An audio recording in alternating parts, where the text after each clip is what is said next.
And Oh, we're live. oh wow. We started with Ria confessing. Right Whoops. after that. So, hello everyone. It's Welcome 10 o'clock. to. Sorry, it's two. My Oh, computer says it's 10 o'clock. oh no. Oh, So, welcome everybody to this Sunday's first Hiveworks stream.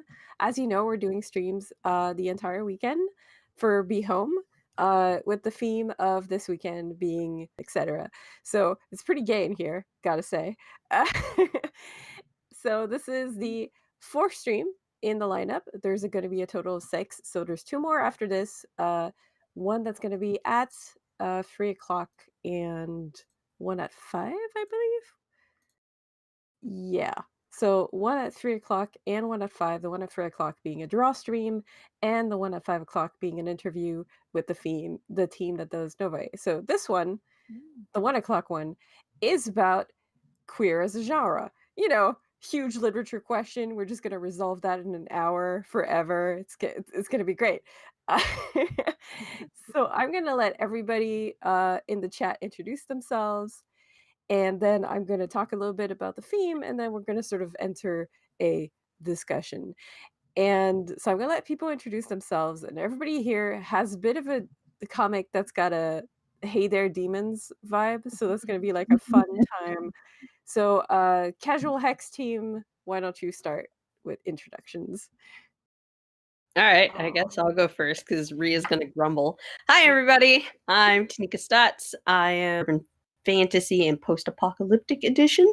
I currently write for television on Seg of the Creek and My Little Pony Pony Life. Hi, I'm Maria Martinez, and I am the artist for Casual Hex. And I work with Taneka and Genuine Revelta on the comic, and I love them very much. They're a great team. I have also worked on the Beyond Queer anthology, the second one, and then I've worked on a story with Taneka on Elements Earth. And I continue to keep making stories with Taneka as well. So, yeah. How about you, Amy? I'm Ayme, and I draw a comic. And it has demons. And But it's a good comic. The comic is called Undivine, and it's really good if you like tall demon ladies, and also blood.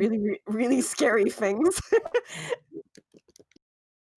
It's got a really good creep factor, that's for sure. And I'm Miza, and I draw and co-write a comic called Namesake, an anthology for young readers that is queer inclusive, which is pretty fun. I like it a lot. All right, so queer as a genre. Let's sort of define some stuff before we get into the discussion. So, what is a genre, broadly speaking, is essentially a category that you assign to literature, usually done retroactively. So often most categories are assigned after like works have been published for a while by a bunch of academic people or librarians. The idea being that you sort of identify text and classify it in a way that it can be looked over and sort of sent to people to read by age, by themes, etc. So a genre usually is seen as something that is thematic, like science fiction or fantasy, but you do have a couple of genres that sort of like go over several themes or several things that aren't necessarily thematic. One good example is a very recent genre, which is YA, which is young adult. That happens to be both a genre and an age group, and is very recent. Most of us in this chat probably remember a time before YA existed, as it sort of came about in the early 90s with the likes of stuff like Percy Jackson and Twilight. And the birth of a genre is always like an interesting moment. I had one of my coworkers back when I worked for distribution networks of books had this joke that as soon as there's a library code for it, there's editors paying for it. So when you have a genre that develops, there's this idea that, as soon as you assign a code to it and it's codified and exists, you have editors who are willing to pay artists to make it. So it's like this cute idea that codification essentially grants legitimacy to something, which is both interesting in this idea of like something commercial, but also uh for a lot of people who essentially live in queer text before it gets quote unquote legitimized, it's a bit silly. Like it's both really cool and a little silly because queer text usually pre-exists it, but it gets categorized at some point. Um, Anybody who essentially reads and works in queer text knows that it's been present for way longer than it's been sort of considered a genre. Like if you've read anything in the vein of Carmilla or Oscar Wilde, you know that there's a lot of queer text that has existed for a real long time. The like first official queer text novel that a lot of historians point to is something called City of Pillar, which was done in 1946, which is the first post-war novel featuring an openly gay character that doesn't die. Uh, so that it's like a while back, but queer as a genre is usually associated with the early 1990s when it started happening in new queer cinema, when queer theory became a categorized like theory in schools where they had classes that were given for them. And also it was also like marked by the import of stuff like yaoi and yuri in the beginning of the 90s, which was like a whole movement. So there's this idea that like queer text has always existed, but it was kind of like this boom in the 90s that made it so that it became codified, and more it's present, and more it's essentially crossing genres where you have like queer texts that are also horror texts, queer texts that are also science fiction texts. And a good example actually of that sort of thing is actually Taneka's work that has been rewarded by several awards for essentially as like anthologies of queer texts, which is really cool. Genres are a bit bizarre and they are extremely formative, but also a bit silly to talk about, which is probably why people debate them endlessly. So we're going to sort of discuss that casual way. And I wanted to sort of start with this question to each of you, which essentially, what was your first considered queer text? And this time I figure we could start with Ayme. Um, I can't remember anything very specific, but I remember back in middle school, I have this friend, and she's the one that showed me all of her BL collection.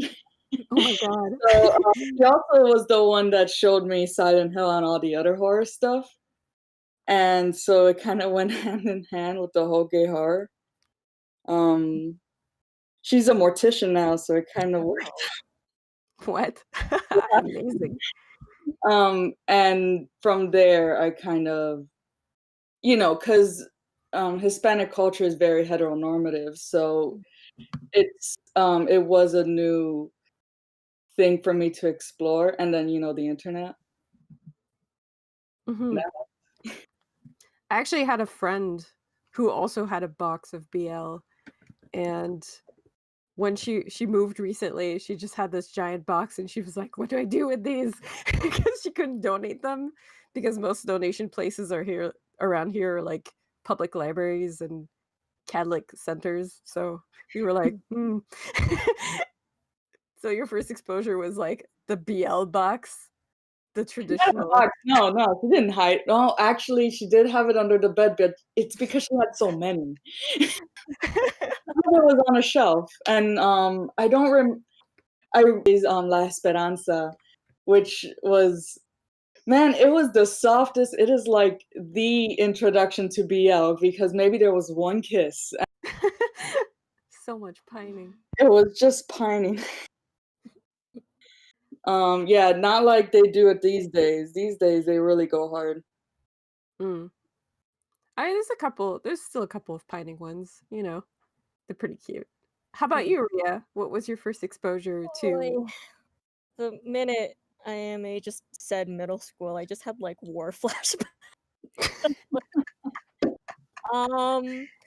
Yeah, my like every time I try to think of like how I was introduced to this type of content, because like I'm Filipino, so I was raised extremely Catholic as well, and everything Oh my was god, there's taught. like a bunch of Catholics in here. Yeah, and so like this was like the stuff I had to keep hiding away from my folks. But I had a friend that introduced me to the yaoi genre through gravitation. I'm still ashamed Oh of my that. god. But I never really read the manga for that. The one that really stuck out to me that I really enjoyed was Orin High School Host Club. And when I found out, Oh, like yeah. I guess I was more into shonen ai than I was like, I was extremely young and very any of the, extreme yaoi stuff that my friend would show me. So I really do enjoy the pining stuff, especially the ones now where BL now is more domestic, and I really enjoy that. But is the hardcore stuff. I mean, Uran is interesting because you don't always think about Uran as Yeah. queer text, but then when you think about it, it absolutely is, like, You from know the what it get-go. was? Yeah, it was also my first time seeing um somebody I felt like I could relate to. 'Cause I wasn't very and I also didn't know that was like a thing either, because I was extremely sheltered from that. Enjoyed reading that series. I thought it was great. It delved into a lot of stuff actually. You're right though, it wasn't really considered BL as well. No, it wasn't. It was like, this is kinda gay. Yeah, I know, exactly. There were lesbians, there were gays, was there a drag queen? I think her dad was. Yeah. Yeah, her Yeah, dad was a drag queen. yeah, and, like, it was all kinda like of course, it was, like, the shock factor, but then as you kept continue reading that series, it would just, like, seemed more normalized as you let the characters grow, from what I remember. I actually really liked how the dad's story because, like, thinking back on it with your memory, you think it's shock factor, but I actually reread the manga lately, Yeah. and it's not really. She's just, like, fine with it. She's Yeah, Yeah, like, just the exactly. existence is shock, but if you take that apart, it's kinda just whatever. Yeah, "Yeah, exactly. it's fine. It's all good." How about you, Nika? What's your first exposure? I'm old. So my Oh, let's first get ready. Oh, yeah, I hope it's goddamn wing. Please be we're goddamn going back in time. All right. My first experience with queerness in literature was actually lesbian pulp fiction novels. That I found in my grandmother's collection of old romance books. While we were cleaning up her house one day.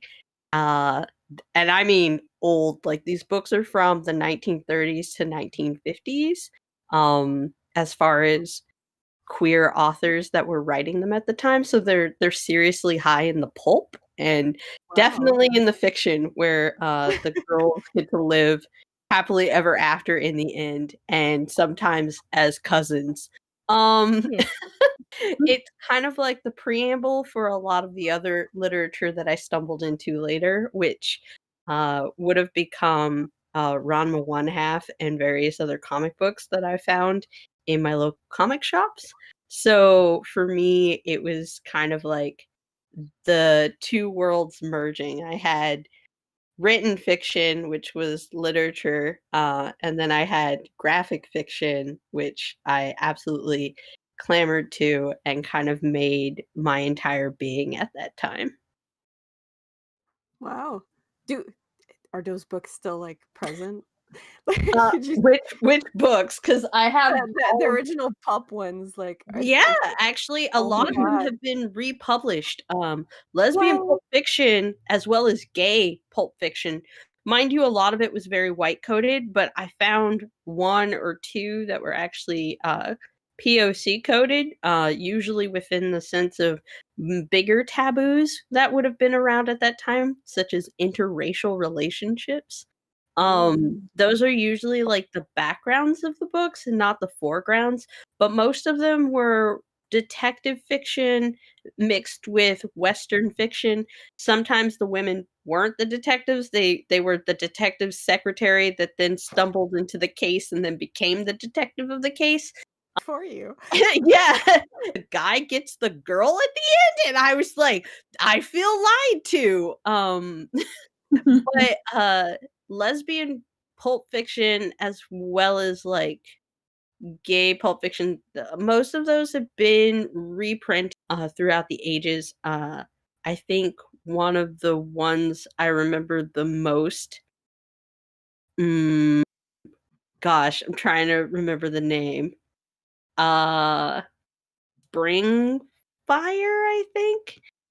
Something like Spring something. But anyway, it sold a ton and it won an award.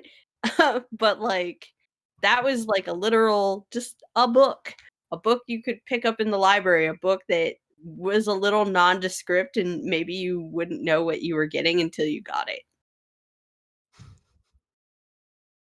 Exposure is like super tame and the Frenchest thing you could probably imagine. Because I actually kind of miss the yaoi boat. Oh, I'm echoing for somebody. Huh? You are? Yeah, I can hear myself echo. Anyway, it's probably fine. Yeah, so I got into it, but I was like a bit too old. No, a bit too young at first, and then a bit too old that I just sort of bypassed it completely. It's because you're Catholic. Yeah, it's that's the thing though. Wait, because that's the thing. French comics, they translated a fuck ton of yaoi. Yeah. Like so much of it. Like it was really easy to get into it. I'm not sure how I missed it really, but how I really got into like queer comics was Rose of Versailles. My mom was a huge fan of Rose of Versailles, and she had the anime, and she had like this old print of the manga, and I read it, and I was like, oh, this is really good. And then I got into Sailor Moon, and it's really weird because Sailor Moon I've actually never seen the anime, like never, but the manga is so near and dear to my heart, and it's so very delightful and in its queerness, and I just love it. And that was really the first like, yes, this I'm is just great. grateful that Viz fixed the incorrect version that was going to come out from the re-release where they were like, yes, we still left in that they are cousins. Oh yeah, I saw the new dubbing and it's like hella gay with Yes. both of those. It's really nice. Yeah.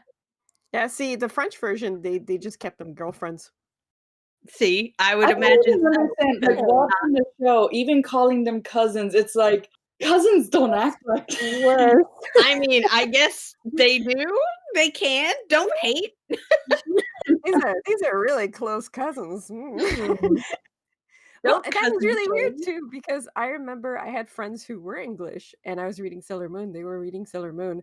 And I remember this one friend who was like, they're just really good, like family people. And I was like, what? Because we had completely different versions. And that happened a lot too with shows they would release. Like, I remember when they were anime and Cardcaptor Sakura has that weird teacher thing that we're gonna try to sort of avoid talking about that for a hot second. But there's a lot of queer stuff to it, and the character of Lee was like sort of canonically bisexual. And I remember when I saw that for the first time, I was like, yes, representation, baby, put it into my eyeballs. And I remember talking to a friend because I was reading and watching the French version that sort of just left that alone. And I had a friend that was like, what, he's not gay? And I noticed that they just changed everything. It was so weird to watch it happen in 2 languages and be like, "But which one is real?" Like, at the time, I was really, like, confused and wondering, like, if they made a bunch of changes to the French version, and it was, like, bizarre, but now I realize that it's just, like, good old-fashioned American censorship. I feel like there's just a lot of queer subtext, though, in general, as well as at the forefront from everything that Clamp has kind of put together and done throughout the years, including gender identity through the X 1999 series, as well as Tokyo Babylon, and as well as like a lot of their formative works before they came into like the Chobits era and started working on things like Wish. Clamp Even Chobits really had there. huge identity politics. Yeah, it Like, did. it's all there is. Yeah. And I Robot- feel like in a way Japan has been able to address and kind of have broader conversations through literature and through manga, as far as producing information, as far as their ideas, their ideology, and active conversation about queerness. I mean, a lot of it was used as jokes and subtext by some, but also there were much more delicate and heartfelt issues that were resolved through these works. Mhm. Definitely, yeah. And I think it's really interesting too that we're talking about how like three of us have this huge Catholic background and we're like introduced to manga.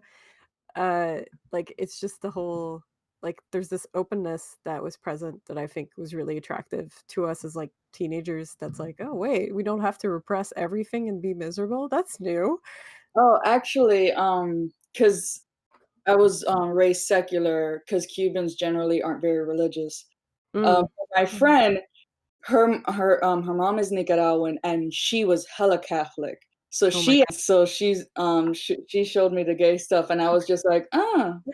And my parents just With the doujinshi that I was buying or the books that I was reading, but I started finding queer comics online and various art forms in the form of places like Y Gallery and going to conventions like YowieCon, which I oh my did, god. to not only buy and kind of celebrate what was this very niche and queer culture, but also to see the other forms that the genre was finally being manipulated into. And that included visual novels even. Mhm. So for me, I found it was just kind of like the little engine that could. It kept chugging along and it kept growing bigger and bigger. I think since we're sort of talking about this, gonna go into this because a lot of what we talked about our first experiences and often our most vivid experiences. And I think that's for a lot of people still seem to be sort of in the quote unquote pulp category because, you know, doujinshi, pulp books, and even webcomics have a certain pulpy aspect to them. Mhm. Debatably. I'm a big webcomics are extremely legit kind of person, but for a lot of people, webcomics are still like unpolished and pulp categories.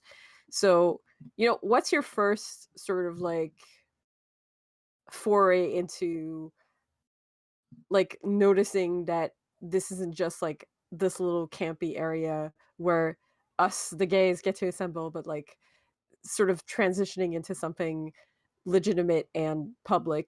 You know, what is the first work that made you go like, "Oh my god, finally other people are watching this."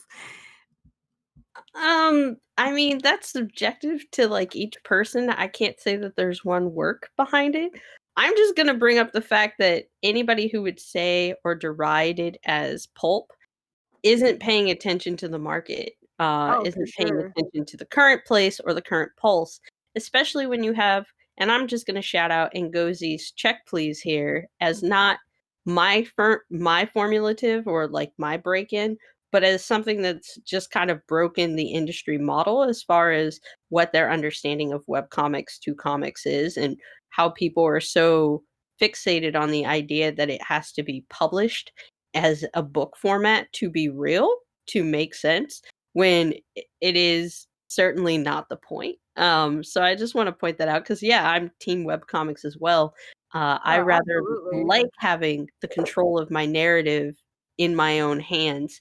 I make a queer comic. I make multiple queer comics with Rhea. And that's always been kind of our forefront, which is just that we would like to see these things exist. And just because we do not have the marketing or the merchandising publisher behind us does not take away from the fact that they do exist.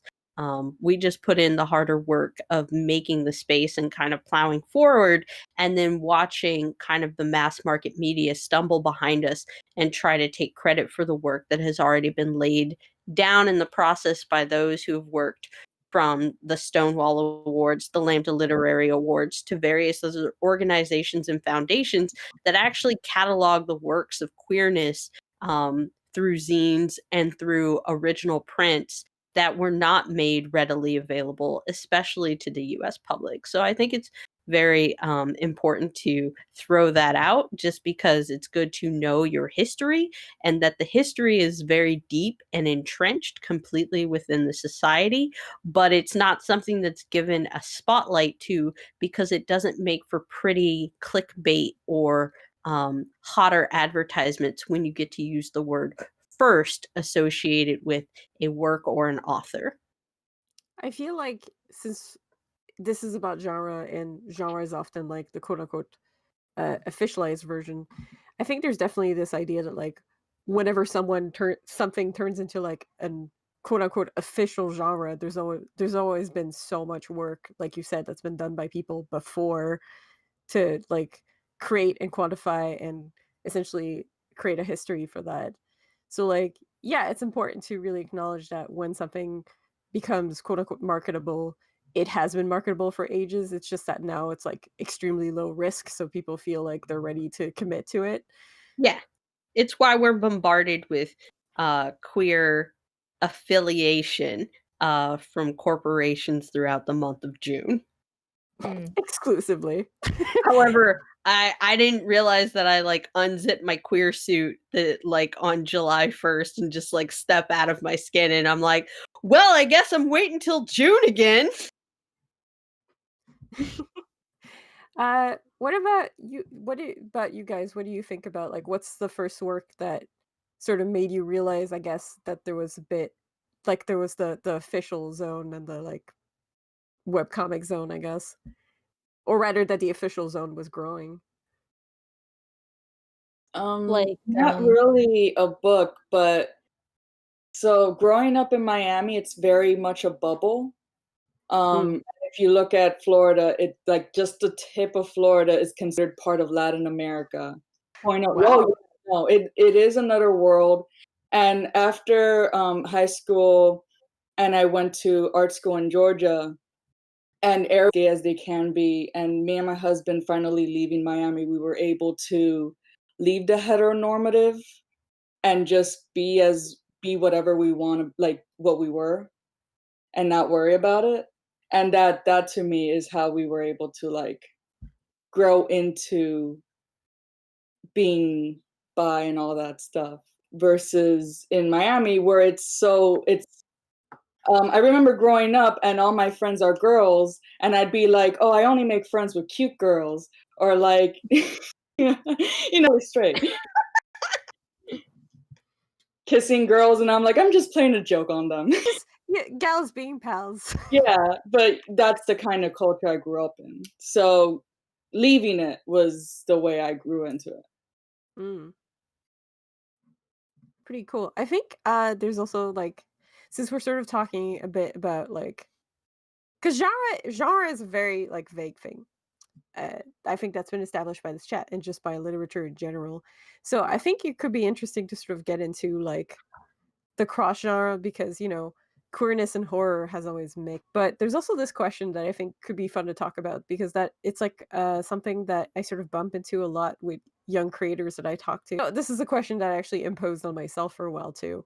And sort of this idea that like how do you sort of like qualify to be considered a queer genre? Because I often talk to young creators who are like, oh, I'm super super gay, but what I create is actually like has no kissing, or is like two passably straight people kissing or whatever, so I don't think my comic counts as queer. And my take on it is always like, again, to go back to Oscar Wilde, if you are queer in some way, it's going to seep into your text. Your text cannot be straight just because you are not straight. There's always going to be a presence. So it's sort of this idea that like, talk about this a little bit for like the young readers who might be listening in to this sort of questioning that we all kind of have at some point. Like, do you need like status to qualify for the genre kind of deal? What are your opinions on that? Like, I'm sure we're all gonna sort of agree, but I think it's good to say it. Nika, do you want to start? I just finished. Rhea, then. Rhea gets oh to start. boy. Yeah, I know, I very, mean, very like, philosophical, much yeah, introduction. I feel like Nika just like pretty much covered most of it. But if you just want my opinion on it, I Mhm. I, I agree that like you basically like they say like you write what you know, you create what you know. So I feel like if your story like if people don't think your story's gay enough because you don't write it gay enough, it's like I don't know, it's your story, and I feel like anything that you keep creating or writing will be part of you and people will see it, and you don't need to keep, you know, like saying how gay you are in order to validate your work. I think it'll just show. Um but it's kind of like if you're like a cis straight person, then it's kind of it's like obvious when somebody who isn't an LGBT or an ally writes something that they can't experience. You know what I mean? It's Like, got a "hello, fellow kids" mood to it. yeah, exactly. And I feel like it will show. So it'll just seep through your work as you go on with it. Mhm. Yeah. I always kind of push this idea that if you were queer, and not even like you don't even have to know what you are. You can just be like, I'm definitely not straight. What I am Yes. is up in the air. Like if you are in the definitely not straight are, I'm like still I'm not sure exactly what I am, and but I'm everyone keeps telling me it's like, yeah, the stuff you make is pretty gay. And I'm like, oh, okay, cool. That's all I want you guys to see. if we go back to like the previous example with Clamp, like Nika was saying that Clamp every like there is this like identity questioning and just queerness to every Clamp work, and their origin is to into drawing yaoi like doujinshi. So it's like you can take the girl out of the yaoi, but you can't take the yaoi out of the girl, I guess. I mean, there's also the point of we've all grown up around massive chain bookstores, no matter where you are in the world, pretty much. Mhm. For Americans, it was Borders Books and Music and Barnes and Nobles. Uh, if you go to Barnes and Noble and you look at what their manga section is now versus what it used to be, you can see the explosion that happened within queer subtext or the manga category and how most of it is now all queer books, kind of like very like shonen and shoujo series and whatnot. But most of them have a lot of queer subtext to them. Most of the people going to buy them is because they're shipping the two male characters together with one another, even if it's not canonical yet. But Oh, it Um, will be. have you seen the It's joke? canon, all right. Have you seen the joke when it comes to shonen where people were like, they're so bad at writing girl characters, and they end up on like all the meaningful relationships end up being between two guys. So they went so straight, it circled back into gay. Yeah. And, But and yeah, I mean, even for best-selling series, especially sports-related best-selling series, Oh you my god. find that a lot of queer fans gravitate towards those and find themselves within those characters and then find the fun of their community kind of shipping or, you know, drawing or writing fan fiction of those characters and then going from there. I mean, queerness is the kind of like fan fiction in general is kind of the inherent community based upon queer fandom. Those who wanted to slash, the Doctor and the Master together in Doctor Who, and writing, 10,000 to 50,000 word essays about it, or their own fake fiction, and then going further and getting an agent and then renaming those characters and then putting it out in the world. That has happened many, many times. Oh yeah. We can all think of at least one of when those. it comes to Yep. shonen where people were Uh like, yeah, it's just there's a presence, right? It's undeniable. We're here. We've been here, and there are a lot of people who've been here longer than us who have not gotten to have the same recognition, but are enjoying what's still, coming out as a result of the changes that are being made by that recognition. Well, I remember there was this podcast I was listening to, and at some point they started talking about the Bechdel test and how from like this indie lesbian comic became like a huge in the media. It's like the presence is there, and it's been there for a while. It's just only recently considered commercial, essentially, which is what we were saying. Well, I know it as the Bechdel-Wallace test because everybody always forgets Wallace when they're. But yes, it is also just formerly known as Bechdel. Mm-hmm. Yeah, they didn't specify the Wallace part in the podcast itself, only the Bechdel part, unfortunately. Yeah, so It was Liz Wallace, that's why. Yeah.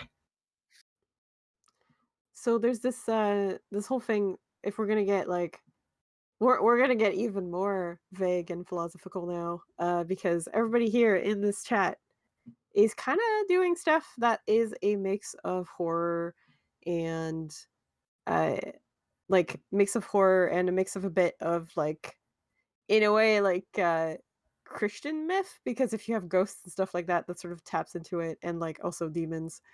And so horror, that, and queerness. So I kind of wanted to talk about like horror as one of the genre that gets mixed the most with the queer genre, and sort of like what is attractive about horror to you as a queer creator, you know? See. Mhm. Oh, okay. I guess we're done. Stream is over. Everybody go home. I mean, if you don't like a good demon, what are you doing here? What are This you doing chat with is your not for life? you. I mean, that again goes down to queerness and fiction and fandom as far as like queerness identifying strongly with shipping two things together. So therefore, demons and angels, these, fiction, these beings having no genitalia in some versions and then making them make out with each other. It's the ultimate hotness for some folks. So yeah. There has been a Good Omens I resurgence was just with the gonna TV say. series. Yeah. Why did horror attract you? What, like demons and like lots of gothic churches that you draw like a maniac? Like Um, why that stuff? uh, I remember as a kid, the first story I ever wrote had demons and angels, and I kind of just circled back to it. It's demons are sexy. um, I just think they're neat. I'm kind of I'm hoping there'd be something deep here, but apparently no. No, I'm really not that. It's funny because I like writing a lot of it. Hmm. I think it's neat. I mean, For it me, is neat. There's definitely I this idea of the because it's weird because demons themselves, the baggage they have as characters, there's this aspect of like the transgressive and the corruptive a little bit. There's like this ooh, like, ooh, there he is, the boyfriend. Like there's this little transgressive aspect to it that I guess is very seductive for people. Like I think it also comes down to the fact that for me, I grew up watching a lot of stuff like Are You Afraid of the Dark, Outer mm, Limits, Twilight Zone. These things didn't have complete queer subtext to them all the time. Alfred Hitchcock Presents, even.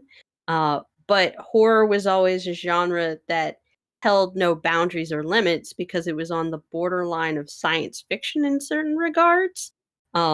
Even Tales from the Crypt or Eerie, which are older series that I read as well, they had this very close fantasy of these people fighting against something together and overcoming it or sometimes succumbing to it and it still being really hot.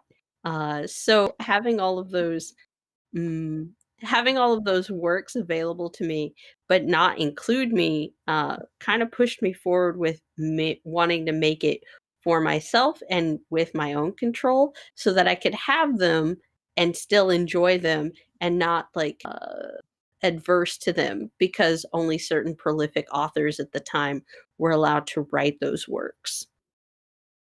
Mm-hmm. Ria, is there anything you'd like to add? Why I Why gravitate horror? Yeah. is sexy. Again, always going back to the religion. I think it's just because I guess it's like a way of rebelling. Because I don't know. I just grew up so into my religion that eventually I'm just like, I don't know. My Some of this can be spooky. yeah, exactly. For me, I think it's just a way of rebelling, and just I've always tended, like, as a kid when I watched like a ton of Disney movies back then, I've just always thought the villains were just always so much more interesting than the protagonists. And then eventually when I had cousins introduce me to like or got me into movie theaters when I was too young to go into, and I just watched a bunch of horror movies with them, which did terrify me, but I don't know, there's just an excitement about it. It's terrifying as a kid to keep watching it, but I just always gravitated towards it because I always thought it was exciting. I don't know. Yeah? It's the spooky transgressive aspect a little bit. Mm-hmm. Oh shoot, I lost my train of thought. It's okay, Issa, we'll get it back for you. Yeah. I just want to add that, through the ideals of, not anti-religion, but the fact that most people grew up with some kind of religious shadow kind of looming over them. Being able to shed that in your own interpretation is always freeing because you kind of find it almost as I guess, restrictive as being put into school, or Yeah. having to go to class and making a grade. You got to impress Jesus or God or whatever it is that's going on at your church.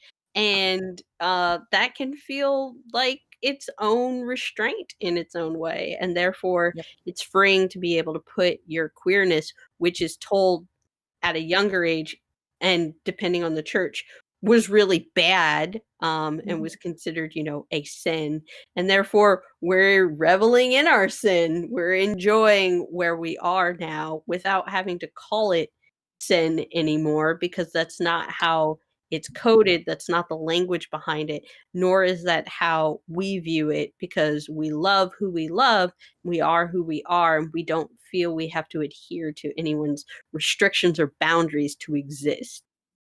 Mhm. Basically. Exactly. That. um I feel weird because I'm just asking questions. So I when you all three deliver like beautiful feedback to it, I'm just like, oh yes, that's the stuff. uh, so I kind of wanted to get into this little thing because we were talking a bit like because horror has a certain like angsty and scary thing to it, but when we look at the comics that you all three do on Divine, there's definitely this pure joy to it, and the both comics features just like getting to muck around with demons, in some cases including the demon, like in Amy's comic. So it's sort of just because there's this joy and sort of camaraderie aspect to it. Like they're a team and it's great, but there's also like this deep angst. And I feel like when we talk about queer as a genre, we have to talk about how there's some stories that are extremely like angsty and dark, and you have stories that are very sweet. And there's often on the Twitters a debate like if angst is okay or if sweet is better, and I sort of just this idea that like do you prefer angsty stories or sweet stories, and what value do you see to either? I prefer all stories. I'll just say it. I don't feel that one overrides the other. I feel like the creativity behind them is something that I lust for personally, as far as the fact that it exists when we've previously been denied our own existence for a very long time. I also find that there's a lot of people who would like to rally against things like graphic or gore or blood that you might see in the latter. And I challenge them to understand that just because they are not comfortable with it does not mean that it should not exist for other markets of people who do actually enjoy that format or that formula of storytelling. We've seen many other versions of it from a heteronormative lens that would just relegate us to side characters or devalue us as not part of the main story. Therefore, us being able to control that narrative now to give a different sense to those bloody horror murders should be allowed to exist in the same right since it's been perpetrated or has been committed to us for so many years before. That's pretty much as well said as it could be. Um, it's beautiful. I love it. Ayme, And you write some dirty, delicious demons who bite oh the heads yeah, off angels. So, I mean, I wanted to get you into that immediately. you're Like Amy, super please. graphic. So, I feel like I'd like to hear from you about that. Yeah, Um, please tell us about your demons. I feel like I can get away with it more without people getting upset that I'm making gay tragic or something, because mine isn't. It's not marketed as like, oh, this is queer focused or something. Even though none of the main characters are straight, it's so like, oh, they're gay, but this is happening. Yeah. And I feel like people just it flies under the radar and people just see the angel guts and they're like, "Ah, neat." And then and I can get away with it. Rad.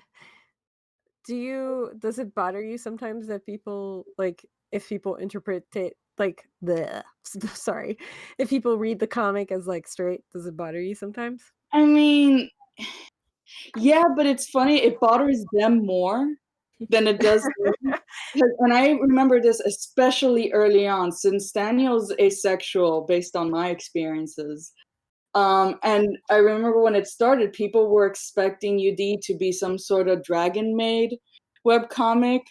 And they wanted Daniel to be their stand-in for their sexual fantasies. And when that did not happen for them, they were so pissed.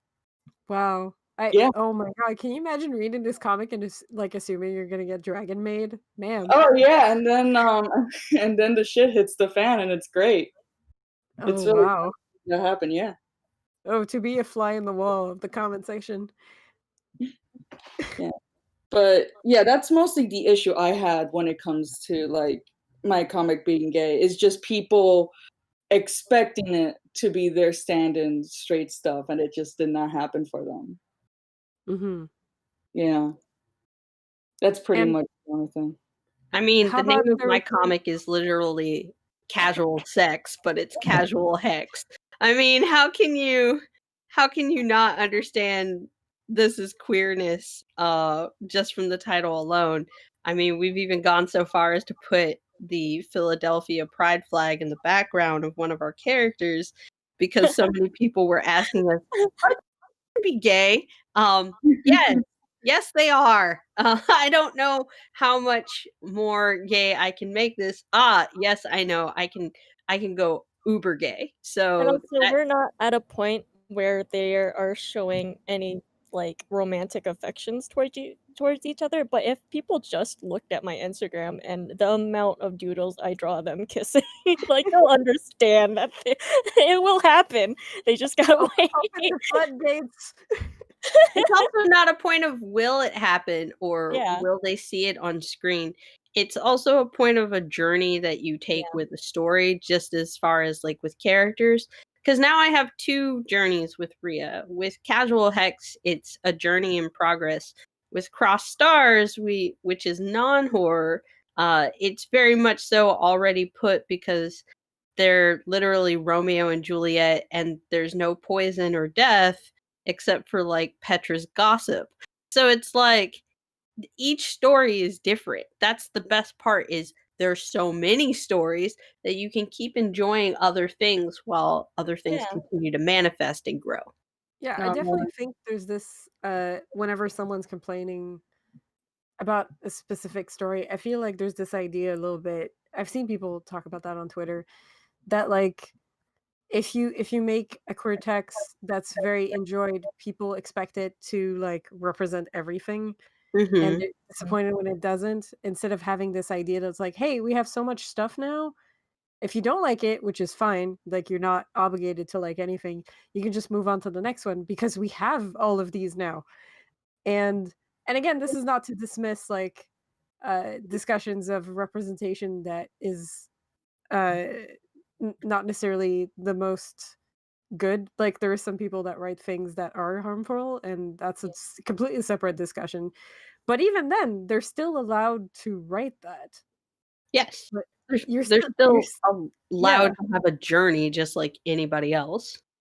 Mhm. And it's like you can have a discussion about, is it okay to consume and, print it in an official capacity, like to compare it to the straightest thing ever. There was the whole stuff with like 50 Shades of Grey with people going like, this is not good for the BDSM community. So it's like there's like a weird moral thing to you printing this. But then, no matter what you think about around that, the idea that the person actually wrote it is fine. Like, she seems like a weird lady, but the fact that she wrote it is totally fine. I mean, So also, you can't just judge what that book will affect and what it will do. I yeah. mean, for somewhere in some little town, some housewife or house husband or house partner decided, you know what, maybe it's time to spice up our life. Maybe it's time to buy a toy or two or some rope or whatever. And that helped them find their own blossom or discovery.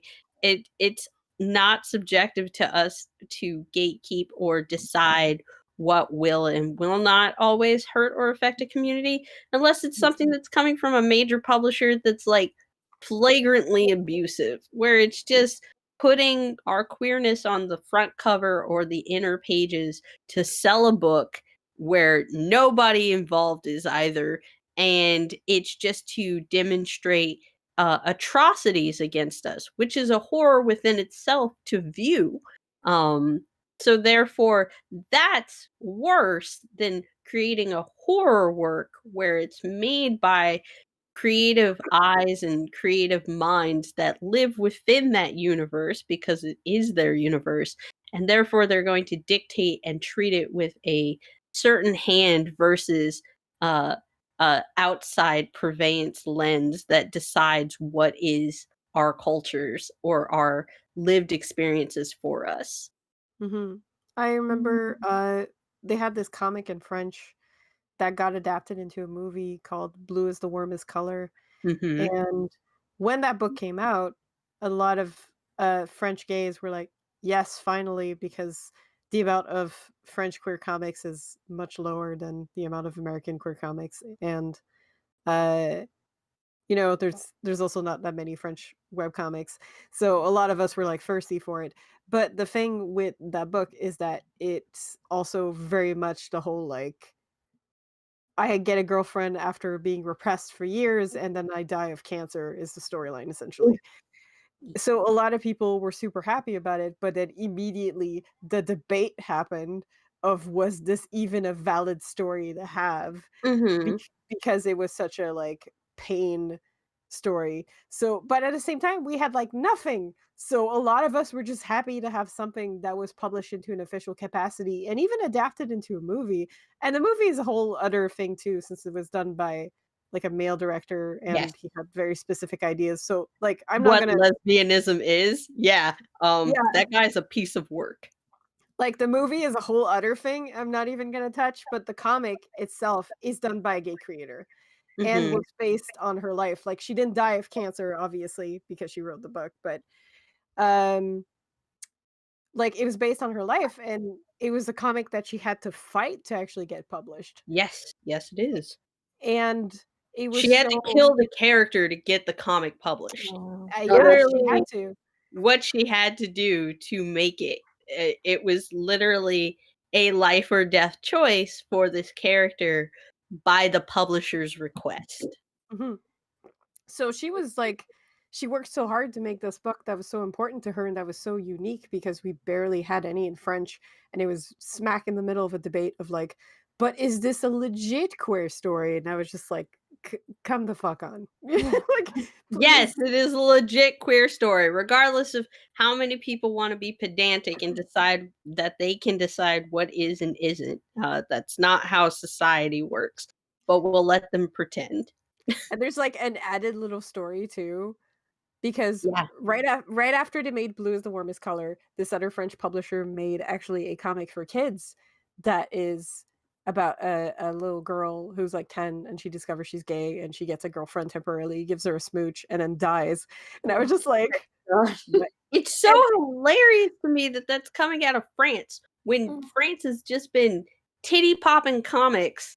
You can quote me on that since like the beginning of time. Like But they're straight titties. They're straight titties. Yeah, they're straight just for print for dudes, objective male gaze. Blah.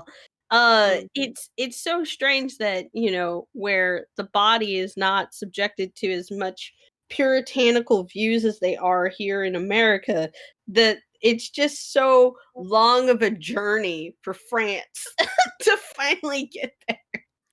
Well, they also don't have like, because that's a thing. Like the U.S. Has more of a puritanical bent than French comics do, but French comics have like no presence for female creators or Yeah. creators of color at all. Yeah. And there's like this thing in French comics chats that I'm part of that essentially if you pitch to people, you don't say what your gender is, you don't like give your background. You're just like a blank slate that will be assumed to be a dude. Otherwise, they're not even looking at your stuff. And it's changing, like it's starting, but it started in the most like cynical way. Like they started making like girl comics specifically, and they made stuff like they made this one comic specifically, which is a huge bestseller. It's a series, which is basically The Little Princess by Frances Oxen Burnett, but adapted as a steampunk story, and it keeps going with her as an adult, and she like makes robots and has girlfriends and boyfriends, and it's great. And it just became a huge seller, and just sort of this idea that like they were like, oh, we'll put this in the girly category, and they even created a label specifically for it. It's insane how like they girlified it, and then it made a fuck ton of money, and then they were like, oh no, I guess we have to get on board now because the women's are reading. It's just every change is so slow and cynical in the French comics that sometimes I look at the English side and I'm like, Steven Universe, these things, web comics. And then I turn to the French side and I'm like, ugh. Like I haven't bought a French comic in 8 months, aside from translated manga, which I don't feel counts because it's just a translated version, but like a French hardcover, it's been like 8 months since my last purchase, which was disappointed. Oh, we've got some questions coming from YouTube. It's 11. Yeah, let's talk about let's talk about Ace stuff. I'm into that. Yay, Ace characters. That sounds so cute. I'm sorry. Well, as an Ace creator that's trying to create Ace characters, every time someone is like, let's talk about Ace people, I'm like, yeah. So someone actually has a question specifically about, and it's just going back to this meme that we both drew, Ayme, but essentially David being Ace, how did that impact creating Hot Day? Again, it's based on my experience as Ace. And I remember back in 2014 when I first made these characters, I didn't even know what asexual like as a phrase, as a concept. And I remember making it and I'm like, this guy is not going to be interested. And I didn't realize like, oh, that's just asexual. Anyways, and in regards to Hot Day, I like sex as a concept of exploring relationships between characters. To me, it's just another form of like, oh, this is just another step, another level of character intimacy. I'm not doing it out of, for personal kicks or anything. I just find it interesting. What's embarrassing is people reading it and then I have to like not think about it. I can't even look back at the comic because I know people have seen it. It's kind of funny to me because I worked with Ayme while Hot Day was being created, and I was actively, obviously, reading it, and it's really adorable how squeamish Ayme gets in conversation and relativity to the comics and content. I will draw some really hard shit, and then I'm like, but don't look at it. But don't look at it. Oh but my I have God. to look at it because it Yeah. has to be published. Even for my Patreon, when I show it to my patrons, I have a rule. I'm like, don't make me uncomfortable about this because I am very shy. And Here's I'm the also- content. Don't talk to me. yeah, Don't they're allowed at to say Ayme. you, but they cannot say I find this hard, or they cannot get too personal with it because then I'm uncomfortable. I mean, I get it because oh my God, I will, because I work at Slitshine too, and I will like edit porn comics and just have like giant dicks on my like 20 by 20 screen while my boyfriend walks behind me, and I'm like, this is fine. But I draw characters like kissing a little intensely, and I'm like hiding my sheet of paper with my hand. Meanwhile, me and my wife, we swap things freely. We buy the same doujinshi, and we're very open about what it is that we like and that we love, because that's part of our work and our relationship. It actually is what brought us together because we found each other originally on a yaoi website. So, yeah, queer porn has been bringing people together for a very long time. That's really cute. Ooh, I also wanted to ask a bit about, and again, a question for Amy, sorry. Mhm. A bit about Esther as a demon. Uh, like, what came to be to create a character like that in that kind of story? Okay, this is really deep lore. So the first concept of UD was actually just a silly slice of life rom-com with a Catholic school school guy, and then he summons a demon because he's lonely. And then they become roommates, and the whole time she's like trying to get him into bed, and he's like, no. And then Wait, and how is that not the current story? over the years, I'm like, let's make it sad. And then that's how it is now. We It's have not. we It's had a still comment. It wasn't a question. It said drawing not safe for work versus non-sexual stuff feels like two very different skills. Rhea, I think you should answer that. Oh What? yeah, Rhea, give us your Um, opinion. Because you do have a lot of feelings about drawing more sexualized stuff, which we haven't done publicly. Mm. yeah. Um, huh. Like I don't know. Nowadays, I tend to draw more like cutesy, and I enjoy drawing more like cutesy romantic stuff. I think that realization came when I was like when the Good Omens fandom was just like Were super you in the hot. fandom too? Yeah, I love Good Omens. It was We like have one of to my trade comics now. oh my god, yes.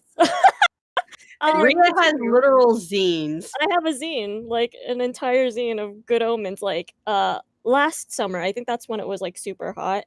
I was just the entire year of 2019, all I did was draw Good Omens. And I think as I was drawing it, I was like realizing what I actually enjoy drawing because before I with the jobs and stuff I have now, I had to rely on my main income was doing cons. Sorry for um going back to this, but like Mhm. and I always felt like I had to draw what other people wanted to see because obviously fan art sells. So the stuff that I noticed that I could draw well was like sexy pinup dudes. And it was like very sexualized prints. And then all of a sudden when I started to make Good Omens fan art, and I was super into Good Omens, uh, and I really enjoyed that everyone's headcanon about these two was pretty much an asexual relationship. And I Mhm. just enjoyed drawing fluff and domestic stuff more. And the fact that the people that wanted prints of them doing very adorable things like made me really happy because I felt like, did I really draw those pinup people for myself or was I doing it for other people? And now when I try to draw, I guess more stuff leaning towards not safe for work, I guess. I don't know, it's not the same feeling as drawing, I don't know, my characters holding hands and being really cute about it. Like, I don't know. I can't. I just feel more comfortable drawing like holding hands, and I'm already like blushing as I like draw that. I think that brings up an interesting point though about the whole genre discussion is how queer as a genre, whether you're looking at like the quote unquote legit stuff or Mhm. the pulpy stuff, there is a fandom presence that is super intense. Like Yeah. more intense that because even stuff that's just straight or queer baity just gets like this whole fandomy aspect that adds like a huge layer of queer text to it. Mhm. Like stuff like I remember the Merlin fandom back in the day. Like that show is interesting and also really weird, but it's definitely got like queer baiting to it. And then the giant queer text of the fandom was just like whoosh. I mean, you also have shows that suffer from the fact that even if they don't even put in queer baiting, sometimes fans will assume because two characters aren't put together the way that they want them to be. There's a lot that devolves into that that also relegates and makes up just fandom in general, which is neither a bad nor a good point, but it's something to be thought about because it depends on also what the creator's aspects or turns continually are for a certain character. And then you have someone who actively in media wants something to be gay, like in movies. And then you have a studio that absolutely refuses it. I mean, that moves it over and away from literature, but in the genre scope of what should be available now, when we're looking at the age of 2020 and this adherent future that we should all be really happy in and we're all really depressed, it defines what is not been part of our movement so far yet, as far as becoming, not just a movement but a mainstay. Mhm. I think it's still nice though that there's the fandom space. Like even if everything gets like in the future, the beautiful days where everything gets like all perfect Gay. and acceptable and gay, I think it would be super still nice to have this whole like because the queer text has the presence of fandom is crazy. Like from the Star Trek zines and everything, it's just there's a history there that's just beautiful. But it also begs to differ, what does the evolution look like versus just the history? Because that's where we are now. We're literally making history as we make the comics, when we make the written works that we're making for the current age. As they're growing up and we're putting more of our value and our self-worth into it, what does it become past that point? What does the futuristic version of our queerness really define, and how does the community get better served by what we're presenting?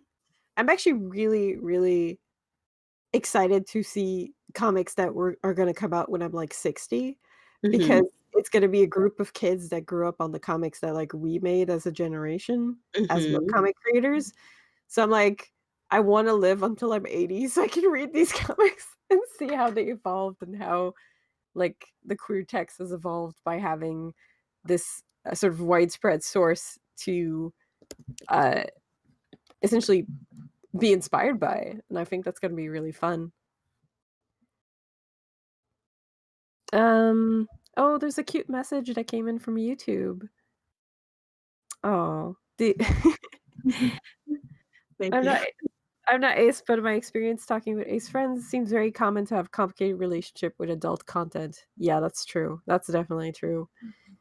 I think And there's to everyone's different. It doesn't I'm not sex repulsed, but to me, and I remember my first experience in finding like porn growing up, and to me it was like, whoa, what are these people doing? And it was a very much more scientific approach than a personal one. And again, you don't really realize what it is until you're like older, and then you're like, oh, I guess I'm not experiencing it the same way other people are. And what bothers me a bit is a lot of people when it comes to like asexual, they're like, oh no, but asexual means this, and it's like, it means lack of sexual attraction to someone. It doesn't mean you're sex repulsed. It doesn't mean you never want to do it, but you're completely valid if you don't. That's not what it is. And it's the whole policing thing that I'm just not a fan of. And I still get questions about it with my content, and then I just have to re-explain myself again. I think a big theme of this whole little discussion is that you shouldn't police stuff. Pretty much.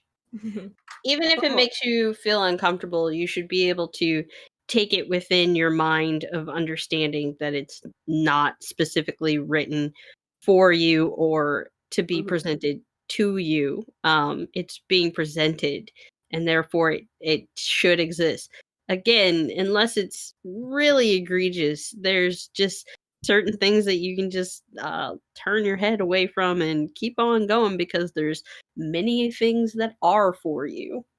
Yeah, and even then, me personally, whenever I read something that makes me uncomfortable a little bit, instead of going like, "Ah, what is this?" I'll be like, "But why is it making me uncomfortable? Let's think about it. Let's think about whatever's going on in my brain that I'm not dealing with, or that I'm not like, or maybe just like think about it so I can be like, oh, this is why I don't like this." I mean, there's also a hard line. Like, I'm not going to read your racist literature and be like, this is okay.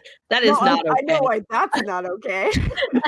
And I'm not going to read like someone's queer interpretation of what it's like to mutilate one's body, and it comes from the form of a very disgusting or just gore-tastic point of view.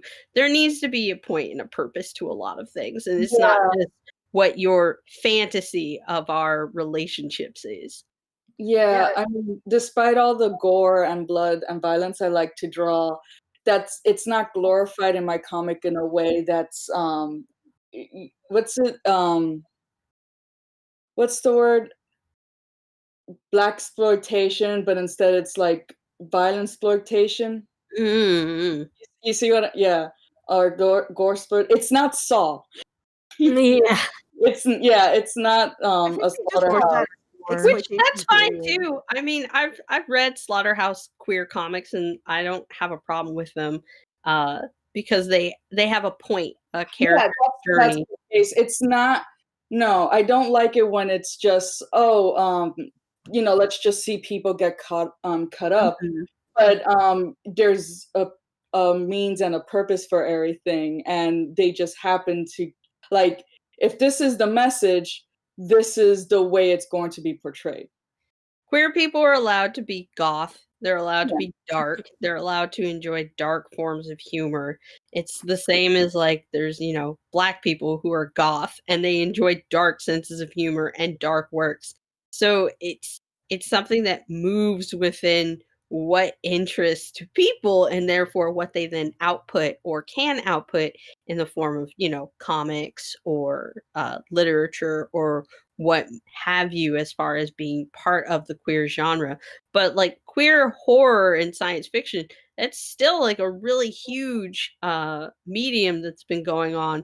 And even I just recently got into reading the winners of the best horror fiction, best LGBTQ fiction from the Lambda Literary Awards. I ended up just reading all of the nominees and really opened my eyes to what is being put out there, and wasn't necessarily on my radar because I was not actively seeking it out at the time. And I feel that was a failure on my part because it was my misrecognition that it wasn't available when it very much so has been available.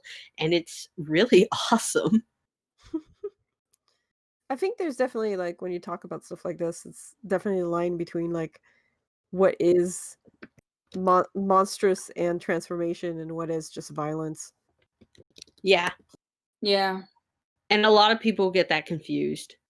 Because monstrous things, monstrous storylines, transformation storylines, they can go pretty far. There's a lot of body twisting and horror that can happen. I personally draw a lot of it, so that's like my territory, but there is certain things that I would not draw because they just feel like violence. Mm-hmm. Yeah. Especially, I mean, I don't watch a lot of movies, but and part of the reason why is because how much a lot of it is glorifying violence, Yeah. for the sake of it, rather than Mm. using it as a device for storytelling. I haven't seen John Wick yet.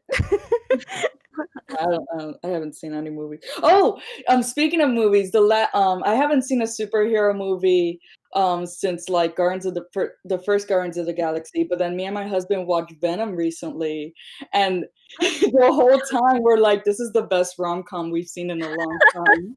That's what I felt about Jupiter Rising. So I think I need to watch Venom finally. Oh my god, it is so cute.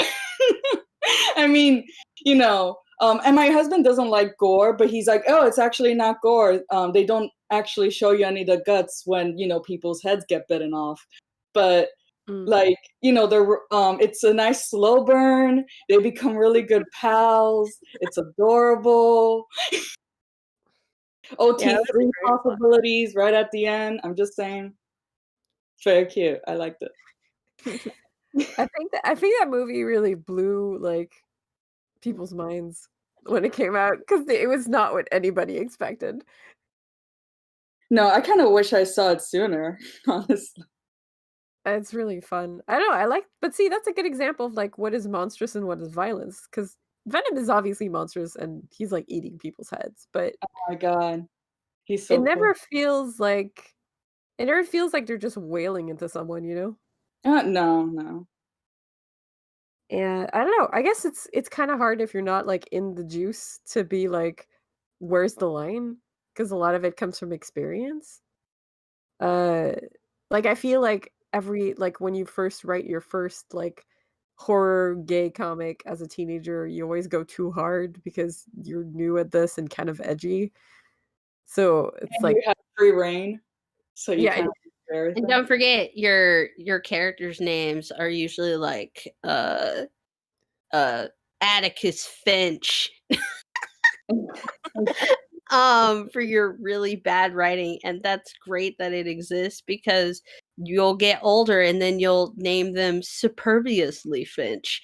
So it's okay to be self-indulgent as well and grow up with a sense of self-indulgency as far as really falling in love with the tropes or even just the idea of a trope that you can present into your fiction or media. It's if you never important to be indulge self-indulgent. yeah. If you Yeah, never indulge, you don't know where the line is. yeah. No, because especially, and growing up where you just before the internet got really widespread, and you can just create in your little own corner of live journal or something and not worry too much about it, and then eventually you get self-conscious, or people bash you for like, "Oh, that's a cliche," or like, "Oh, that's not proper, you should be embarrassed about that." And I'm still trying to unlearn a lot of like the embarrassments and just trying to embrace all my self-indulgent stuff without worrying about it. Yeah, there's definitely this weird allergy to cringe. Like, I think about the stuff I did when I was like 18, and I found some of it when I was moving, and it was not fun to read. But like the comics I drew, they were so cringy and so weird and so edgy and so like I've only read 5 books in my life. I'm very much a writer. And I was thinking like if I posted this on the internet and someone found them and just like ripped me a new one, would I have recovered? Like I feel like there's this lack of space to just be Yeah, indulgent and silly. yeah, Well, especially for I for the feel like art a lot of thing. kids also grew up in goth culture that was steeped in Hot Topic and also wanted to, like be the next Joanne Vasquez and make their Invader Zims or I Feel Sick or Johnny the Homicidal Maniac. And it was okay because you had those like early 90s interpretations of what was the edge of comics, and that kind of guided a lot of hands. I know not specifically yours, Isa, but I just know that that was something that was prevalent for American culture as far as what was available and what was considered at the line of being cool Mm-hmm. and also dark. And Emily the Strange, but Oh, that's Amazing completely Strange. ripped off of a French work. So, there's that. Mm-hmm. But yeah, there's definitely this idea of like all these young folks out there, all these young queer folks trying to write these stories and being a bit edgy and I guess hitting a bit of a wall on Twitter or something if they try to share and people are like, "This is dumb." It's like, "Ooh, I really feel for these kids." Every time I see like a kid that's getting ripped apart by Twitter and then you look at their description and they're like 16 and I'm like, Yeah, "Oh, man." there was one recently, very recently, like last month, where a 13-year-old said something that like, oh, kid, maybe you should not have said that. But it's 13-year-olds. They're not gonna know everything, and then people ripped them a new one, and it's just like, Yeah. wow, they didn't need hundreds of thousands, like they didn't need thousands of people doing that to them. Like I think there's definitely people that are like, "Oh, that's how people learn." But I'm like, No. with a mob? That's not No. how people learn. Also, it's not how you present proper verbiage and terminology to a child or someone of a mind aspect where they Mhm. are still developing in a lot of ways because they don't just have to be children. You'd also be an adult. But still, at the same time, it's important to focus on what Ayme brought up, which is the fact that they are a child and there were a lot of angry, screaming adults at them. It's why media discourse online can get so flagrantly one-sided sometimes, or just convoluted to the sense of mm, being almost tyrannical. So Mhm. we won't delve too far into that, but like that child needed someone to give them a proper explanation as well as the tools to help them continue learning and not Yeah. necessarily needed to be dogpiled on with comments that they were probably not going to read because even if they get one positive comment, the deluge of negativity is Yeah. going to override Mhm. their mental capacity for understanding the moment, and therefore it becomes a soured moment that they might not ever focus or reflect on and grow from. Yeah, Yeah. it's more like, how terrifying would it be to say something that you didn't know was a mistake? It's like, Mhm. "Oh, I'm 13, I don't know everything." And then suddenly you say something and people are just like, putting you at the stake for it. And when all you needed was just some people being like, "Yeah, that's not really cool, and here's why, Yeah. now you know." And instead they just like, ugh, I don't know, I just feel really bad for that kid. I will point out as far as what Kisai said as well, which is terms of service are for 18 older for a reason, and that is correct. As well as 13-year-olds shouldn't be on certain environments. That's why, you can't peddle your 13-year-old like identity on YouTube. It shouldn't be allowed because you are still developing and because of the recourse that could bounce back on you in such a negative way. That's why these things exist. I mean, at the same time, they put the age at 18, but like, if you look at things like Wattpad or Webtoons, it's obvious that they're courting younger readers. So you're Oh like, yeah. Yeah. the terms of service are there, but you're obviously targeting teenagers. Nobody pays attention So, to the terms of No, service. no one does. Not even your own artists. I've seen people get their accounts removed because they get age checked and found out that they were like underage when they made an account, and Yeah. stuff like that happens. It's okay because I certainly didn't have any terms of services that I had to deal with when I was reading the various hentai or doujinshi or just books in general when I was 14 through 16. the There Wild West. yeah, the Wild West. There were no identification checks that would verify my age versus what I was asking for. So yeah, it was also chat was just logging into AOL and being like, "Hey everybody," and then getting spammed with ASL like a whole bunch of times. Oh So god. Oh man, when they actually it's really funny because for the French doujinshi and like yaoi comics that he would translate, they actually had to put them on their plastic, and you had to show a card to show that you were at least 16 to buy one. So there was this commerce of fake IDs, not to go to bars, but to buy yaoi. And Yeah, I just bought it. we had to show a card. We had to show a card. It was the rule, and it was so weird because you're I like, mean, even at my local Blockbuster Video, I was renting things that I shouldn't have been renting at the ages of 12 through 14. And it didn't matter because nobody even knew what it was that I was renting to begin with, because at that point, there was a very xenophobic / racist term slated over that section as far as what anime was or animation is. So yeah, it definitely I got in by there being no radar at that time. oh That's yeah, nobody ever got carded at Blockbuster. They did not care. Yeah.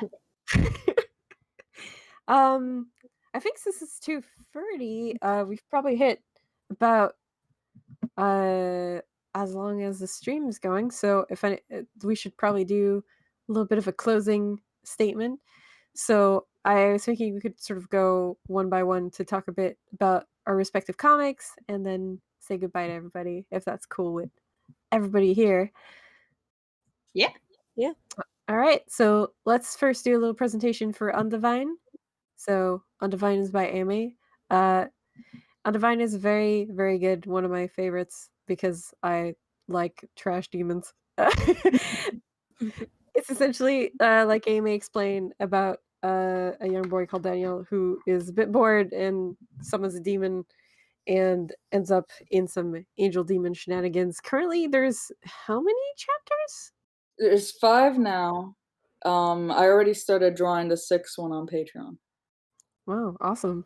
Yeah. It's got beautiful colors, beautiful characters, a lot of bonus comics that are also 18 plus if that's something that you are into and of legal age, want to check out on Amy's Patreon, and also available in print, I believe. Yeah, there's a hardcover that I have. Mm-hmm. It's But for the Hot Days stuff, is that that still one too. okay? Because I know you did a Kickstarter, but I don't know if you still have copies. No, I do. Good. So yeah, you can check it out as hard copies or online. The link is in the chat. Casual Hex is it's so creepy. So it's done by Taneka and Ria together as a group. I feel like my favorite part of Casual Hex is it weird to say that it's like I'm very stressed by like the personal tragedies of characters sometimes. Like Yeah. whenever there's a scene that's like a dream sequence or like a flashback, I'm always like, oh, please survive my baby. But like he's old in the comics, so I know he survives. I'm just dumb apparently. No. Because every scene that's like that, I'm like, please be okay. And then it's like, well, of course he's fine. He's a whole ass adult now. Maybe not emotionally, but No. and my other second favorite thing of the comic is Ria's art, which is extremely striking and has a mastery of contrast that is absolutely delightful. I'm a big black and white comic person, and though Casual Hex is not in black and white, there is a mastery of the contrast that is very reminiscent of it, and that is very enchanting. You've seen some of the images flash by on the streets, like the one with the hat, especially. It's just like, yes, that's the stuff. I love it. Obviously, beyond Casual Hex, you can also find all the anthologies that Taneka has made, several of them being award recipients. So we've got Beyond, which won the Lambda Award and the Ignaz Award, I believe, in 2015, 2017, I think. Yeah. And you won an Eisner in 2018 for Elements. Elements Fire, a comic anthology by creators of color. Yes, that's it. So if you like, Casual X is available to read for free.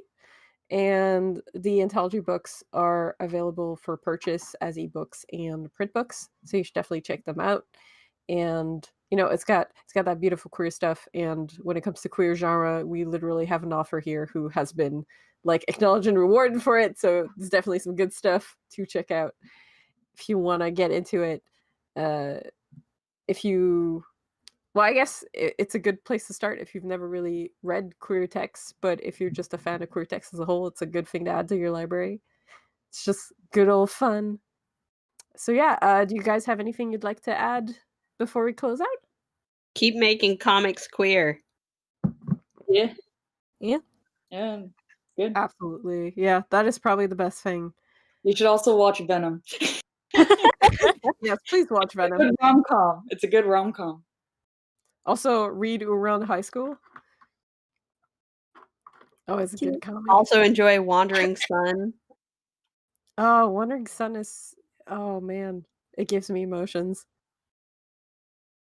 Or read My Brother's Husband. Have a great day. Thanks for coming, everybody. I really appreciate everybody's input.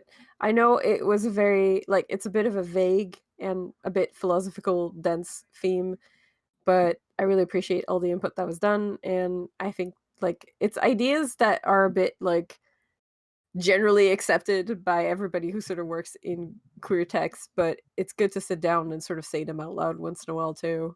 The answer is yes. Yeah. It's always yes.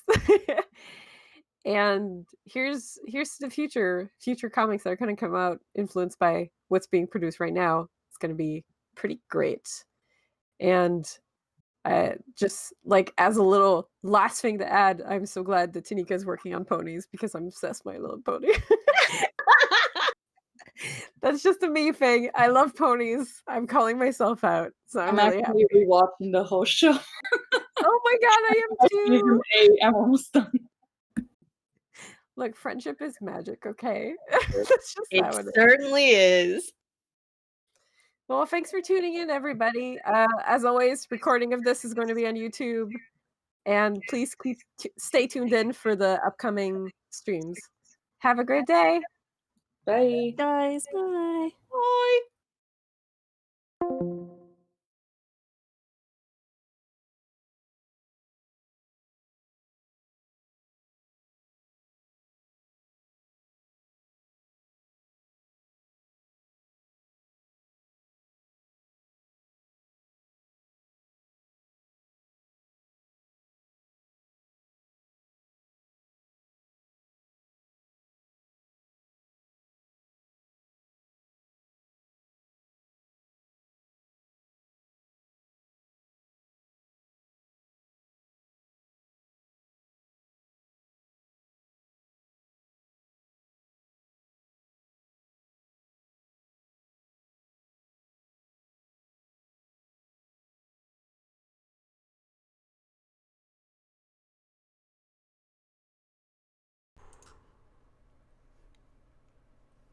Let me make sure that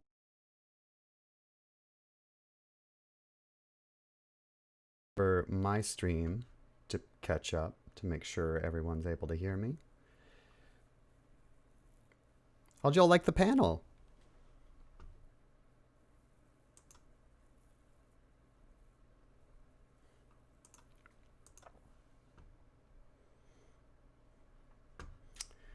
Let's see.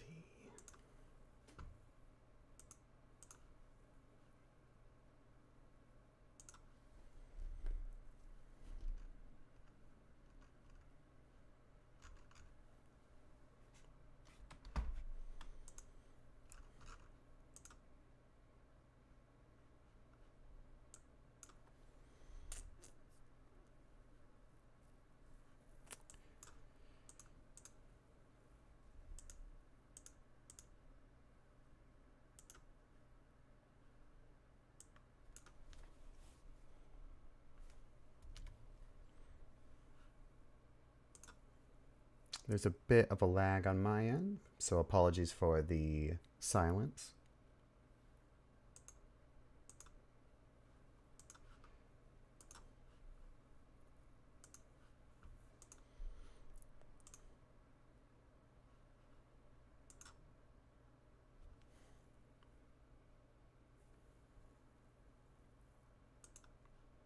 let us go back to that wonderful scene that we were at before with these gorgeous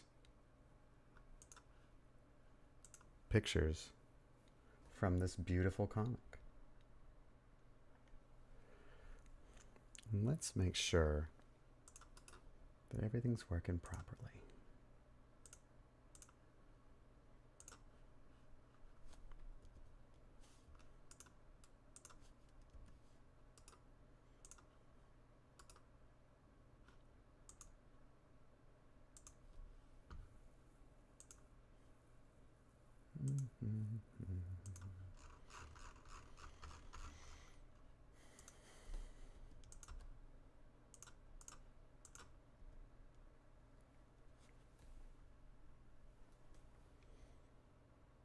I want to see how well these transition.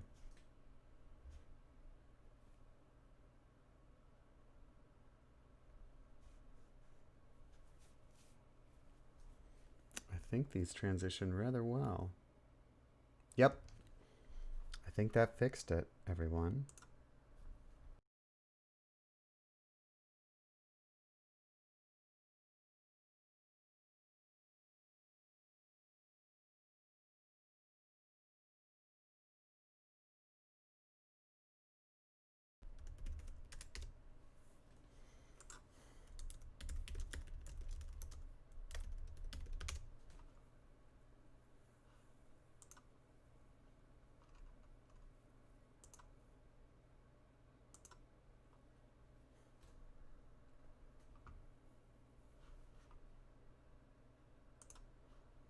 Perfect. Let's go back to the starting screen. There we go. Let me see.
Okay.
All right, everyone. Stay tuned because in 19 minutes we are going to be running a stream where we draw together. Going to be using the program DrawPile. And we have some special guests, including Giselle from Star Trip, hosting, and the creators behind The Other Known, and one of the artists from Tripping Over You. I'm going to go silent for a bit as I help set things up. Now would be a good time to get some water, take a break, but we'll be back. See you soon.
All right, are we good to boogie?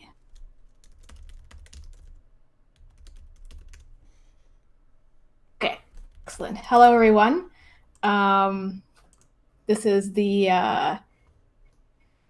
say hello in chat if you can hear me. Hey, okay, perfect. Thanks, Ren. This is Giselle. I am here with Laura, who does The Other Known, and Susanna, who does Tripping Over You.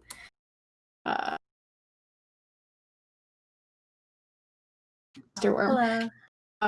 Yeah. So that was Laura, and that was Susanna. I mean, I should probably do this again. This is my first time hosting what you would call it, a stream solo. But yeah, so I'm Giselle Weaver, who does Star Trip. With me is also Laura. Hello, everybody. Does The Other Known, and also Susanna. Hello. Does Tripping Over You with her wife Owen. In the chat. We are here to do a DrawPile stream. And we will be drawing some things together. We have like a list of planned topics, but also we have we'll just see how it goes. So we can definitely just start off by either drawing ourselves or drawing our characters from our comics. Yeah, like, whoops, I brought back the alien man. Let's just get rid of that guy.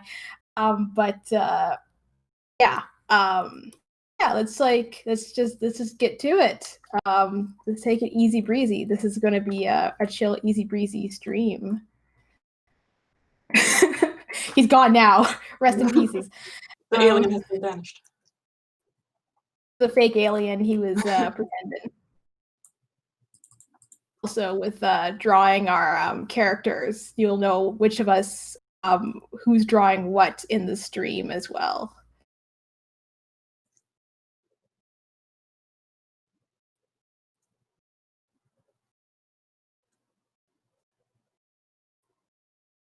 Yes, rest in peace. Hours. Give him his little like alien dealy boppers on top of the tombstone. Oh. That's anyways.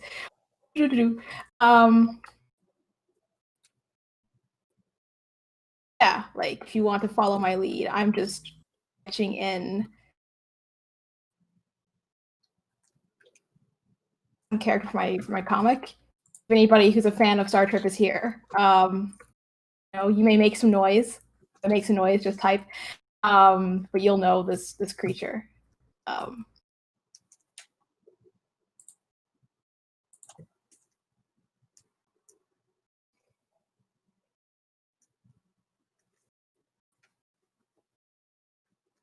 you for the links, Ren.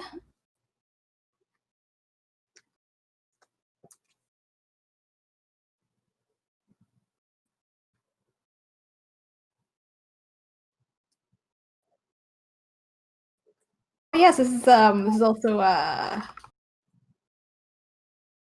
Hive Pride stream, so I guess we should also. I chose like my least like my only character who isn't very obviously queer because they are they're weird. Maybe somebody else would be better. Eric's just like, yes, here are our queer characters. I'm just like, alien, what sprouted off of one of my other characters who is also like, well, they're arrow ace, so that probably works. Here, let's have a coot. Sweeps is acting as my stand-in. Oh. Is excellent. Catching up on what's been going on in The Other Known, I kind of wonder if how he's doing through all this. How Sweeps is doing. Yes. I mean, Sweeps is a robot. In the complete sense, he probably doesn't really have much of like an emotion in regards to like what's going on. like Senti and Pratty, who are just causing shenanigans for the sake of it because they are both gay and full of emotions. Yeah, Sweeps is a very non-troublesome robot in a comic full of very troublesome robots. Yeah, no kidding. It is the unproblematic fave.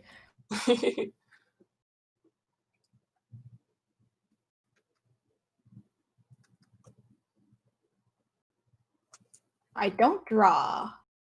What you call it? The Ace Pride flag very often, but does the purple go on the bottom or the top? I probably should just look this up. I think the purple's on the bottom. I just had to Google, I guess, my own flags because I didn't remember what the color configurations were. Sounds right to me. Close enough. There we go. Also, Ace and not having any of it.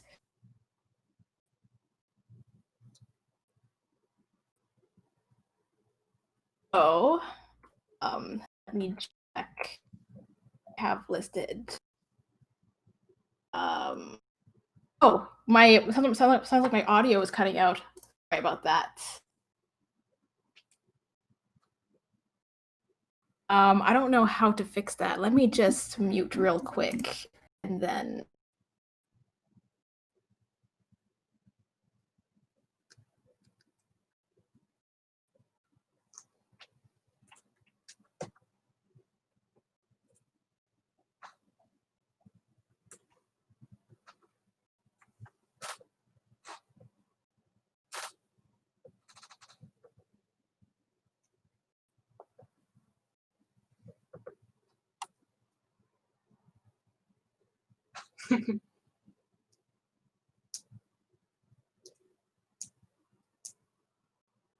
I'm so used to having long hair. I've only just started drawing myself with short hair, and it's disorienting.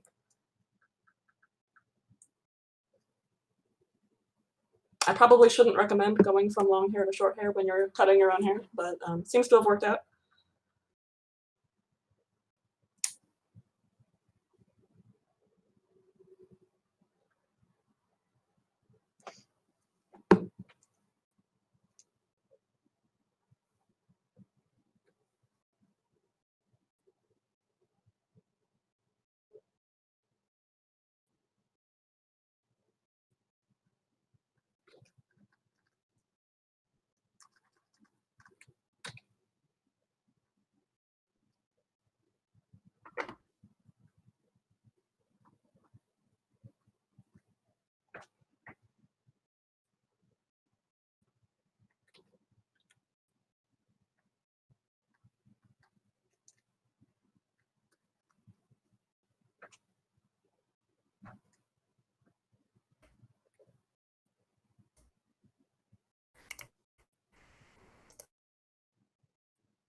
All right.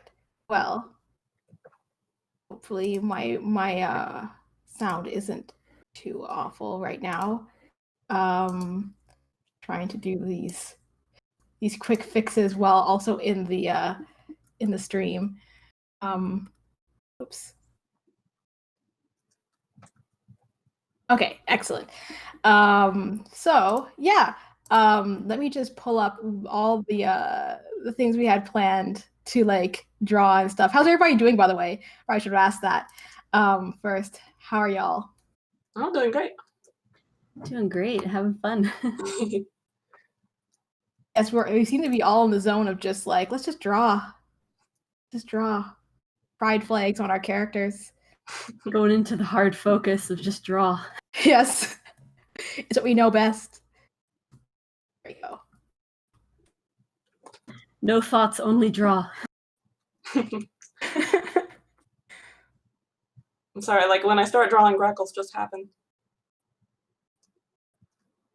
Grackles are like amazing. You're just like, you just have them like, I mean, you just bang them out like fast. You're just like grackles on the brain. They all look perfect. It sounds like a great problem to have. Grackles are the best bird to exist. They are truly beautiful. I love the way that they're Feathers look iridescent, but also still black. Yes. I probably should not get this bold, but I will try to introduce some iridescence onto my grackle. I mean, in DrawPile, if you can do that, that's a flex. That's definitely a flex if you can do that in DrawPile. Going fancy. I'm lucky you're.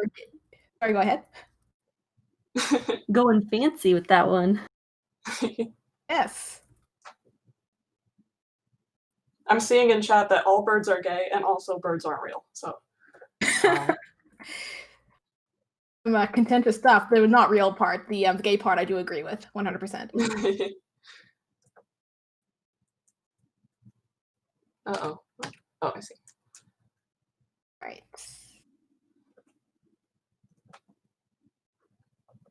Thing that's always very exciting when using DrawPile is that I always do a thing in it, and I never know if I'm just like causing chaos to everybody else who's like also using it. Oh God. Like flip the canvas, I'll be like, I hope nobody saw that or experienced that. Oh, I think same. it's only in my zone. Yeah, it hasn't affected mine. Okay, good.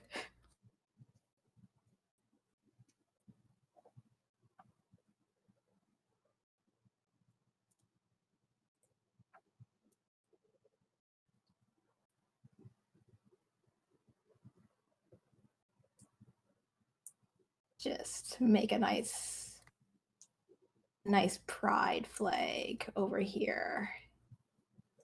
Let's make that different color so it matches the purple. There. Jazz is showing her pride. Okay. Well, you're on the gay stuff. So round 1 done. You can keep going.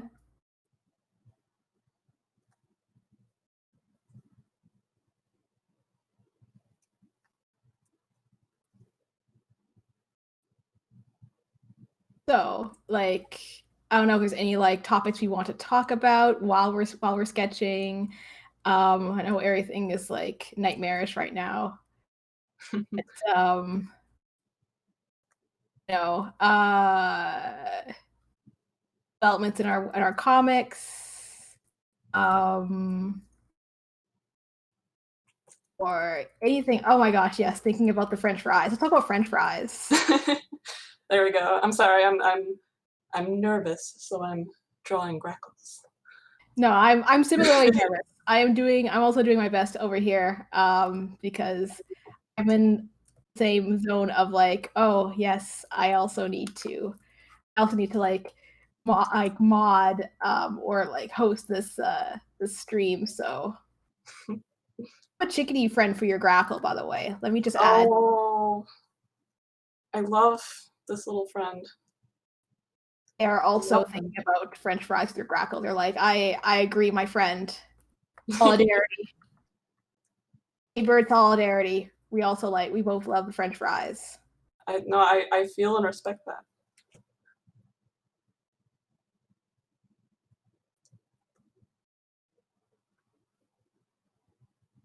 You draw.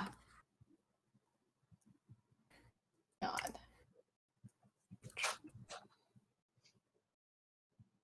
How are y'all finding DrawPile? Is this your first time using it? Yeah, still figuring out the brushes, but it's actually really fun. Yeah, it was a little bit awkward when I first tried it out, but I'm definitely getting a hang of all the tools. I like that there's a hidden like color wheel. Yes. At first I thought I was gonna have to, make do with the swatches that they give you. Oh no, thank God they have like a lot of like options for like, a group drawing like program, which is pretty much the equivalent of like MS Paint. It definitely has like a lot of like fun stuff, and like it's also at the same time I kind of like the times that I've have used it for like practicing using it because we were setting up for this like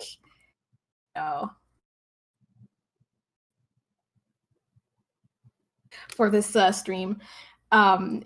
it was like we just draw whatever because you don't have to worry about making anything look good. It's just because all the settings are definitely very like basic. You can just whatever, who cares? Like, make it look bad. It's kind of like freeing in a way. Like it's like worry.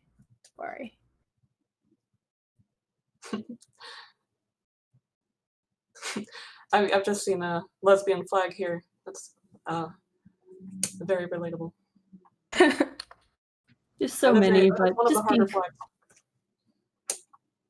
At this point, seeing how so many lesbian flags, being a lesbian, also is that like I'm just gonna go with the rainbow.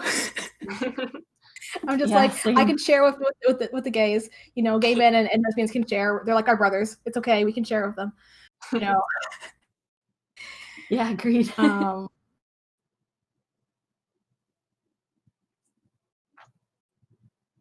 That's my hot take. I hope that's not too spicy or anybody. I don't think that's a spicy take. I think there's also like maybe a bit of shenanigans with that particular flag. Like I'm not really well versed in the details, but God, you never know. Like one of them could be like the person who designed the flag could have been like a TERF, or they could have been like super racist, and it's just like I don't know. No, please, just give me the rainbow. Yes, the rainbow feels nice and safe. Yes. Rainbow's our friend. Love the rainbow.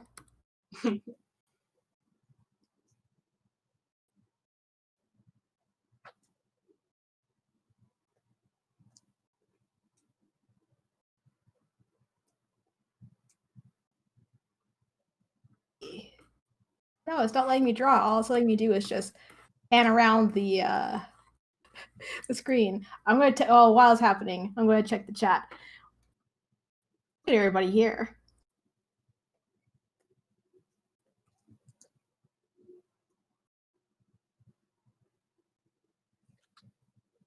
Everybody's sending their love. See some familiar faces.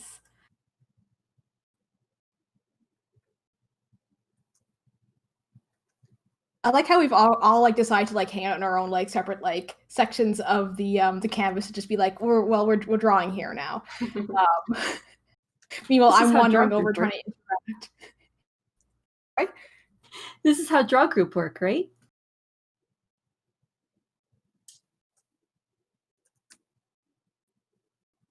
Our draw we've eked out our own little draw countries.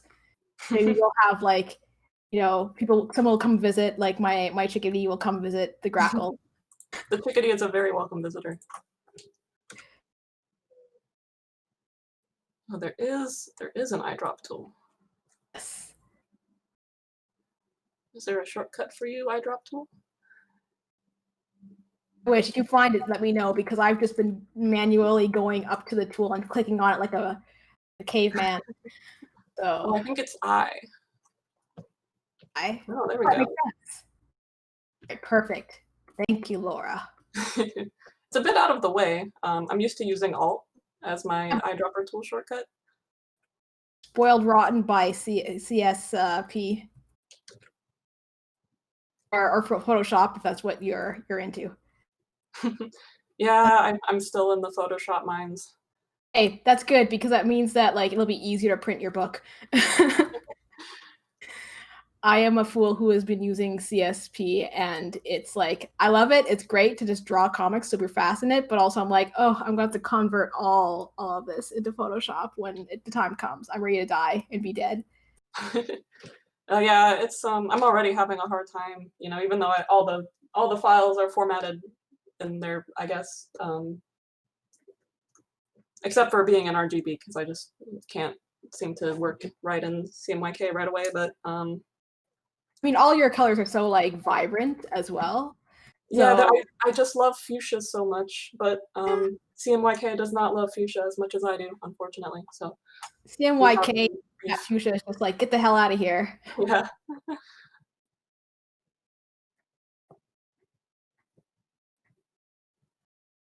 I love how like we have Susanna over here with like these beautiful like sketch things, and over in a corner just scribbling.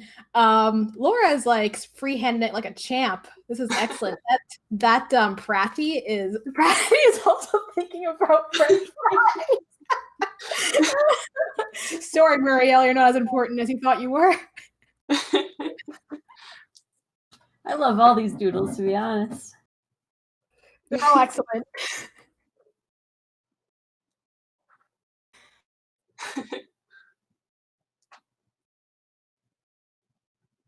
Oh, Christina, thank you. I am also surprised that my robot has turned out halfway recognizable. I don't usually do things without underdrawings. I'm sure most people can agree. Somewhat. Definitely like to doodle freehand because it's just like I need to be free. I want to break free. But like you got it. Like just seeing like sweeps, I'm just like, wow. You can even see like the perspective on like his wheels and everything. It's just like, Laura, how? CMYK and RGB are bitter exes. When will they get along? That's when the light spectrum shifts. That'll be a terrifying day for all of us. Oh no, now they have like a shipper backstory. CMYK X RGB. Hey, write that fic. Yeah, I gotta write that fic. Gotta draw Gijinkas. Yes. Well, now that we have a topic, let me just hop on it. That's true. Oh, but I'm out of space. I'm going to do it right in this little corner here. Maybe no one will be able to see it, but like, I'm going to grab that C.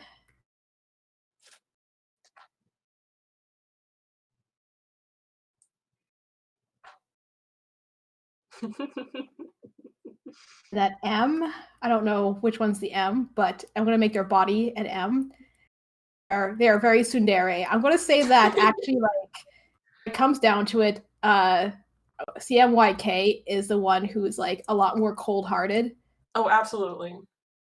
CMYK would be very exacting, like very strict. Yes. Very much like it has to be my way or the highway. And poor RGB is just like, babe, why can't you why can't you be flexible? It's like, no, it doesn't work that way. And we'll have RGB who's just like, why can't we? Why can't we? We just, I don't know. Let's give them like cute hair. Like redone that hair a different color. It's okay. RGB. I forgot what colors are. B is blue. Oh, thank God.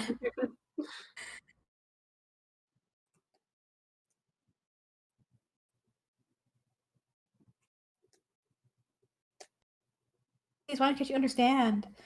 And I guess I should have made the hair red. But here we go. Let's just fix that by making this. Let's catch up. Make red the heart. Something to feel for their boo because it's like I can still use your colors. I can still use your colors in my life. Maybe they can have red freckles. Oh yes, that's good. There you go, pimples. Oh yeah, that's right. But yeah, there we go. I made them. I made the Perfect. I ship it.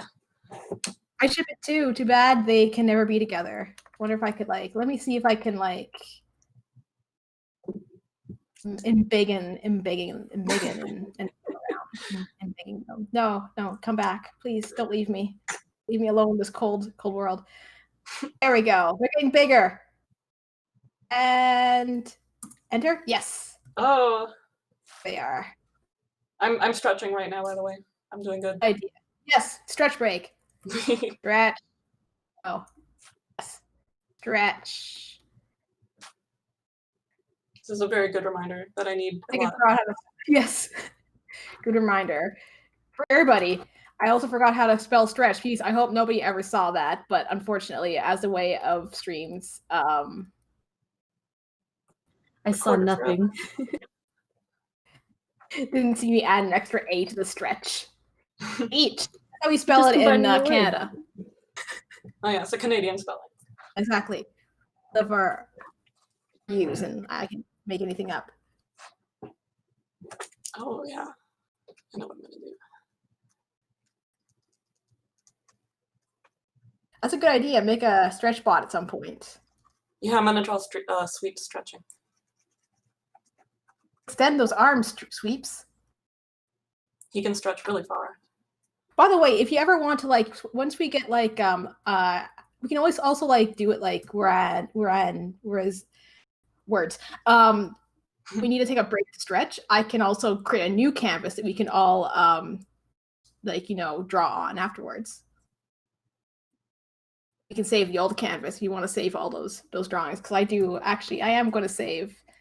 You just like save that Senti and that Pratty, the grackles and this and the we just do a file, save as, draw with friends.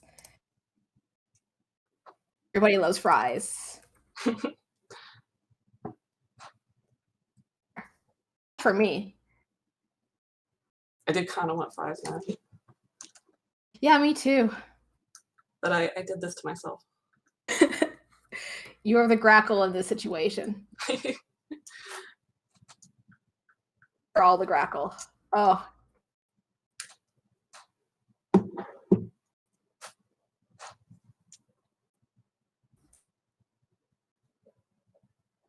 I love it how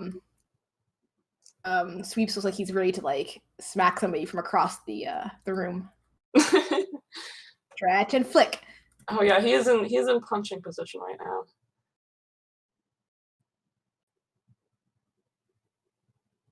Well, I don't know who he should be punching. So I was gonna say Demic, but Demic has already had hard enough life as is. I think he's been punched before, so. Speaking of which, I gotta see. I gotta make sure I saved that, but looks like it saved it.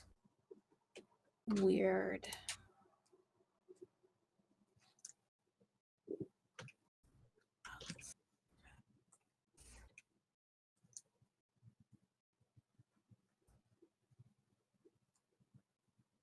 There, saved it. Somebody's random guy. What had it coming? Yes.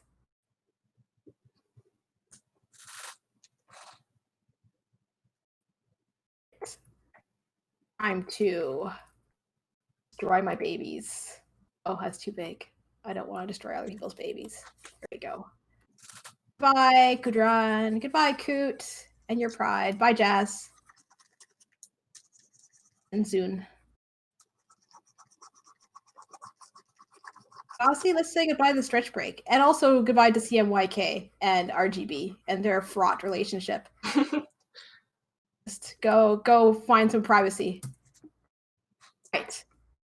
So, do we want to try some topics to draw? One thing we definitely were able to just draw whatever for like 30 minutes, which is what I envisioned was going to happen. That we would just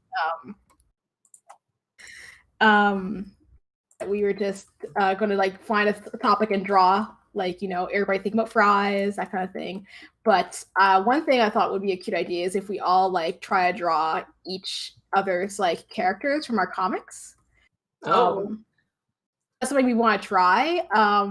You know, let me know if you don't. So it's entirely okay. But I thought that'd be a cute idea. So like, you know, Laura, you could draw Tripping Over You. I'll draw like one character from Other Note, another one from Tripping Over You. And the same thing with Susanna, if we want. But we can like start from that and then go into whatever world we want to go. Regardless, I do want to draw, like, you know, what do I want to draw? want to, well, Laura already drew an amazing Kratty, and I cannot touch the queen. So maybe I'll draw Demic. Yes. This like miserable old man.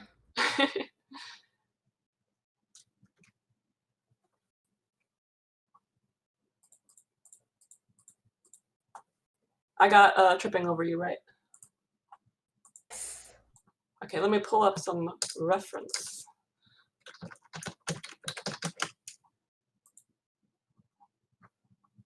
I should have put up reference for Demic. I'm sorry. I'm going on pure memory. I'm just like, he has hair that goes whoosh, right?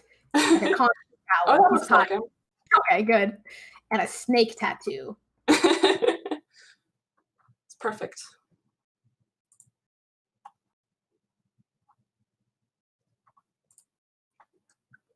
Who's this? It's a lovable child who has adopted him.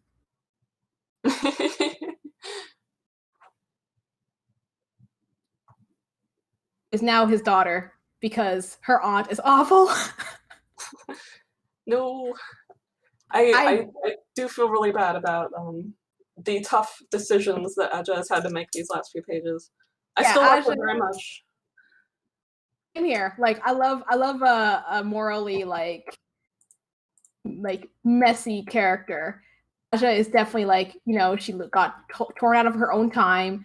She you know, is trying to like make the best of it. She has two awful robots always around her.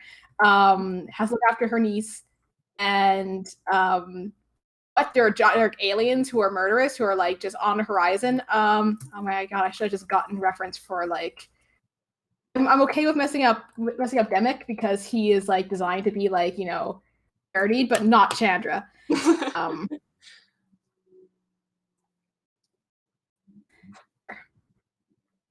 Yeah, Aja has been through a rough time.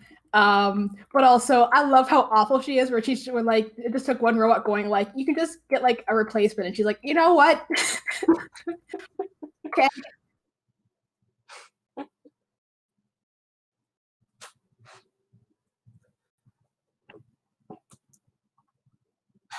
Yeah, it's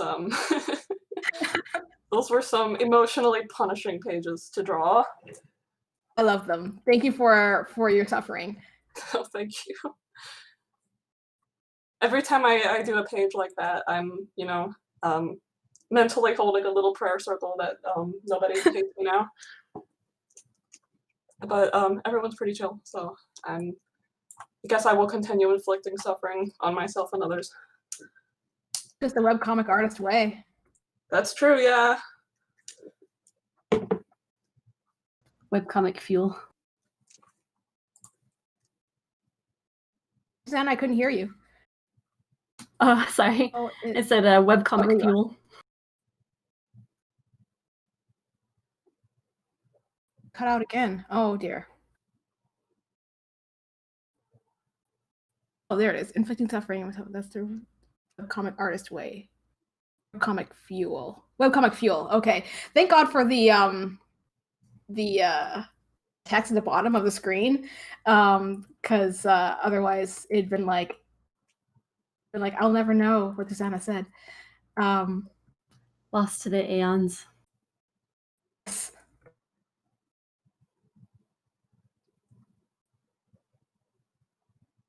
At this point, it should be said, I get really nervous about drawing other people's characters. This guy's really cute. I'm sorry if I don't do him justice. Oh, I feel you. There are definitely a lot of like, this is actually, thank God for DrawPile, because like if these guys look awful in DrawPile, it's like I can just be like, it's DrawPile's fault. That's right. DrawPile is such a struggle, but those both look so good.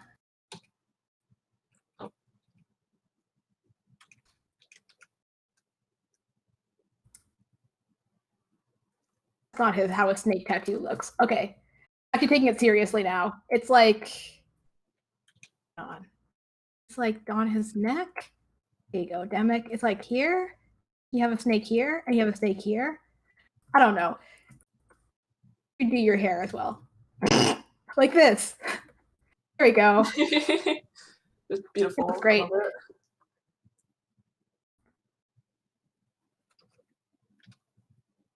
There we go. That's better.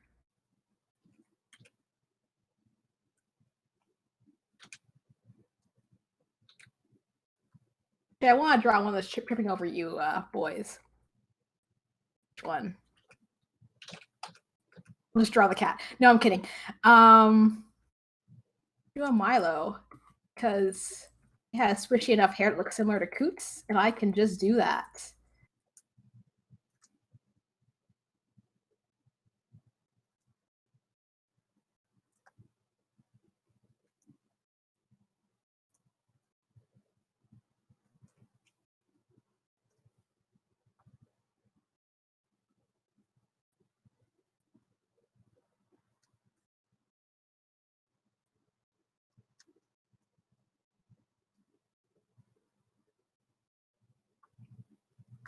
Thick eyebrows. There you go.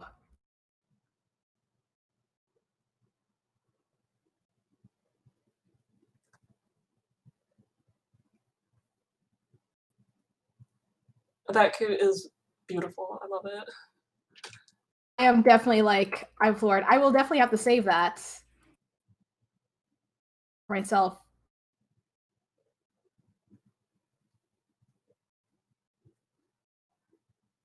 They're so pretty. So pretty, yes.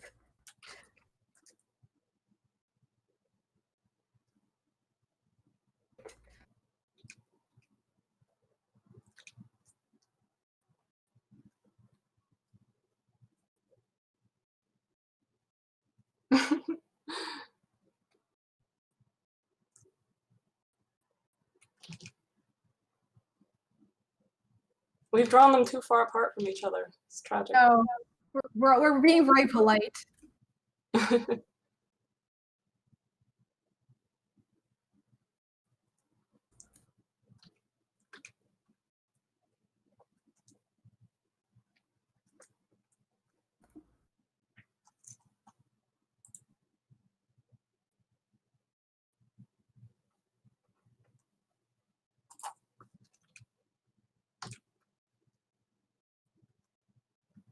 There you go. I probably want to draw Milo because of the fact that Coot is really beautiful, and I'm just like, okay, let's like actually.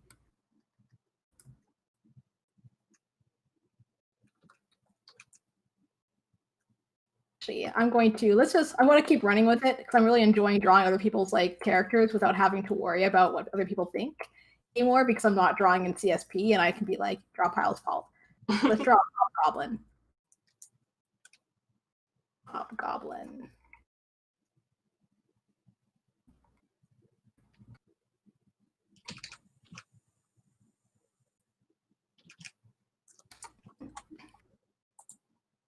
Actually, I was wondering, Laura, if I could ask you questions about your comic. Oh yeah. What inspired you to design Hobgoblin the way you did?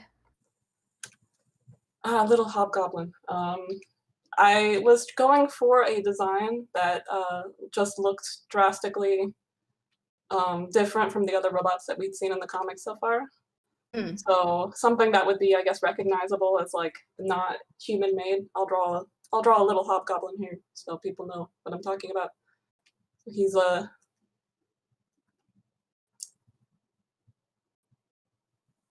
little rascal. Yes. With like a sort of a central, I guess, eye thingy. And sort of a flexible eye, like a flexible body made of some kind of alien technology. So Nanogoo. Nanomachines. Mattel. So the idea was like he'd be really fun to draw doing all kinds of different stuff, like stretching his body over long distances. But he's really hard to draw, so I'm kind of regretting everything. Because his form can always change, therefore it's full of like so many possibilities. Yeah, I mean, I enjoy the challenge, but at some point I also realized I think that I might have either given him maybe too many or too few limitations. Like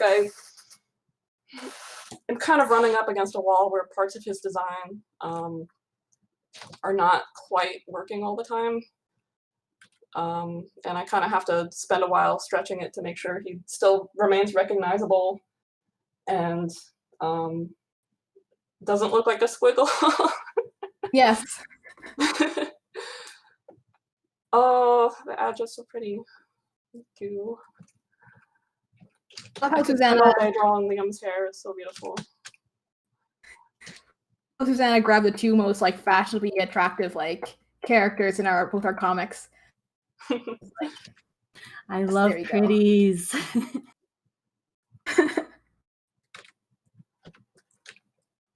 Susanna's all about the aesthetics.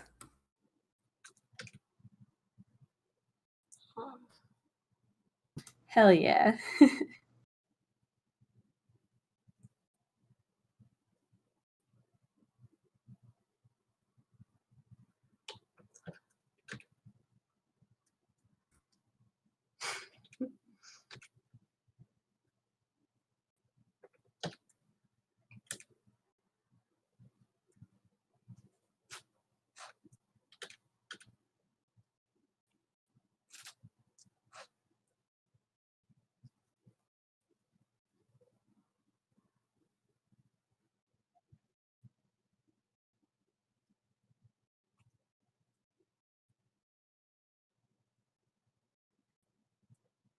Let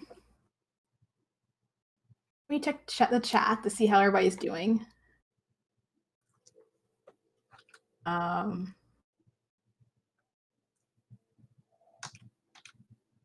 robot logic of children are replaceable, right? Excellent. Yes, there's actually a lot of people here. I'm like touched.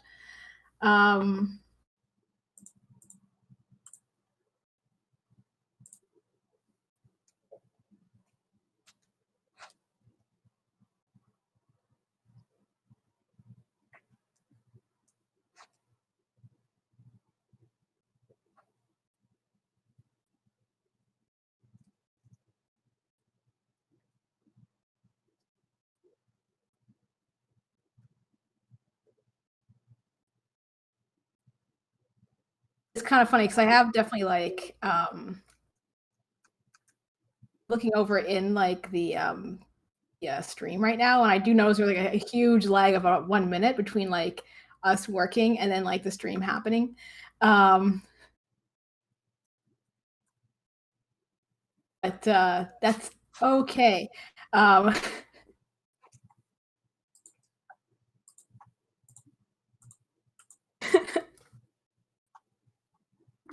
Yes, I should probably put like which characters are which. Milo.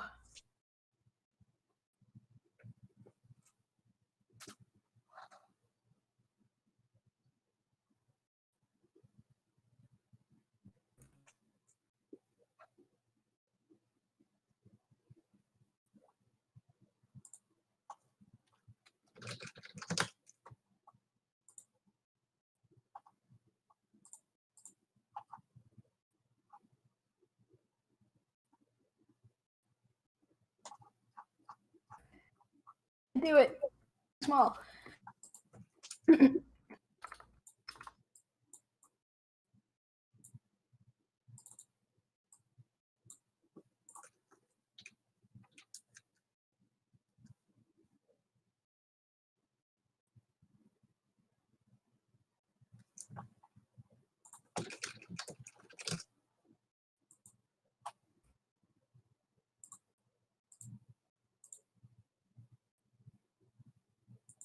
There, no.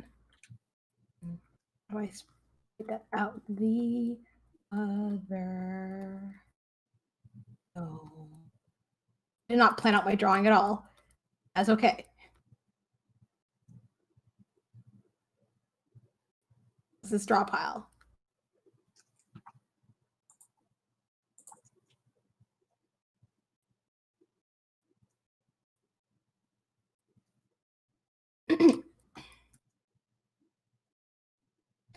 So something I noticed, realized is that we definitely of us. Oh, it's my lizard mom. Laura and I are both sci-fi artists, but who do sci-fi comics. But Susanna, you do like a slice of life. But I always wonder because like one thing for me personally is like I know that I do not have like the capacity to do a slice of life comic. I think it requires a lot of like focusing on like the emotionality of the characters. But what is it about like writing a slice of life comic that you like the most? You and Owen. I guess I should be asking not only you but also Owen, but Owen's in the chat. But for writing and drawing. Well, for a lot of it, it's that we do end up enjoying drawing the emotions and a lot of their interpersonal connections. And a lot of it even mirrors a lot of our own friendships. I see. Okay. Is my microphone still going right now? I can hear you actually very well right now, but Okay, are people having issues? So sweet. One says that she wait is Owen, is it she, her, or they, them? Let me double check. Over you. Apologies.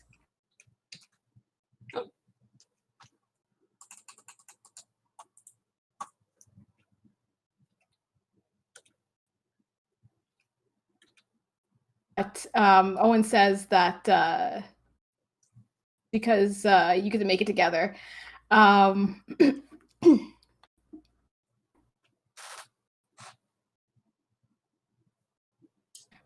That's very sweet. Okay, she.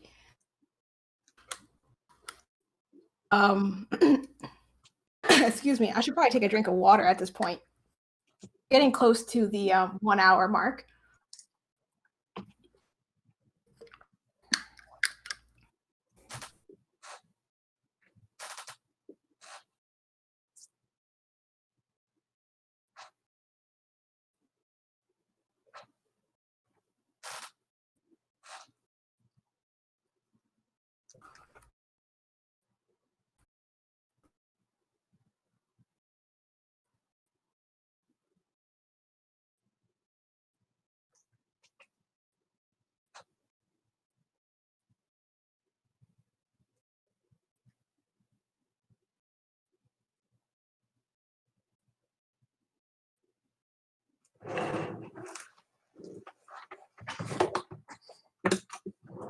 How's everybody doing? Do we need a stretch break anytime soon?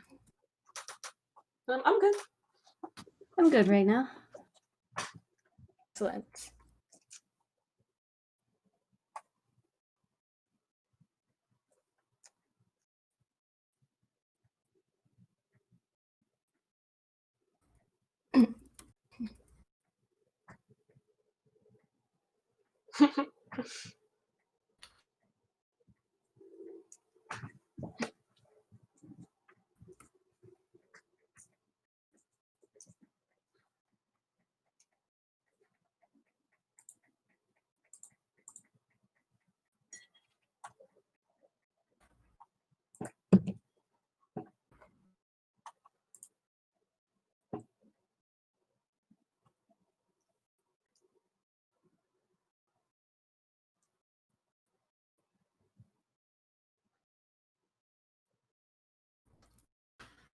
Yes, also good idea, Kevin. We need a hydrate bot.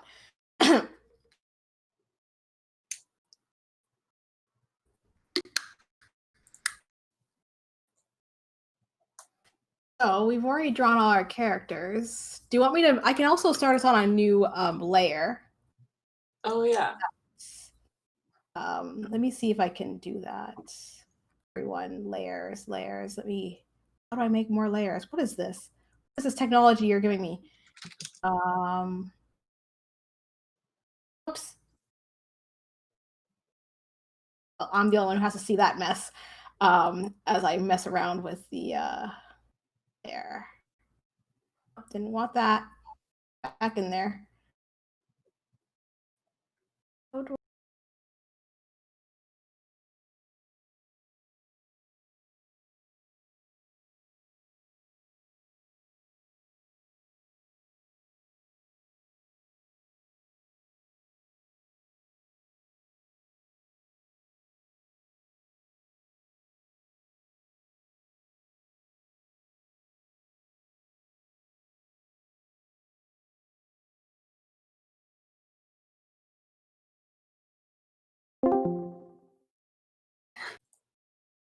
At Kev. This way, as we want to like, because we like the old drawings, we can save them for later, and just grab them after the fact. But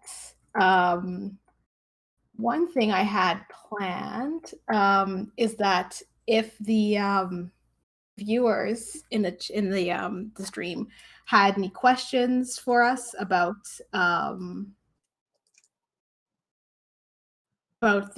our comics and such, I was thinking, oh, we could also have like a request, like, you know, requests like time slot, but I don't know if that's anything anybody feels particularly comfortable with giving free drawings. We can only draw our comic characters though. But yes. I'm comfortable with that. That's a cool idea. But Okay. Yeah, that sounds fun. How do you feel with that? All right. Yeah, like with this new canvas, if any of the people in the chat have an interest in like, you know, requesting any like drawings or suggestions, not requests, suggestions for things we could draw, we'll leave it up to them. Yes. Yeah, I'm just watching for when the stream catches up with us.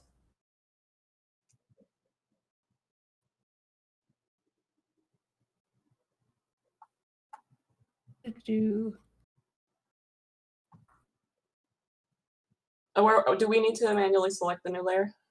Yes, you do. Oh. Is everything working? Can you see it? Hang on, let me see. Nope, don't insert layer. Layer 2. Everybody should be able to see it and draw on it. Whoops.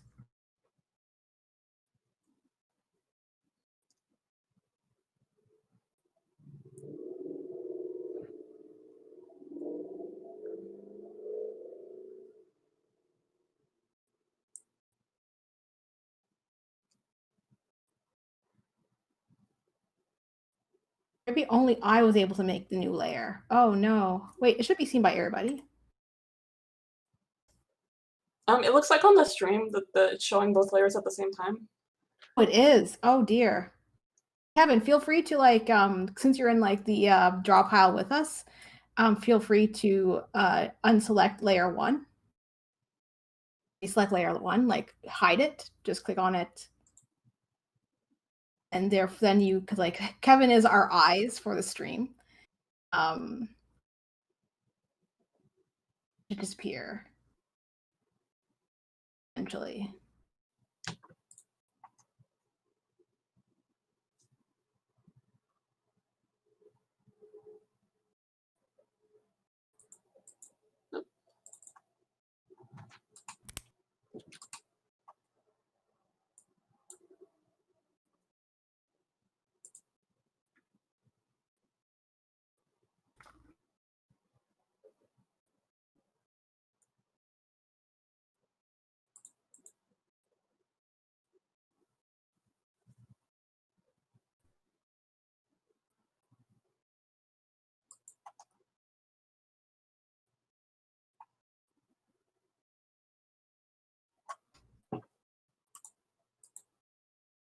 There you go.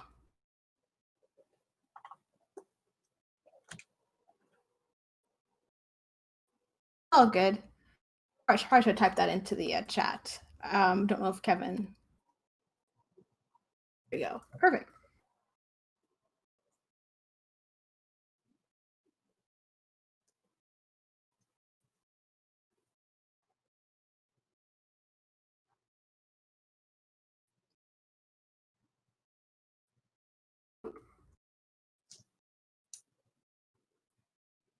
A character wearing a mask.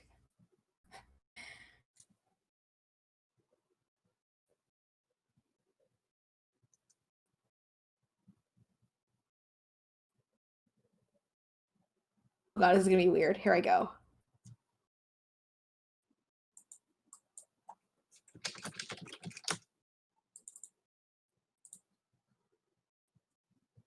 Oh yeah, I temporarily forgot about the existence of face masks, which we're all wearing right now. And I was like, oh, like Majora's mask?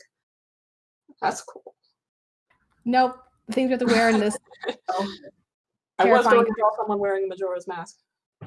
If you want to do that, hey, interpret it however you like. My brain is working excellently today. It's a Sunday. We're allowed to we're allowed to think freely. Sunday, God can't see us. There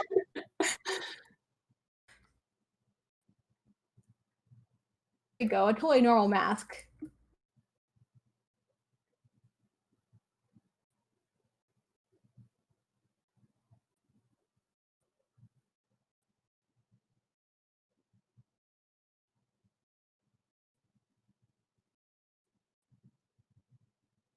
Yeah, we gotta wear those masks.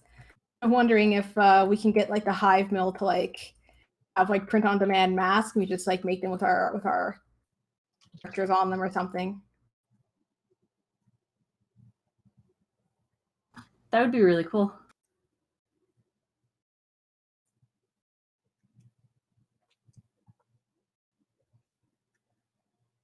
Yeah, it's hellish out there. Here, have a mask with Milo's smiling face on it. It's like a horror game then.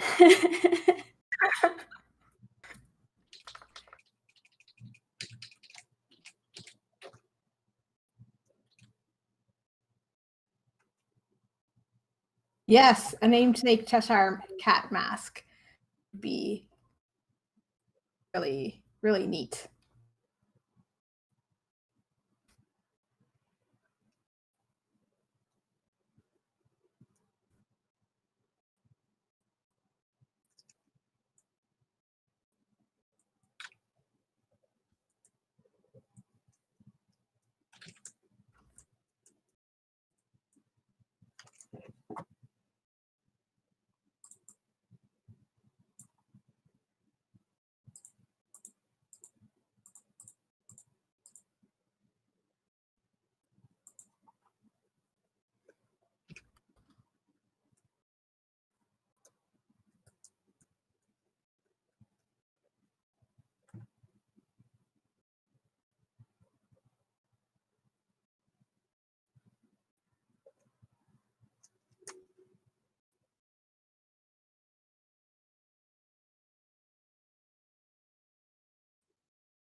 Everyone's in the chat just dropping all these great ideas.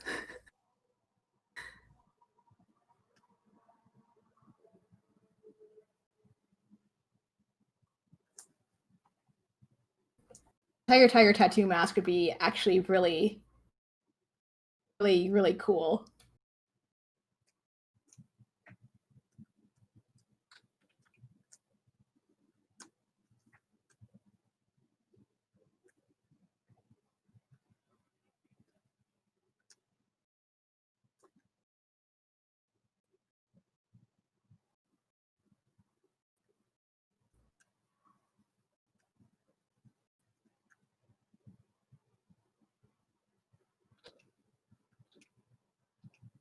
Oh my god, all your characters are so hot looking, and I'm over here like blob.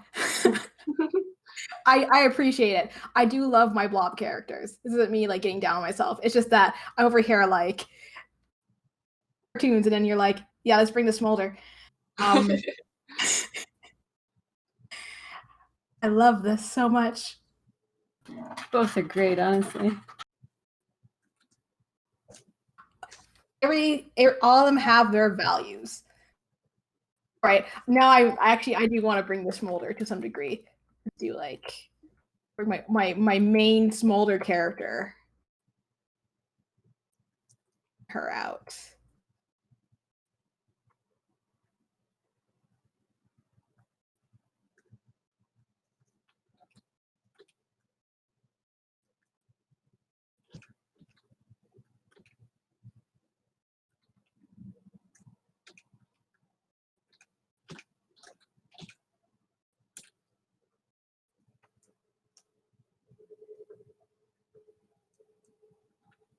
obligatory hot alien.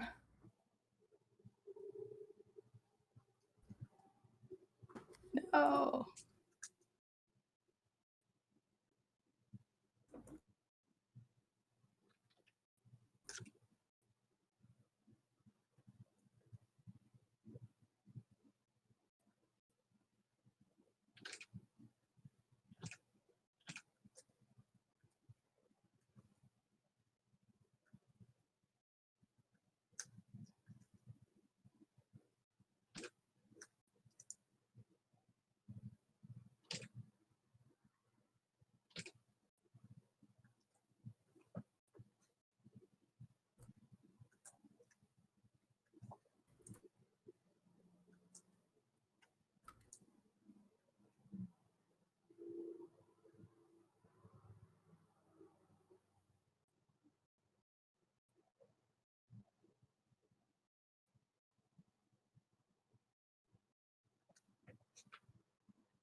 Same. I really enjoyed the whole mask aesthetic, honestly. Bird.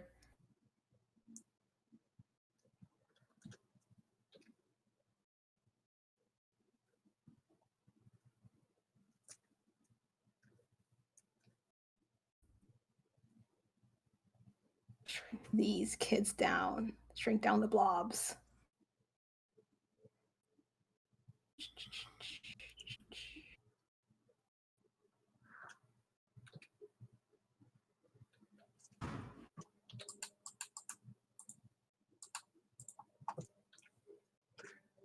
Oh, I'm trying so hard to draw cute bees. Come on, bees, please be cute.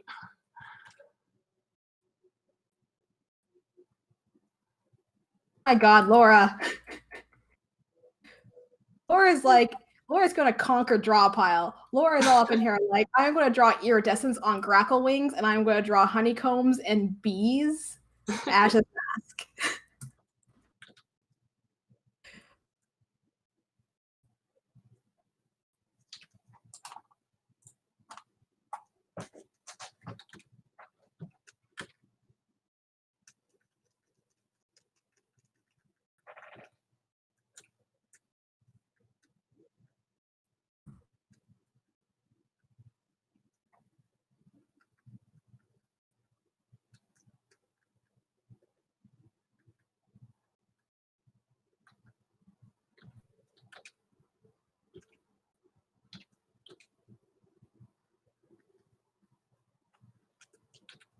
Mask for the queen bee.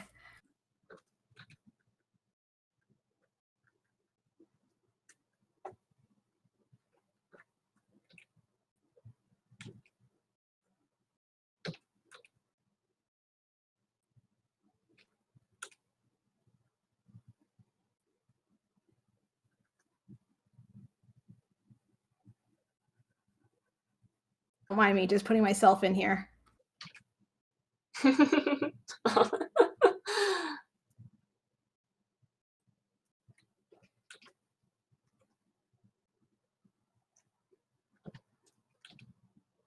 You, Asha, you can abandon me in space anytime you want.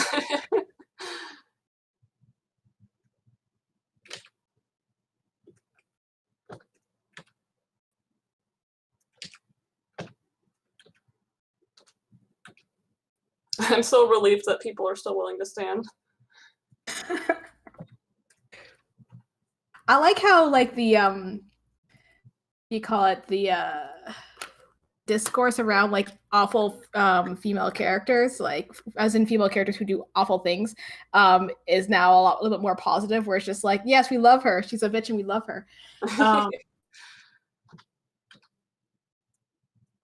Yeah, I've definitely seen, I guess, what you might call a history of in media and even in webcomics, people will treat female characters who do problematic things differently than male characters. Yeah. It's I guess you think of the webcomic readership as being on the whole a little bit more progressive about that, but it's still, you know, not a hard and fast rule. So Yeah, it definitely depends on the character as well. Yeah. Definitely had people have opinions on Jazz's behavior in like the past in like Star Trek. Of course, Jazz was also like a very annoying character with as a purpose because that's just like she needed to grow up, essentially. But like I think it's like definitely a case of like the character has to be attractive and also mean, essentially. It's gonna be a mean female character. Like, you know, Azure Priest is essentially definitely like attracts the yes, definitely mommy Yeah, crowd. yeah, that is a good point. I think that probably more conventionally attractive, like the characters probably get more of a pass, like in real life. It's probably something worth examining at some point. You don't have to in this stream, of course. No pressure. Oh my god, yes, the Pearl debate. Oh my god, I can feel myself aging. Yeah. Thinking about that in Steven Universe. But I'm just looking at the chat right now. But yeah, like it definitely is like a discussion we should probably like think about. Like it's not because like it's like we have to like discourse this, but also like just like it's interesting to think about in terms of like how you approach writing a certain character as well. Like yeah, for sure. Definitely, there are a lot of considerations that go into you know, writing a certain type of character and the kinds of things that you think, I guess, that they can get away with, which sounds horrible, but like, I mean, yeah, without going into it too deeply, there's definitely a lot of considerations I think people should have.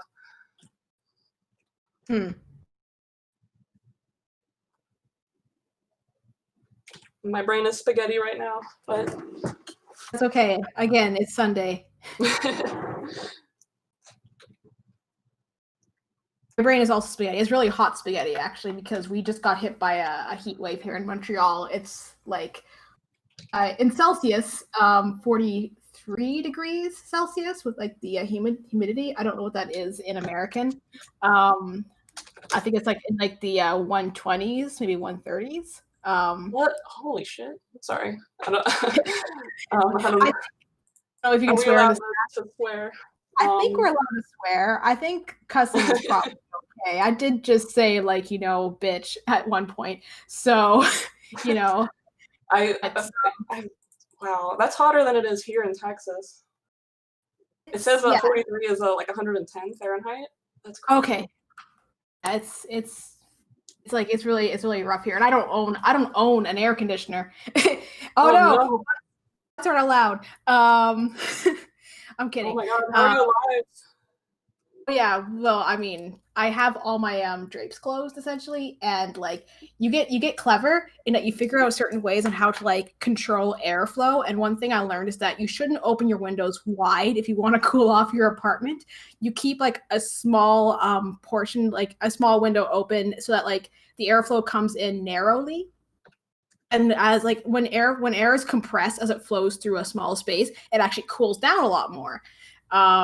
So in order to keep my apartment cool, I just keep my back window open at a very small crack. And when the air comes in from like the north side of like the building, it actually helps cool my apartment to a certain degree. It's not as cool as like say if I had like actual proper air conditioning, but it is like I'm still alive. I'm not like completely melted. Wow, that's a good trick. I guess if my AC breaks again, of course in Texas they consider if your AC breaks, it's a maintenance emergency, and you can get somebody down right away. Yeah, it's very important in places like Texas, whereas we're in like y'all have like, you know, particularly like vicious summers. I mean, it's warm there all the time, right? You're in the South.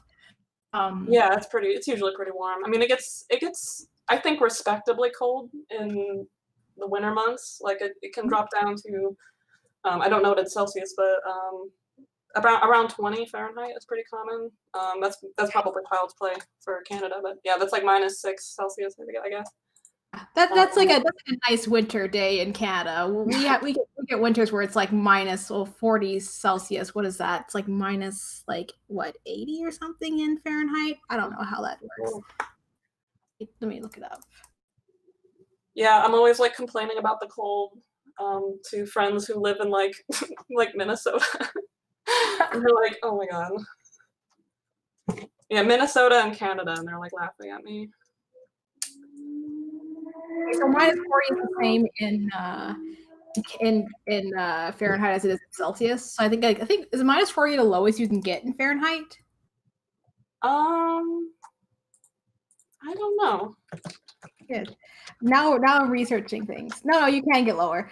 But yeah, 40 is the same as 40. So like yeah, it's minus 40 Fahrenheit essentially. We can get there in Canada. It can get really bad. Like even the south parts of Canada, like in like, you know, Montreal and like Ottawa. Toronto stays kind of warm sometimes. I don't know. I think Christina is here in is here to chat. Yes, I see Christina has learned my one weird trick. But Christina is a Toronto-based artist. I don't know if she has any feedback on what it's like in Toronto, but I know Toronto stays fairly warm. The joke is that like in Toronto when it snows, it's like a city emergency. But yeah, Montreal is like kind of brutal. We get a lot of snow and it gets really cold, and we have a big mountain. Like not a big mountain. It's not a big mountain. That's a lie. It's like a very large hill in the middle of our city that tends to like control how like the wind works. Oh wow. And so we get really nasty wind as well that will just blow you like off into like the distance. So it's exciting. I love the city. But yeah, like in terms of weather, yes. But that one weird trick, yeah, narrow your airflow. I've also found like online, there's like, especially in places like India, they found ways to like make these like, make them yourselves. It's like this kind of like thing you can make out of either like plywood and just punch holes into it, cut holes into it, and then like stick like half of like a water bottle like head into like the holes with like the nozzle, like the spout, the mouth of the water bottle into it, and then stick that onto like your into like when you like open like the screen of like, or like open a window and you have like a screen on it or something, just like stick that on there, and that'll help cool your apartment as well.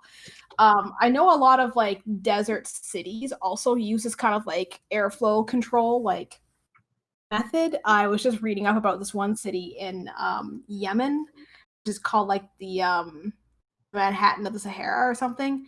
Let me just find the it was on Twitter.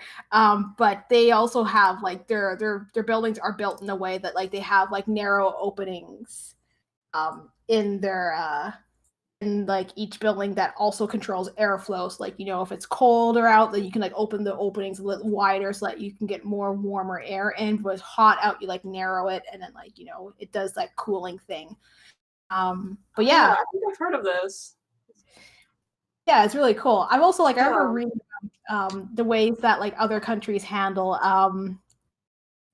like old buildings in Japan in particular, and how like they are built a certain way to control airflow.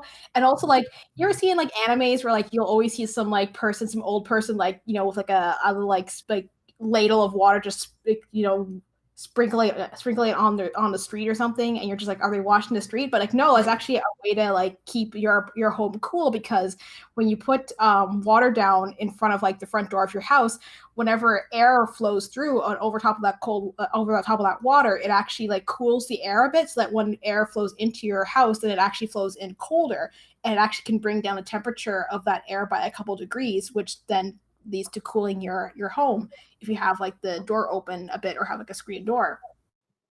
Yeah, So I guess that's like, it's like related to, I guess if you live near like a lake or like a big pond, you can get like benefits to the air coolness that way. Of course, you also get mosquitoes, so it's a trade-off.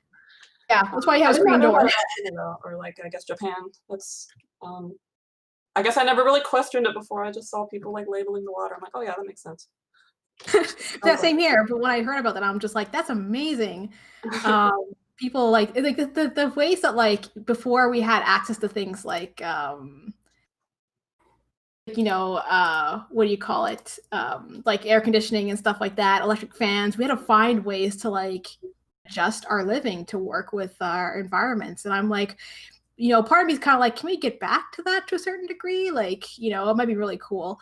But at the same time, like, I don't know if I'm delving into hippie territory. Air conditioning is still pretty good, and I know some people who do definitely need air conditioning because high heat can cause like serious like health issues.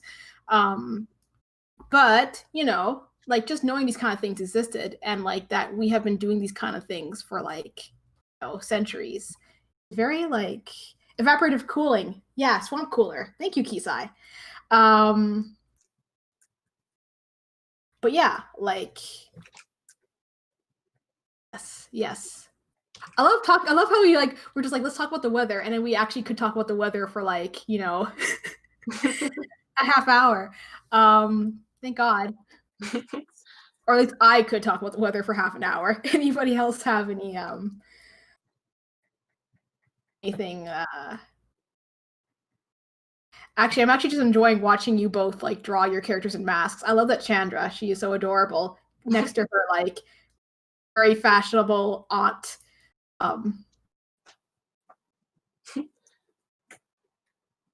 Maybe Chandra should have a bee too, or some honeycomb. Flowers. Flowers. Yeah. Oh, that's, I guess, yeah, flowers are bee adjacent. Related. Yes.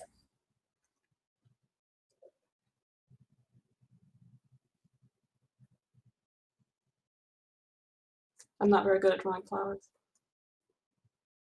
Just do like the four petal one, then a circle in the middle. That's basically exactly what I'm doing. It's like that's how I learned how to draw flowers as a kid, and in all of the years leading up to me being a much older person, I never learned how to refine that knowledge. So I still got my my childhood flower shortcut. Hey, listen, you trade like flowers for robots, and that works for what you're doing. Sounds like somebody has a snack. I hear a crinkle.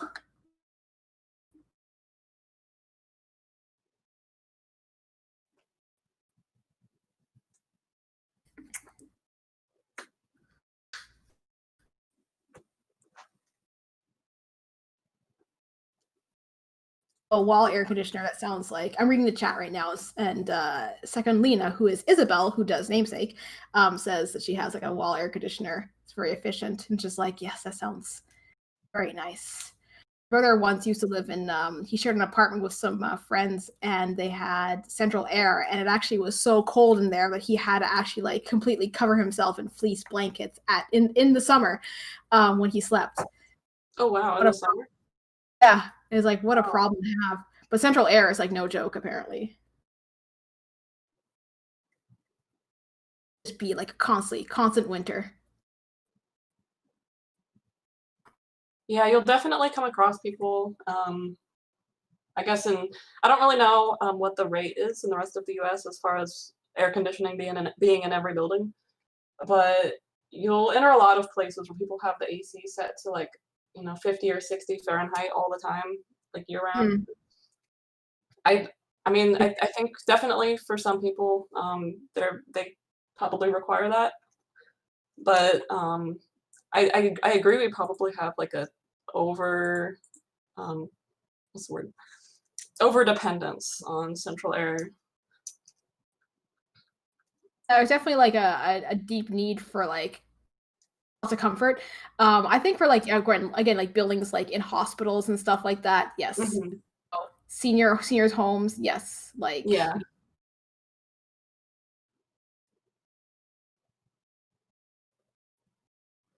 But yeah, like there's definitely like I have back when I used to be in school and would hang out with the rich kids, because I was from the poor part of town. But somehow I was able to like sneak in and like eat their snacks as like a friend. Definitely being in their like, homes and stuff like that, it was very much like, damn, y'all crank the AC. Like it's no joke. You come in like with your shorts on because it's summer, after being outside, and all of a sudden you're like, wow, I wish I had worn pants. Yeah. Like I would need to bring like multiple layers to school on days where it was like 110 outside, and I'd have to bring like a jacket because it'd be like 60 degrees inside the school all Oh, day. y'all had air conditioning in your schools? Oh yeah, it's everywhere. It's every building. Oh, that makes sense, right? Because like in Texas, because I assume you're Texas born and raised, right? Oh yeah, I was technically not born in Austin, but I did move here when I was a couple months old. So I, for all intents and purposes, yes. Okay. Basically, Austinite. And I think it was kind of similar even in the other southerly places I've lived. It's very unusual when you walk into a building and there's not any AC. Like it's actually notable. Like, oh, what's going on? It's really warm in here. Did your AC break? Yeah, like what's going on?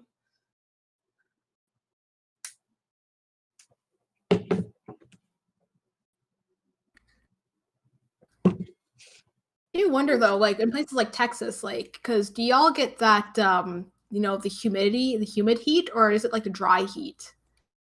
It's very humid here. Okay. I guess if you go to somewhere like Florida, it's going to be much worse. But yeah, we still unfortunately get the humidity, and it's really brutal. I don't know if it's coming from like the Gulf of Mexico or whatnot, but Probably. it's just like it's so stuffy. Like you go outside and it feels like being in like a reptile terrarium. You're like, oh god.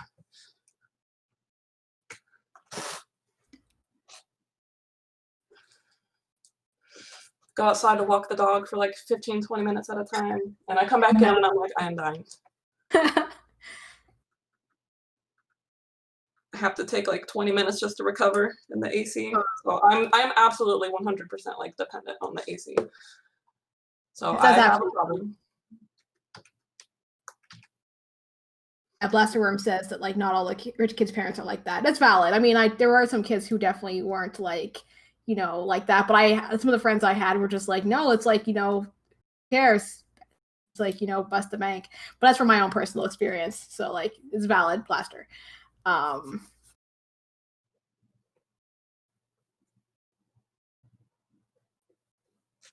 But yeah, like I guess maybe probably comes from the Gulf of Mexico. Now I'm looking up maps. I know I should be joining in with the drawing, but now I'm just curious about like how does like the ecosystem work in Texas?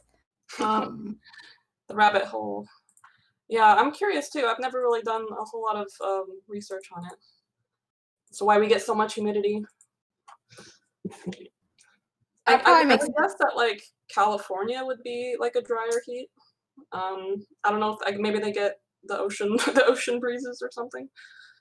What I've heard. Very dry. I mean, obviously it is very dry in California. It's always on fire.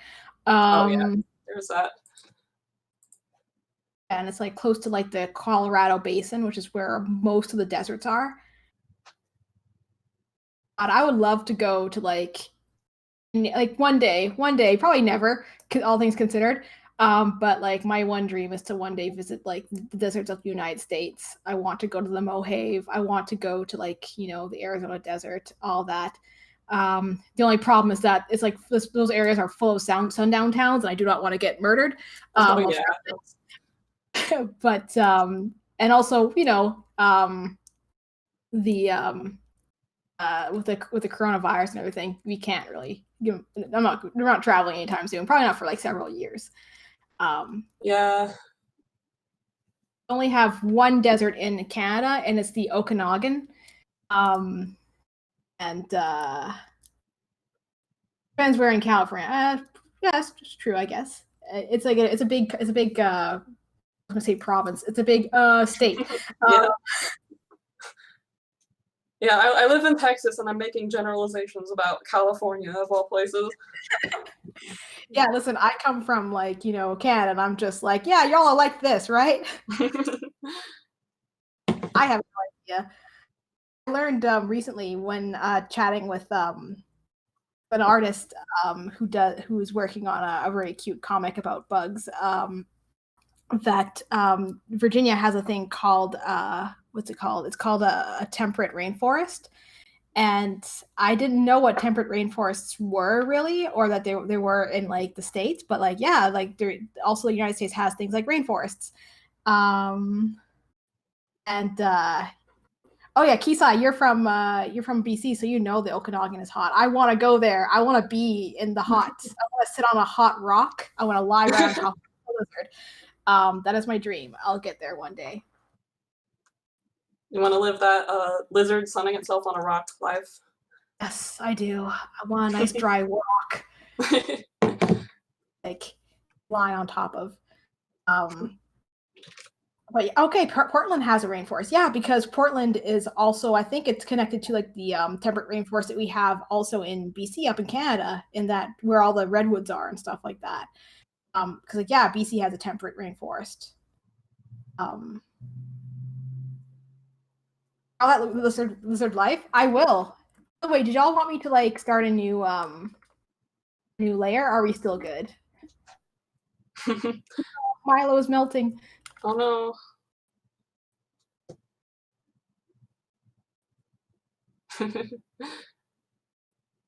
We could start a new layer if you guys want. Yeah, I am pro new layer. All right, a new layer. Are close to like the almost a halfway mark for this insert layer.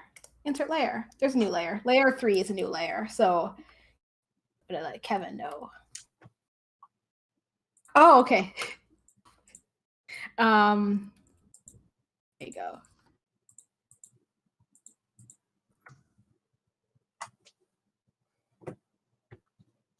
Kevin know that he can select that layer 2 so that we aren't drawing on top of we aren't like, sharing with layer 3. Layer 3 is there for anybody who wants to start drawing on it.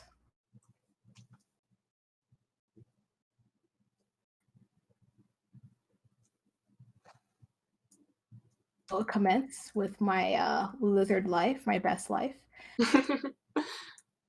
I'm gonna draw myself as a gecko, as like a leopard gecko. Gecko that likes to live. Yeah. I love Yes. those little guys. Have like the best eyeshadow. Their eye game is like excellent.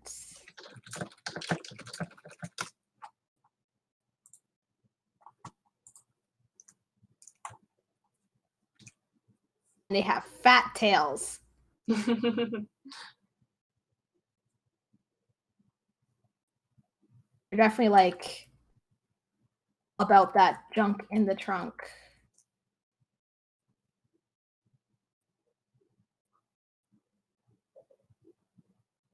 Draw your lizard Sona.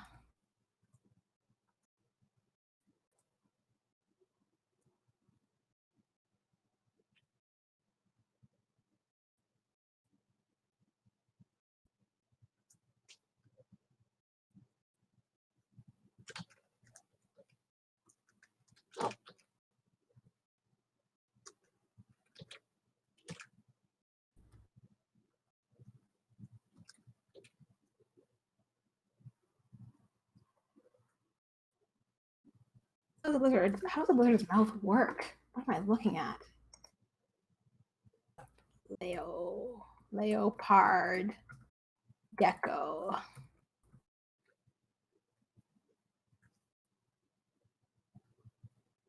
Okay, there it is. I have a pointy nose and a sweet smile.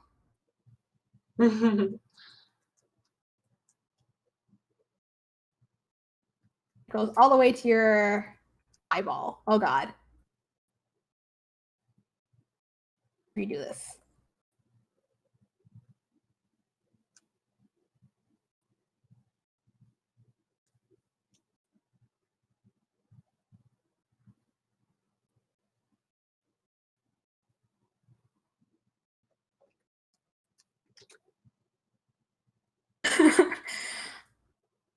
Oh God.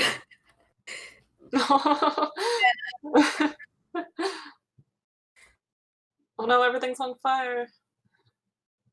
I remember what was it, like 2 years ago when Arizona was so hot that all like the signages were melting as well. Was that? Well, actually, right now, our mountains are on fire, and they have been on fire for a month and a half. I think our entire mountain is now ash. Oh my god.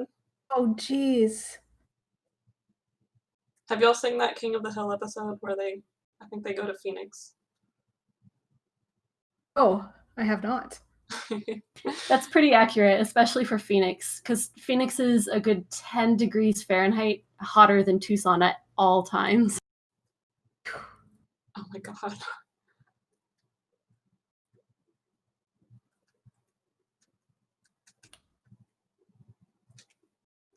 It's brutal though.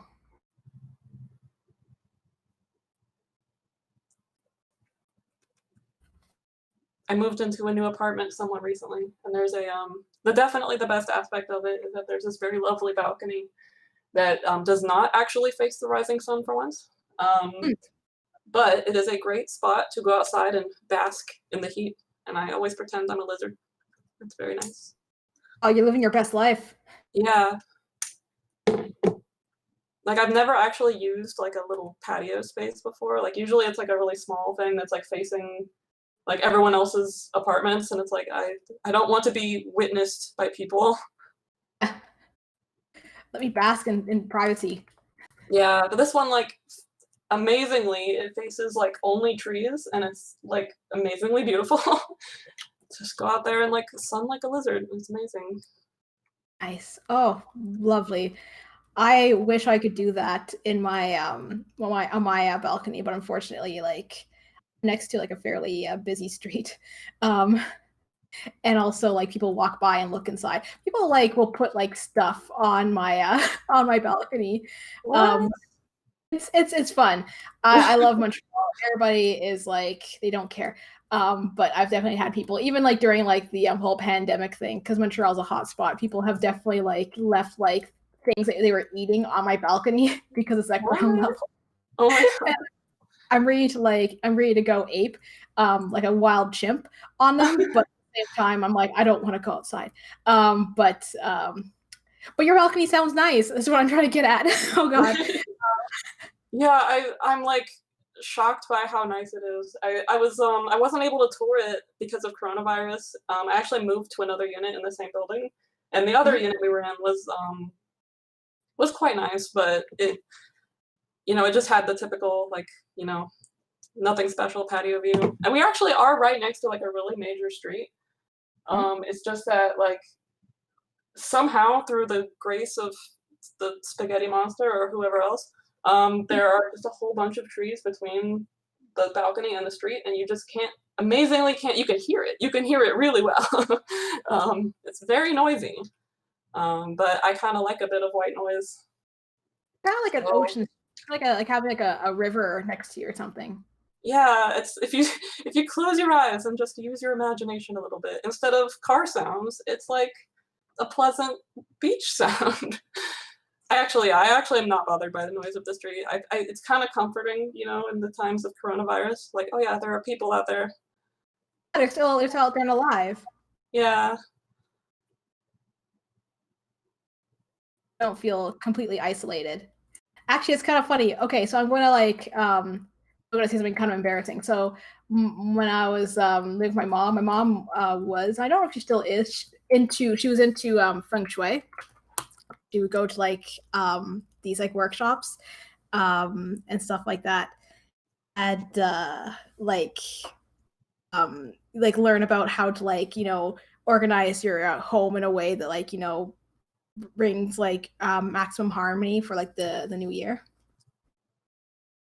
And but like one thing I learned is that apparently because like in feng shui apparently is that on the south side of your building you're supposed to have like a river or something flowing through, but for a lot of like people who live in like apartment buildings in the city, you don't have like an option of something like that. So you actually treat like the flow of like a busy road as like your river, essentially. That's like your river standing. So like, yeah, because anything that has like, movement and makes white noise is like, that's your river. Yeah. No, I can see that. I had some friends who were also really into feng shui, and I think there's definitely I think there's something in it. I definitely like have this very particular way that I like to arrange my room that like I can't explain it, but it just makes my brain happier, and it makes me feel more like working or just relaxing. So I feel it, and I like the road for the same reason. Like it does feel like it's a nice little passage going through. So it's the reminder of the outside world. What is my dog doing? Rhett. How's Rhett doing? Hopefully not peeing on the walls. Oh God. Is it close to his walk times? Are we wandering into Rhett's walk times? Not usually. I mean, we don't usually walk by this time, but the thing is, like, because it's been so hot, like, we get back from our walks and he's like so thirsty that he'll just drink all his water at once, and then he'll have to pee like much sooner than usual.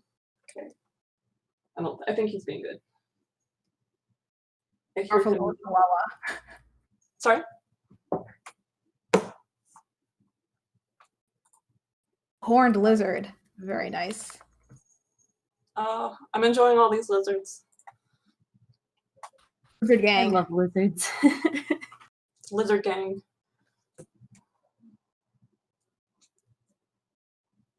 These are truly the ideal life form. I agree. This is an Argentine black and white tegu.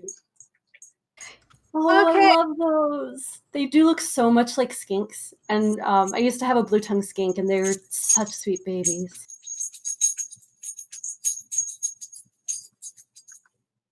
Beautiful. I used to want one as a pet back when I was a kid, and all I saw was like, oh, cute lizard, I want it as my friend. And then I learned that they need like a room in your house that's just like a dirt pit so that they can just dig around and have a good time. And I would be perfectly willing to provide such a dirt pit if I could, but parents were not so keen. Indeed. And now that I am, oh my god, Rhett was making a funny face. Now that I am living alone and paying my rent, I realize I don't have the budget for a dirt room, sadly, but maybe one day. One day when you make that big webcomic money. Someday when the big webcomic money rolls in. In like a room with dirt. Have guests, so it'll be like, is this your guest room? And you'll be like, no, it's a dirt pit. This is my dirt pit room. I mean, you can sleep in the dirt pit if you want. I mean, yeah, if you join in on the good dirt pit times with your tegu, bond with them.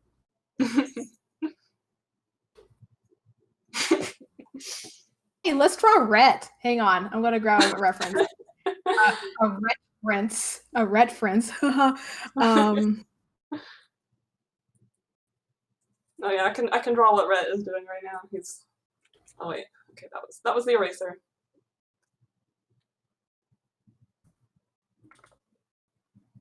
Right now, he's staring at me just like this.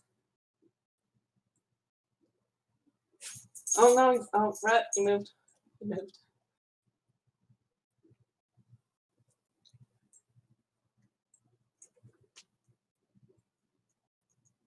His little eyebrows and the big ears.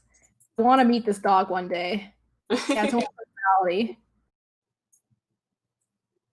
She is so oversized in the ears and undersized everywhere else.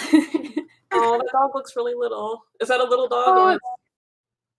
She's half Chihuahua, so she's, I think, 9 pounds. Yeah. Oh, Yeah.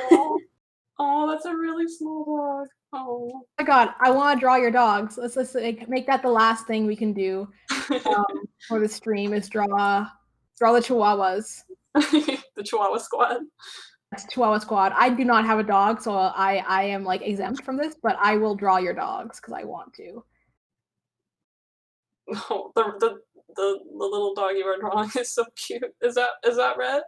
Threat.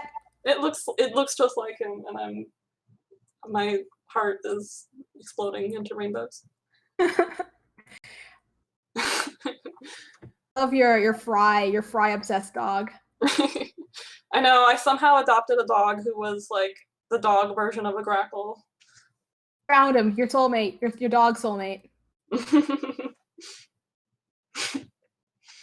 I love that. That's so cute. A good caption reader picked up on heart exploding into rainbows. I do enjoy looking at the caption generator from time to time and seeing what it's doing, the shenanigans it's getting into.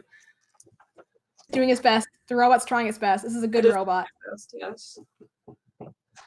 Not a troublemaking robot like Senti or Prati. This robot wants to help. It just wants to help. It has limitations. Oh.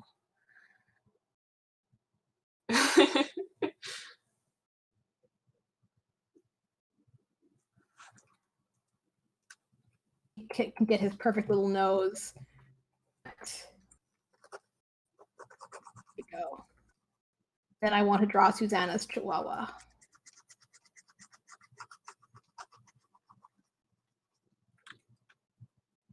Welcome to the stream where we stream nonstop chihuahuas all hour. To the Chihuahua zone. The little dogs, well, you're gonna get them.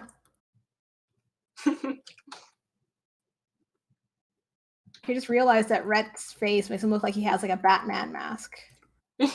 Oh my god, he often looks like he's doing some kind of like Batman, like his shadow looks like a Batman shadow. He's a little hero. Yeah, he's a little Batman. He actually has a Batman costume for Halloween. Oh, perfect! I love that. I can't wait to see it. I got a Robin costume to match him. So we're back. Oh wait, I think I remember this. That's so cute. I've never done like a coordinated. I guess I've done like a group cosplay before, but I've never done a coordinated Halloween costume except with my dog. Someone who is worthy of it. Yes.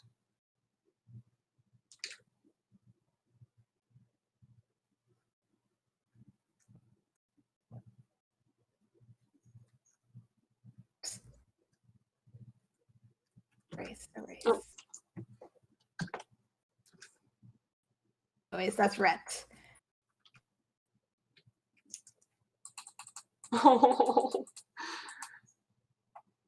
Oh, your rat drawing is perfect. I love it so much. I think I've peaked. I think this is what my art skill was meant for, is to draw this boy.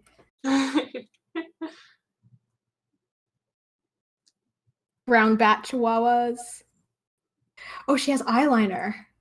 Oh. Her I fashion. need to see pictures of this dog. Yeah, me too. I'm gonna go stalk Susanna. I'm gonna send my wife right on it.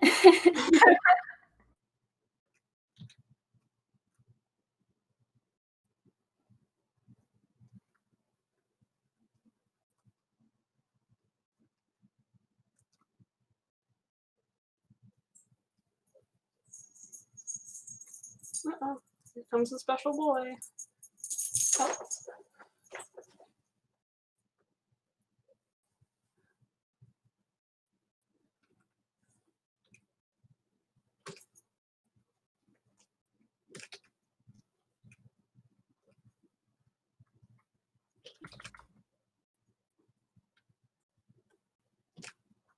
Now I'm going to draw a Rhett without reference. Why not? Oh. Yeah, I think I got drawing is suffering. I have a general idea of what this like little like filmmaker looks like. That he looks like a clown.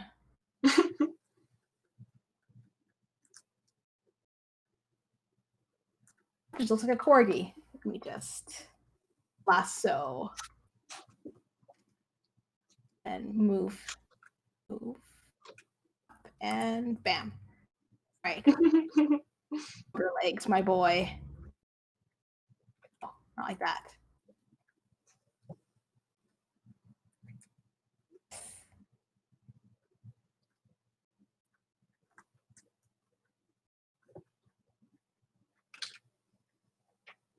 I'm gonna find out really fast that I don't understand dog anatomy, so get ready for that. You know, honestly, I don't either, and I am looking at one right now. Dog? I don't know what that is. It's like some sort of horse, right? Kinda. She came galloping in here like one. I love when an animal gallops when it's not like a horse. It's just like, why are you going so fast? It has to be. I'm about to draw something unholy. Please do. It's a Sunday.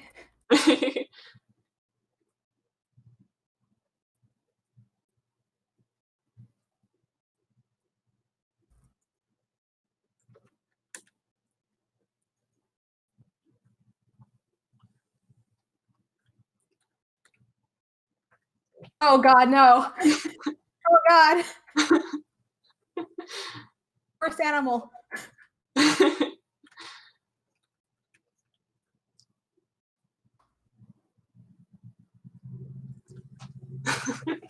Yeah, that's right. We shared a brainwave. It's a dorse.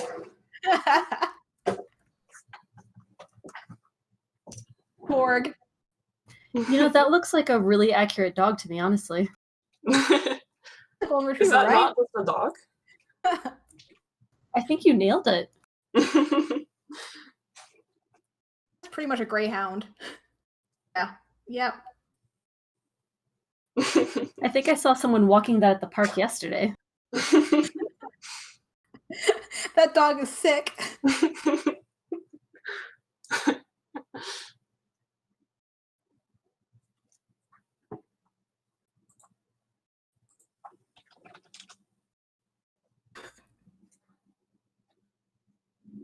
80% ear, 20% beef. I love them.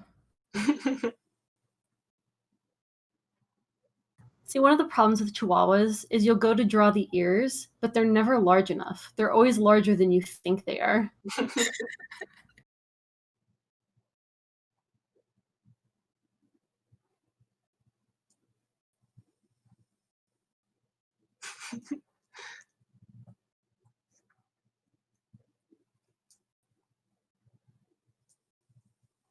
I think it's a case of like, you know how like the mass of a thing does not always like belie what the size of a thing, and I guess like the mass or density of the ear itself is kind of like the same way that like a black hole the size of like a marble is like the density of like the mass of like several suns. It's the same thing with a Chihuahua's ear. It's like it has like at least like the average mass of like 3 dog ears, just one.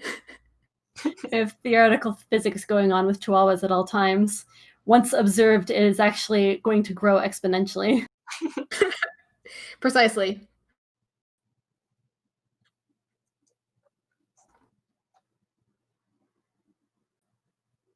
Ear equals mass.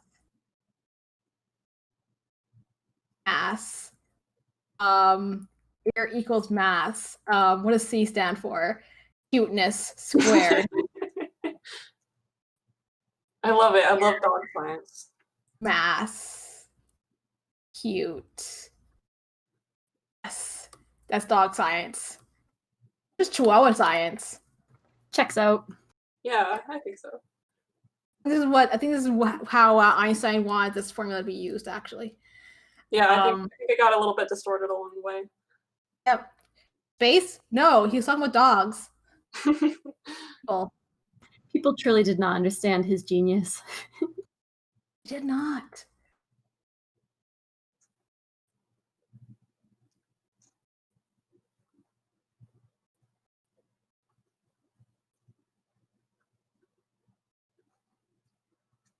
We're at 10 minutes. Yes, thank you. I'm going to draw the picture of the dog, Brisby. A sec. I have to draw a Chihuahua. I'm going to join in on drawing this Perfect. Right. Get out of here, lizard. You're no longer the main interest of this discussion. Use half your rock. I just saw the picture of the doggy. So cute. Frisbee. Oh.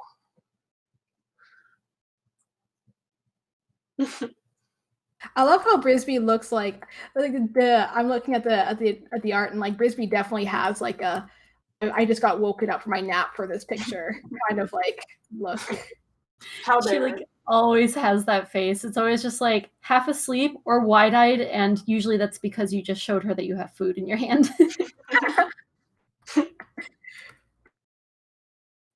Red looks exactly like this all of the time, with his like huge wide eyes and his alert posture. He has no off button. I love it. That is some good chihuahua right there. He's a very good boy. He's staring at me very intensely right now. From across the room.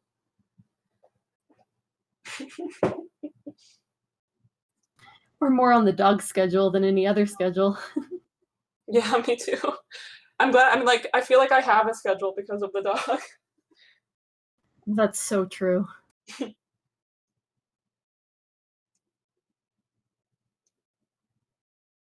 Yeah, something I do envy to a certain extent, people who own dogs, is that you definitely do have like someone who guarantees that you have to like keep at it, keep on it, because like they rely on you for like so much. I'm over here just like I have plants, and sometimes I forget to water them. Well, the nice thing about a plant is you can just put like the bottle upside down in it, and they're all set to go for a while. True. I got my first house plant in the last few months, and Congratulations. it is one of those plants that they say is like borderline unkillable. So I'm giving myself a few months, seeing if I manage to not kill it. Is it that that vine one? It's like I think it's pothos or something like that. It's a peperomia, or like a American baby rubber plant. Apparently they are called radiator plants because they are so hard to kill. I was like, that sounds like the plant for me. They're so cute. I've seen these before. Yeah, it's a really cute little plant. I really hope I don't kill it. I mean, so far all I've done is just water it once a week, and it seems pretty chill with that, and put it next to a nice window. Oh, those sweet little leaves. That's so cute. They're so rubbery. They're fun to touch. That is so They cute. come in like a bunch of different colors. Peperonia.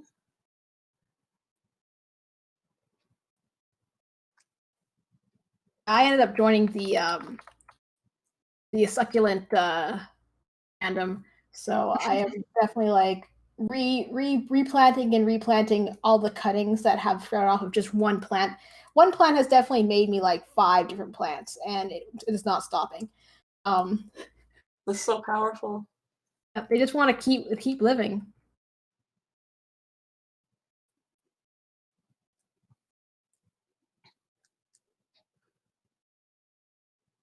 I want to get deeper into the plant fandom one day.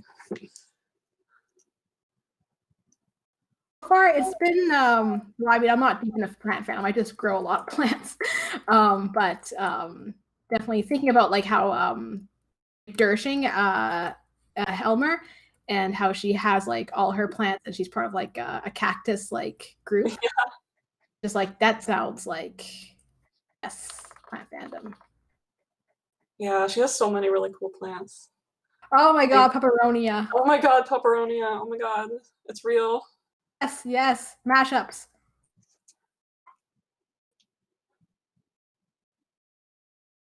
This is the crossover I need. The crossover we need and desired. Yes. You walk in and that plant just stares at you with like 5 pairs of eyes. Give us the fries. Oh, it's. Love you too, peperonia. I would die for you, peperonia.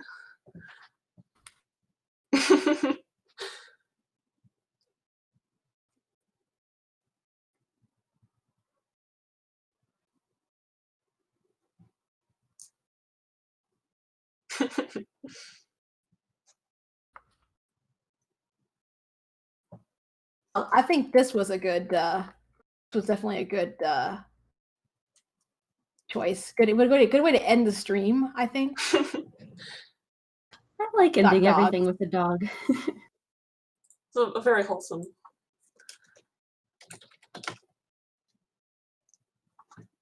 So, yeah, last 3 minutes.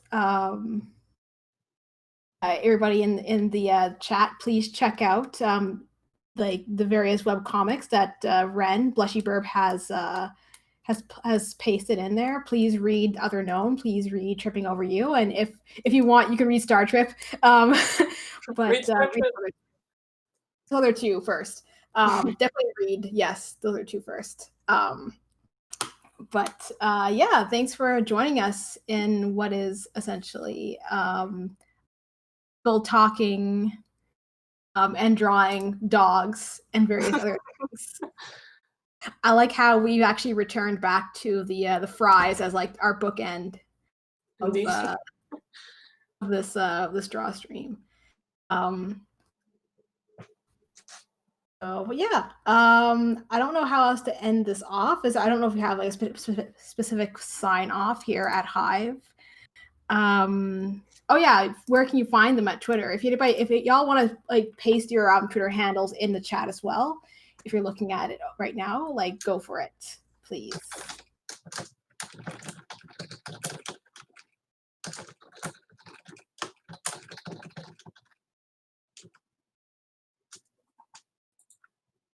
Yeah, thank you, Blushy, for posting that up there. And these are some great comics. Highly recommended.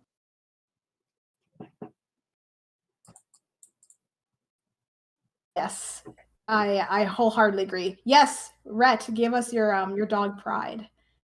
And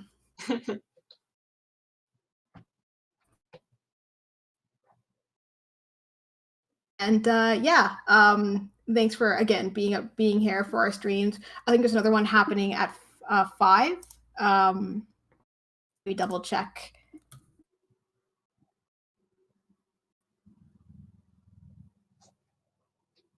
And the final one is going to be an interview with those at Novae. So thanks again, and hang out for a little bit longer for the next stream. Peace. Yeah, thanks for coming. Yeah, thank you for having me. Yes, thanks all for being here. It was a lot of fun. Yeah, it was a good time. Thanks for letting me draw dogs and grackles and lizards and french fries. It's a great time. I would have it no other way, Laura. Bye. My favorite things. Bye, everyone. Bye. Have a good one.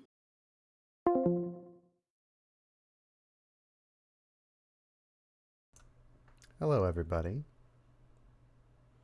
It's me again.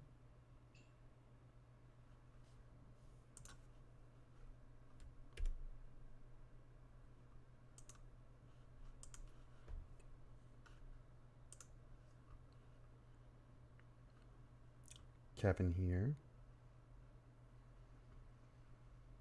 Can you hear me? I'm going to add a little bit more time onto my end, just so I have a little bit more time to help everyone.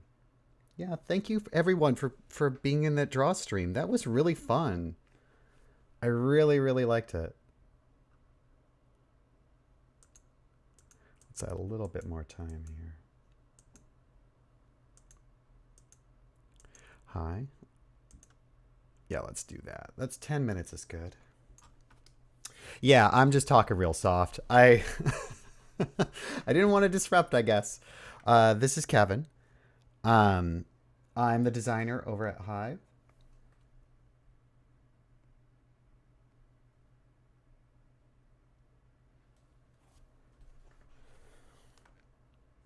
Huh, chat. Are you still getting stuttering video on your end?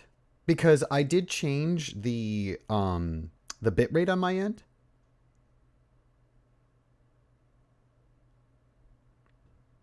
Random. But I didn't change my frame rate or anything. I'm still at 60, so I should be good there. but I want to make sure that, and I changed my, you might need to restart. Okay, good. You might need to restart the stream, random. Cool. Okay. Ah, gotcha. Cool. Yeah, the first panel, we had some tech problems, but I think it's going good now. Okay, cool, random. Good. Yeah, thank you, everybody. All right. So I'm going to go mute for a little bit, and I'm going to prep the next guest. We're going to be talking with the artists, the creators behind Novae. I'm very excited. So give us a little bit. You won't hear me for a while. Let me add another minute so I get more time to talk to them. But we will be here shortly. Talk to you soon.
audio now.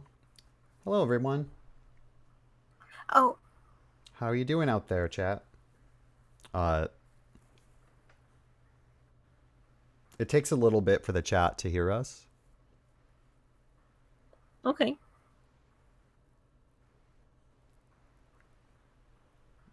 Kaiju, how are you doing today? Did you Good. We're good. Hi, guys. Can the chat hear us okay? I'm checking levels before we start. Mm-hmm.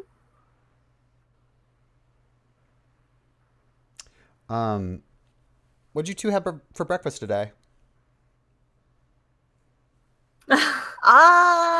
Meatloaf. Meatloaf? Ooh. Just a tiny slice. Oh. Yeah. And a toad in No. a hole or egg in a basket. I wasn't even thinking of volume. I was thinking of like, for some reason my brain was like a breakfast cereal style. Like, were you eating in a bowl or something? Like, I don't know why. Okay, everybody can hear Mix us. it up. Absolutely. Okay, so perfect.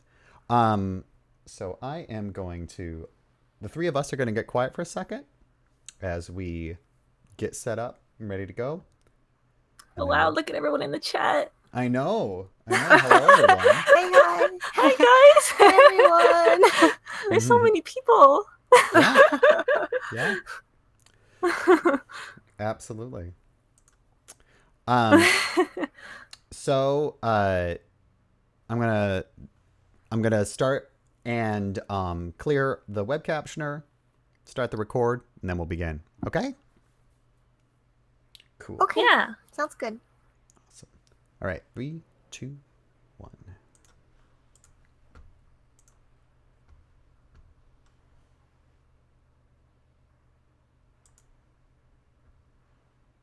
Hello. Oh, we love you guys too. I'm gonna fly hearts. So, I hope everybody enjoyed the draw stream that just happened. That's the first one we've ever done. I really liked it. This is more of a kind of like condensed thing, a chance for us to have a conversation with the creators behind one comic. And I am blessed to be having a conversation with Kaiju, the team behind Novae. Say hello. Hi. Hey. And thank you, Kevin, for having us on. Yeah, thank you. Thank you for coming on. For people who might not know, my name is Kevin. I am a designer at Hiveworks. He, him pronouns, and I had the good pleasure of making Novae's site. So yeah, I am excited on multiple levels because I got to look at these pages and work with these two artists while I was building everything. But for people who might not know you, Kaiju, can you introduce yourself? Oh, I guess we should do one at a time. Yeah, okay, you go first. Well, I'm Kate, and I work with Jen. Hi, I'm Jen. And yeah, I guess we both write, we both draw, and I color and Jen inks. That's basically what we do. Yeah. Awesome. I draw the backgrounds, and I draw Raziel and some of the side characters. Yeah, and I draw Sylvain, and I ink, and you draw most of the characters. yes. Yeah. And what I wanted to do during this conversation is generally touch on like what Novae is about and the process that you guys, that both of you have been going through making it. And I have some questions of my own that I think would be fun. But really, I'm just curious about both of you and how you've been approaching this. But to start, for people who might not know, what is the sort of like really quick pitch or just general summary you give people who have no idea what Novae is? Should I go? Or? Yeah. Okay. Okay. So, I mean, I'm sorry if this kind of sounds a little bit mechanic because I have to write it down. We're really bad at giving pitches. Oh, no problem. So Novae, so Novae chronicles the romantic adventures of Raziel and Sylvain, a 17th century astronomer and a necromancer. The story starts with the budding love between the two protagonists as they study the cosmos together, and quickly spins into magic, mystery, and murder. Raziel and Sylvain are forced to navigate this tangled web together as their relationship continues to grow. Yeah. Yay! No, that's a really good summary. And when you set out to do Novae, both of you, did you know that that's what you wanted to hit? Is this something that came like fully fleshed out of your minds? It was definitely like something we did on the by the seat of our pants. No, that's awesome. Like we just sort of like one day we're like, hey, let's do a crossover. And so we started writing together, and you just kind of let it go where it felt like it needed to go. So like a lot of it is just really unstructured stuff. Yeah, and like, I mean, I had an interview with Christina Liu from Intercosmic yesterday, and a lot of that comic is built to fit into Christina's life and how she, she likes discovering things as she goes. And the thing that's interesting about Novae is I absolutely can't tell on my end that you are sort of moving as you go. I think that both of you do a really good job of making that very cemented and a very natural path through things. So if you are moving as you go, did you have all the characters in mind? Did you have Sylvain and Raziel both in your heads at the beginning? Yeah, we definitely had those two for sure. Like, because we just decided, okay, let's have one of your characters and one of my characters interact and then see what happens. Oh. And then I guess as the story kind of continued, to realize, oh, we need more characters to make this plot kind of fit together. And so those characters kind of were born in that way just because the story needed them. And then we started getting attached to those characters, and then those characters spun their own stories. Mm-hmm. It's just that's just kind of how it happened. But I mean, we go back and we do quite a lot of editing because we were just kind of writing for fun, and you don't always put the right kind of foreshadowing if you need it when you're just writing by the seat of your pants. So we had to go back and make things kind of fit and make things, I guess, just flow a little better and make it a little bit more structured so that everything would make sense in the end. Yeah. And we're still editing it to this day. So. Well, absolutely. And I mean, when you're writing for yourself, you have the benefit of having access to your whole brain. So there are things that you can get away with just not saying, because you're just like, oh, yeah, of course. I know how magic works in this world. But the reader has no clue if you're showing it to someone else. Yeah. And I can see... That's something that we... It's something that you what? Sorry, I was... No, go ahead. Go ahead. Sorry, go ahead. So that's something that we kind of learned.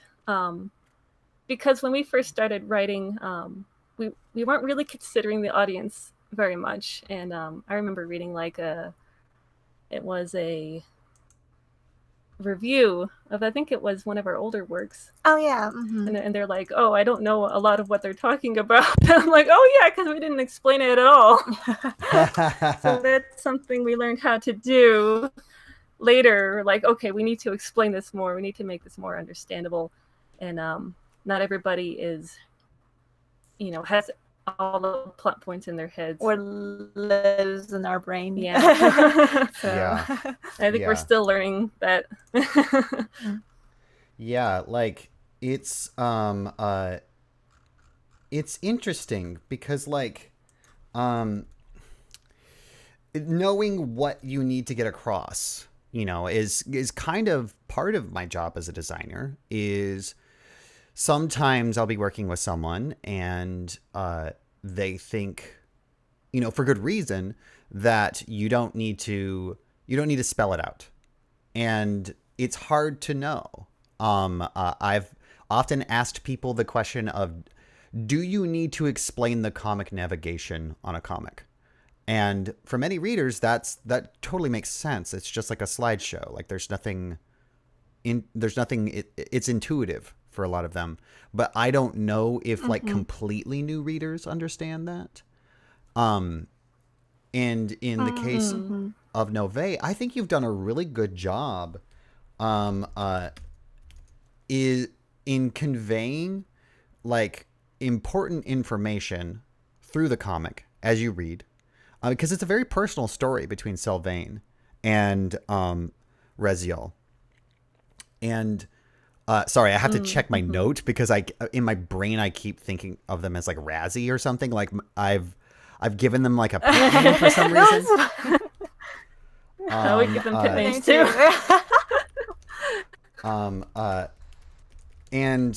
So like well, in that case, actually, that's a better question than I was about to say. What are their pet names?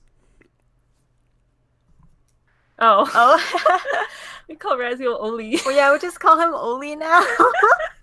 So we refer to him as Oli. And Sylvain is just Sylvain for now because it's kind of hard to come up with that. Yeah, sometimes we call him Sylvain Poop. I call him Sylvain Poop. Well, that's wonderful. I call Raziel Oli. Yeah, because we kept calling him Razioli. Razioli. Oh. Yeah, I see people talking about him as ravioli. And like and I also thought Sully, the people in the chat are talking about Sully. But Sully immediately makes Sully's a really good one. But it immediately makes me think of Monsters Inc. So like I understand why you might not want that. I think there's just there's a lot of names associated with Sully, so I never quite got that name attached to Sylvain for some reason. I guess it kind of reminds me of the character in Uncharted. Oh, right. Well. Oh, yeah. That's another good one. Yeah. But also, like, I mean, both Sully in Monsters, Inc. and Sully in Novae are cuddly. But in different ways. But, like, I think that in the way that you have been building Novae, it's very clear. It's very clear how things are working. What like information is relevant as we go through, and there are mysteries, but I always feel comfortable knowing that eventually it's probably going to get touched on, because it doesn't feel like anything's being thrown away, or like you two are just like, I'm bored with this, and then like this character just disappears. We don't care anymore. I think that you're doing a really good job of putting those together. Oh, thank you. So in these streams, this is the final one of all of Hive's Pride streams. And so I have questions about like the queer themes in Novae, if I can ask you about that. And you have a couple interesting layers going on in Novae, not just only between Oli and Sylvain, but in the world at large. And you are doing like a historical drama. Do you, when you talk about Novae to other people, when you conceptualize it on yourself, is it historical fiction? Is it like, how are you perceiving it? Or like, how are you building it? I guess it's sort of in between historical fiction and what's the other one? Alternative history. Alternative history, Yeah. and there is probably fantasy element Yeah. in it as well, and also probably drama. I don't. Just like as a genre. Yeah, the genre. Yeah. But I mean, historically, we try to include a lot of. We try to make it like as accurate as we can, but we're also omitting a lot of stuff as well. So it's just kind of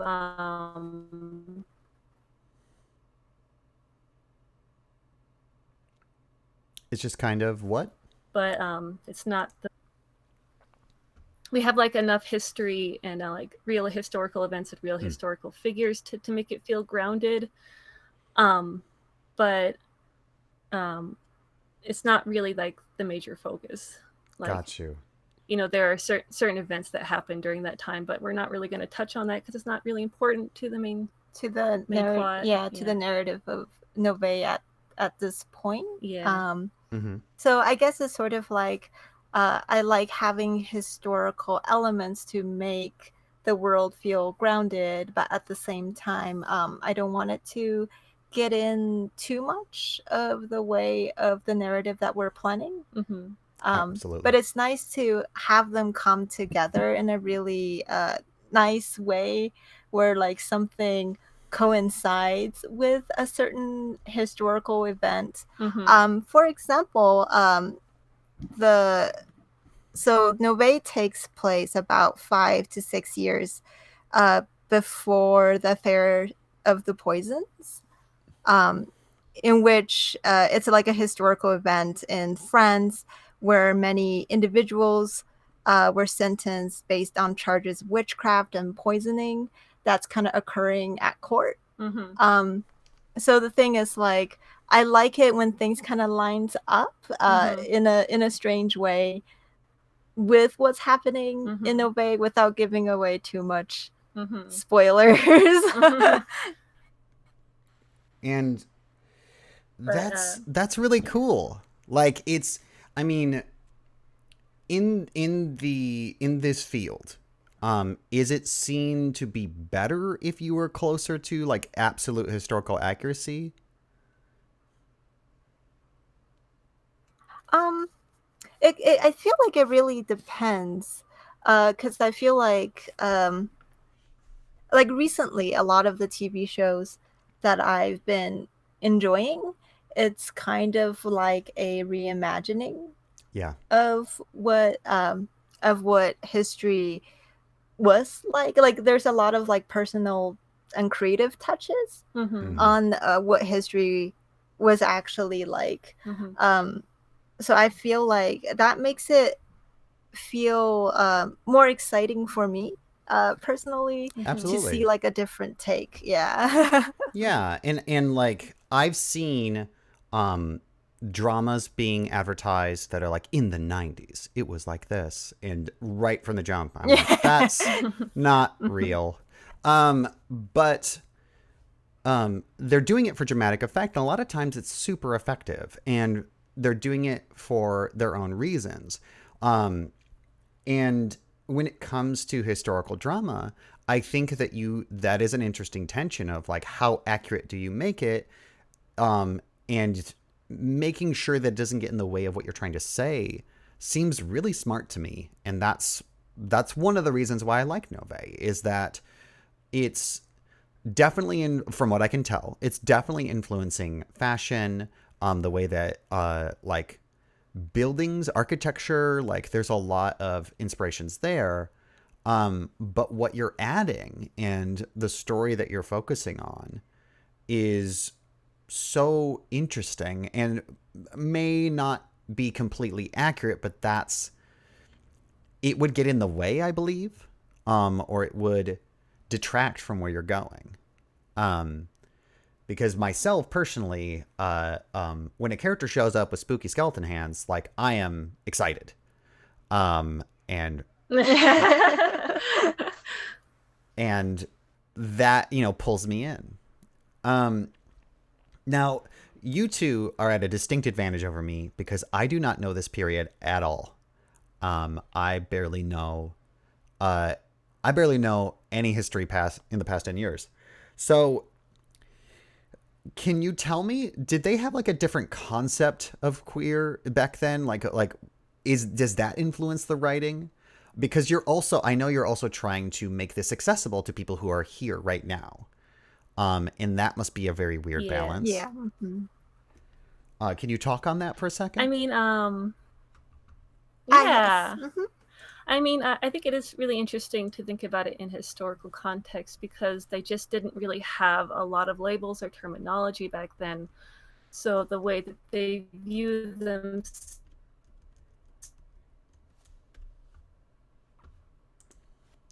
Your audio language cut to out. themselves. So like, Oh, sorry. Oh, no Can problem. you hear Can you me? Our repeat yourself? internet is just crazy. Oh, no, I'm sorry. Sure. Can you repeat All yourself? right, I apologize. Can you hear me now? Yes, I can. Okay, great. So I think because it's historical, we're really limited in the kind of language we can use to like describe queer identities and things like that. Because they just didn't have those type of labels or this kind of discussion back then. It's very much personal to the characters how they to describe themselves. So like I think partially because they don't really have that type of language, it becomes more I guess it becomes more difficult to More nebulous, maybe. Yeah. How they feel about themselves because there Yeah. isn't a very concrete definition, or there isn't a lot of terms that could be used as tools Yeah. to help you understand yourself better. Yeah. But on that note, in history during that time, I do believe the king's brother is. Oh yeah, the king's brother at that time was into men for sure. Yeah. Interesting. And I think it was just something that was kind of behind closed Doors. Like the king knew that, and the court knew that about him, and that's why I do believe that France at the time was a little bit more lax. When it comes to same-sex relationships. Then when it comes to same-sex relationships. It still wasn't allowed, but yeah.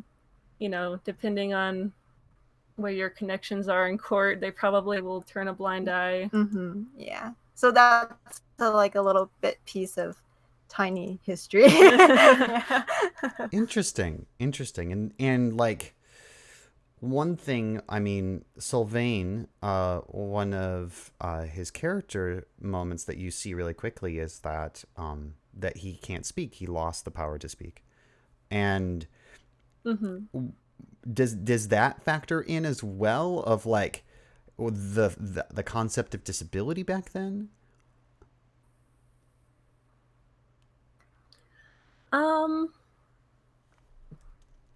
I guess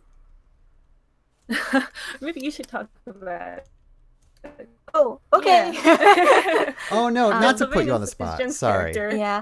Gotcha. No, it's fine. But I guess like I consider Sylvain to be differently abled, and I don't think it really affects the way that he interact with the world in like a major way. I do feel like because he is mute, it can make it difficult in certain situations. Like for example, in one of the scenes where Sylvain meets Eve, and he needs to convey things with urgency, but Eve doesn't understand sign language because at the time sign language tends to be like very personal. I mean, I do believe that there might be certain form of sign language that's starting to emerge, like a more universal form Yeah. that's starting to emerge at that time, but it's still just not very widespread. Mhm. So I guess so during those situations, Mhm. so like his friend Vivi Mhm. would need to translate for him. Mhm. Yeah. But most of the time he could communicate by writing. Mhm. I guess if the person doesn't read, he might have a harder time Yeah. Mhm. communicating in that sense. Mhm. But for the most part, I feel like he interacts with the world fine, with Mhm. most people. Yeah. Yeah, but Yeah. it's so cool though. Like I love how it's a. I was really struck by how you were using dialogue like balloons, like boxes, and that really Oh yeah. Mhm. clearly got across to me. Like, oh, that's Sylvain talking, and how effective it is to address how Sylvain is communicating in those moments.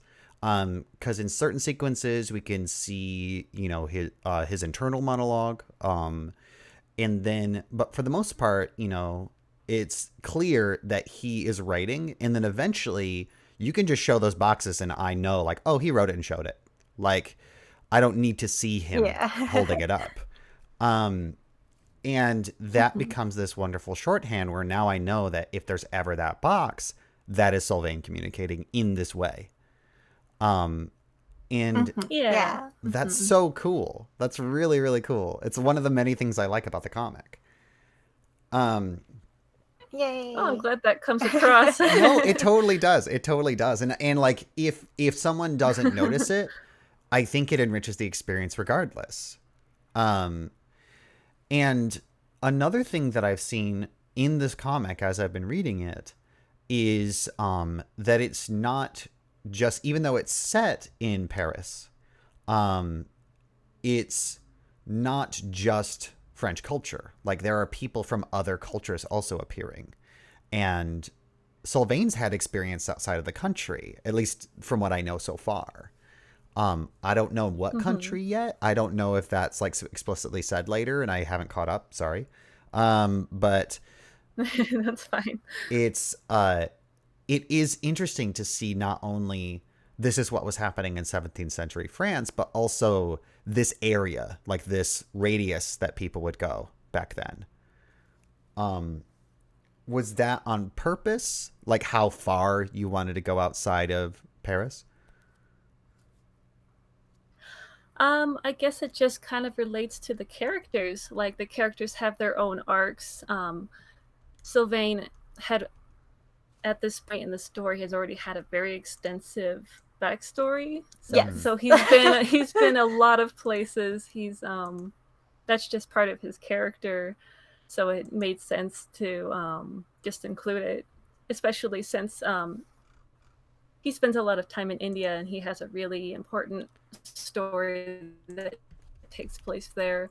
So we definitely had to include that part for sure. So I mean, while it's not explicitly said, and so he does travel through the Silk Road from India or Hindustan at the time, I believe, into Venice, into Italy, because that's where the Silk Road kind of branches off to. And yeah, so he had a lot of different encounters during that travel. We did show it like a little bit, but we didn't really delve into it like that much. Yeah. And another thing that I really like about Novae is you two do such a beautiful job with physical things, like objects. And from the first time, I mean, there's a character that's wearing like a really big honkin' medallion. There's but before then, I believe the first one I remembered is I think it's like an ink tray or something on Ollie's desk, I believe. but the Oh yeah. Uh-huh. absolutely, and like that okay, cool, we're on the same page, because that I was blown away by, because it very clearly is different than the environment, but is not like exoticized, if that makes sense. It doesn't look like a D&D treasure. And it conveyed to me like, y'all are doing some research. And it has such weight to it and everything. It looked magical in some way, in the sense that it was commanding my presence and I really want to know about it. But I that's just my own little geeky thing of reading, seeing that and just being like, wow, holy crap. Do you do a lot of like research, inspiration sort of folders or anything like that? I mean, we try to do as much research as we can. Kate is in charge of all the props. Yeah. Because I can't draw props. I can't 3D. I think props are one of my favorite things to do, because they're just so, I don't know, there's something so fascinating about them. The way that they look and how they their shape and their history behind them. It's just really fun. Like, one of the things I really loved drawing was the little incense burner. And yeah. we tried to do as much research as we can on it. Like, we try to make sure it's in the right time period, In the right region. in the right region, Yeah. and I think there's like a Pinterest with that the Museum of the Met. The Met, yeah. That the Met made. Ooh. And we kind of go through that sometimes and look through what they have there, and then kind of do some research on it. Like, oh, this looks cool. What is it? You know? Oh my gosh, that's wonderful. Like, I am... Yeah, like one of the things... What is one of the things? I want to hear about them. Oh, I'm sorry. just Like, lagging. one of the things that we kind of just thought, oh, this looks cool. Let's put it in there. And then we researched it and we're like, oh, it goes into the horse's mouth when you're whoa. like... I'm like, that does not look like something you'd put in a horse's mouth. Like, it has these like winged sheep, and they're kind of like on either side, and it does not look like something that would be used to like steer a horse around. Oh my gosh. So I thought, oh, that's so cool. Like, and we just including those type of things is just really fun. And on our Patreon we kind of go more in depth onto what each of the objects is, especially like in Sylvain's room, since he has so much so many things he's collected from his travels and things like that. Yeah. I think that's and awesome. one little thing about, oh, sorry. Oh no, I want to hear about so this, one another thing. About the incense burner. It's like shaped like a little birdie or like a little ducky, right? But I believe in Islamic religion, you're not allowed to portray living creatures and make them into like statues or icons of anything like that. So I think that one was was created before that, but I think they take it out sometimes. Oh yeah. So they take it out. So you would have an incense burner like that in your home, and sometimes you kind of take it out as like a guilty pleasure. Yeah. Interesting. To look at it and to like and to admire it and show it to your guests and stuff. I do believe it's somewhere I read that was the case. Yeah. Oh, whoa. So it's like a board game that everyone doesn't like, or like, someone bringing out like their PSP and they're afraid of people making fun of them. That's really fascinating. Like I know so little about that. That's so cool.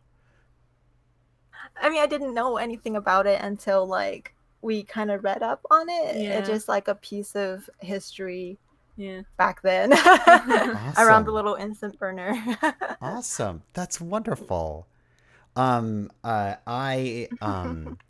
I am subscribed to a newsletter called Dearest, I think, or Darling, but it's a newsletter where they just show you like interesting objects every so often that's in cool. an email, and that has been a huge inspiration for me. So I'm definitely like, as soon as I saw that, I zoomed in on that. And before we get into the characters, because character is really important to Novae, this is a very personal story. I want a small sidetrack for my own, because I've been running these streams. This is my guilty pleasure. Who drew that lizard? Like the one that freaked out. Specifically the wide-eyed one. You did? Oh gosh. Thank you so much. That image of like the bulging eye lizard is like absolutely my favorite. It cracked me up. A lot of people really like that one. It's so great. I've seen some people use it for their avatars. Yeah.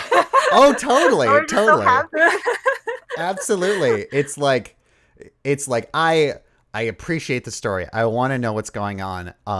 Sylvain, what's happening? But also, what's up with that lizard? How's that lizard doing? Are they okay now? But onto the focus of Novae, in my mind, is the characters. And specifically, it's very clear that the relationship between Sylvain and Ollie is a lot of the driving factor of what's happening here. And even when other things start to bubble up and become more present, it's always an undercurrent, a very strong undercurrent. I am going to be speaking completely out of ignorance because but I am fascinated. Before you started, did you have a bet with yourself of like how long before they kiss?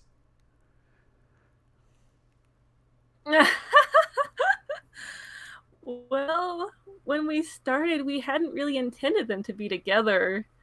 Like, we had just thought, okay, fun crossover, two characters interacting, let's see what happens. And they just had such good chemistry. Mm-hmm. Like, we're like, dang, they have good chemistry. Like, why is this working out so well? It just sort of came into the story.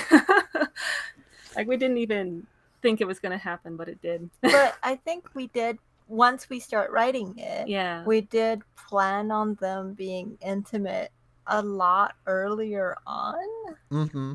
Mm-hmm. I think, and that's when we went for the first draft. Yeah, and then we decided to kind of have more of a build-up and have them know each other a little better before things goes down. Yeah. Yeah.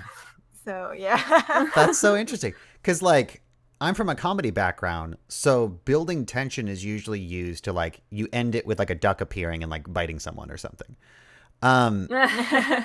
Here, I was seeing what you were doing, and I actually wrote it down as a note because I found it so interesting. It was 114 pages before they kissed. And it made me wonder, like, in the scene of people building these romantic, beautiful stories, is there, like, a competition to see how long you go before you can have them, like, kiss?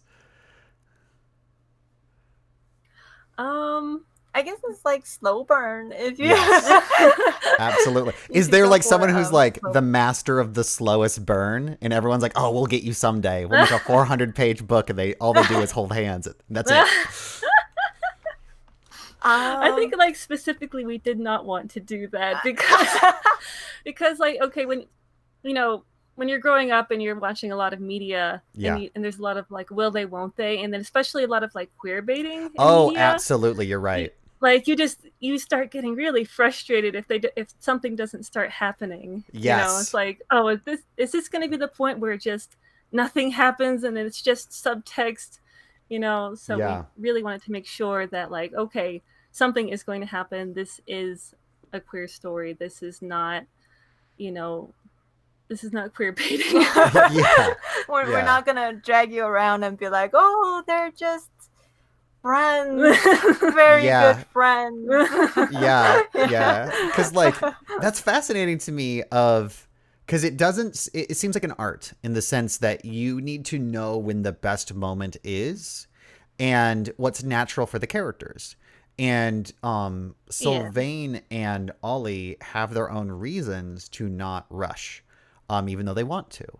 And I saw up to that page 114, you had this economy of touches and like how they touched each other and how they reacted to that.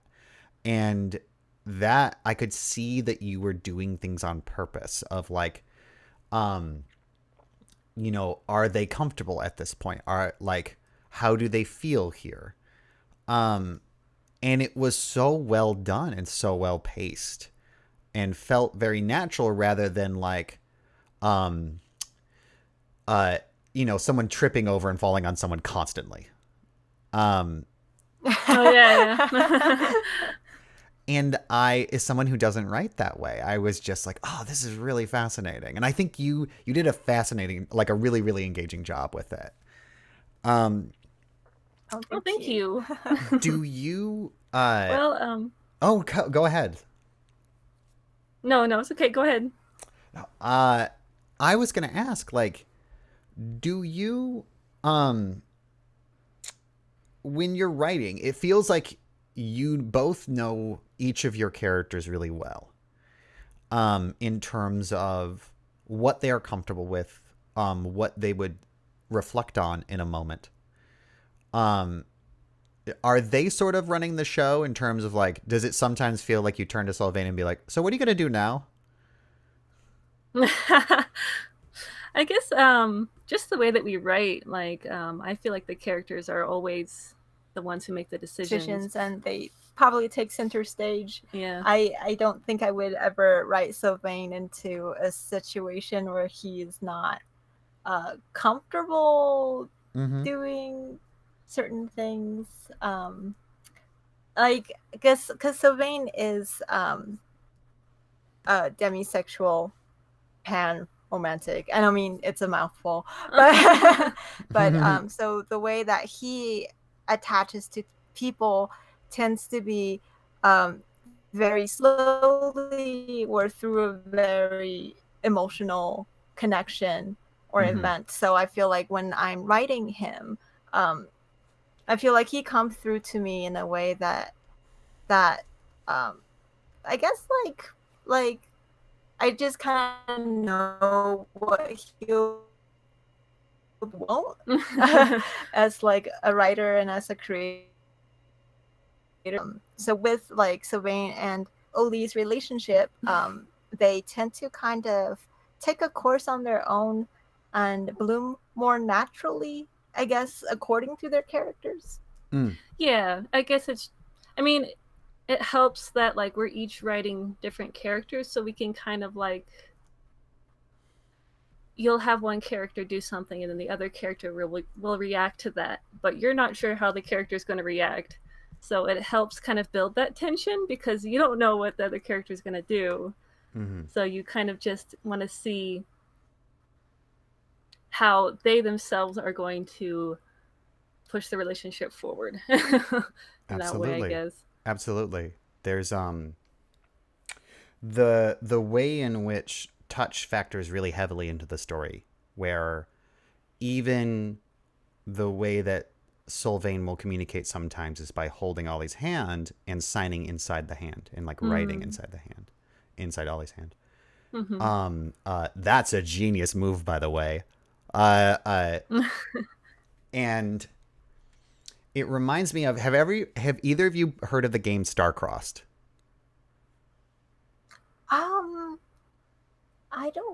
I'm not that familiar. Yeah, I don't think it rings any bell. Totally understood. It's an indie game. It's a role-playing game. And in it, you play two lovers who cannot be together for whatever reason. And you come up with what that is. And the way you play is with a Jenga tower. Which if you don't know Jenga, it's a lot of interlocking blocks that are equal size and wooden. And in the game of Jenga, you pull out pieces until it falls over. But in this game, you pull out pieces whenever you whenever you interact, and if it falls over, you give in to your emotion. Like you give in to your feelings for each other. And then you wow, that's narrate interesting. what happens afterwards. And I was thinking about that a lot while reading this, because there's the way that you draw how Sylvain and Ollie give each other looks, how they touch each other, like what manner they are. The range of expressions that you have in this comic is a lot. Like I now have a better idea of when the difference between Sullivan. It's now locked in my head. I can tell the difference between when Sully's smiling politely and smiling genuinely. Oh yeah. Mm-hmm. And that's a lot of work. So congratulations. Oh, thank you. Is that something that you've had to work really hard on, where you're like, this isn't communicating exactly the emotion I'm trying to get across?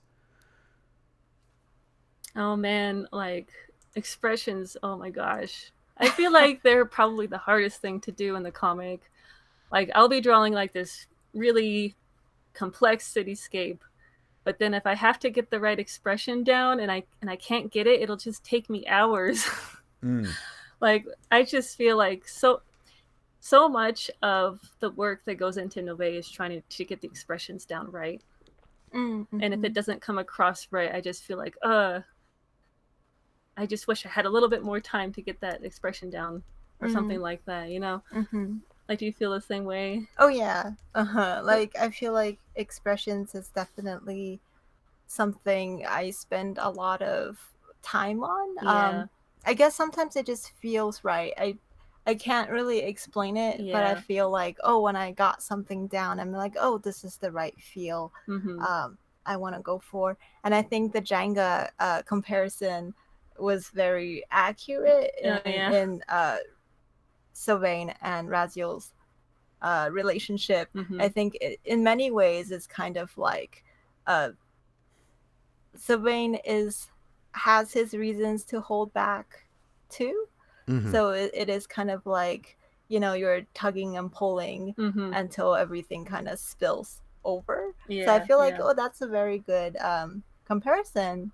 I feel like at the point where like Sylvain kind of like his Jenga topples over, I feel like that after they go watch the meteors together. Yeah. And like when Raziel is getting very emotional about the relationship, and Sylvain is sort of giving into his feelings because they've been together a long time at that point, like at least a month, maybe a couple months, or and they just had a really emotional like date together, and I think Sylvain is really reconsidering what he thinks about the relationship. And then up until that point, he's actually kind of like holding back. Yeah.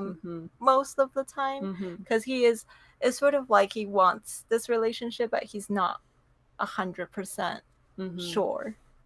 Yeah, because he's, you know, he has a really long past, and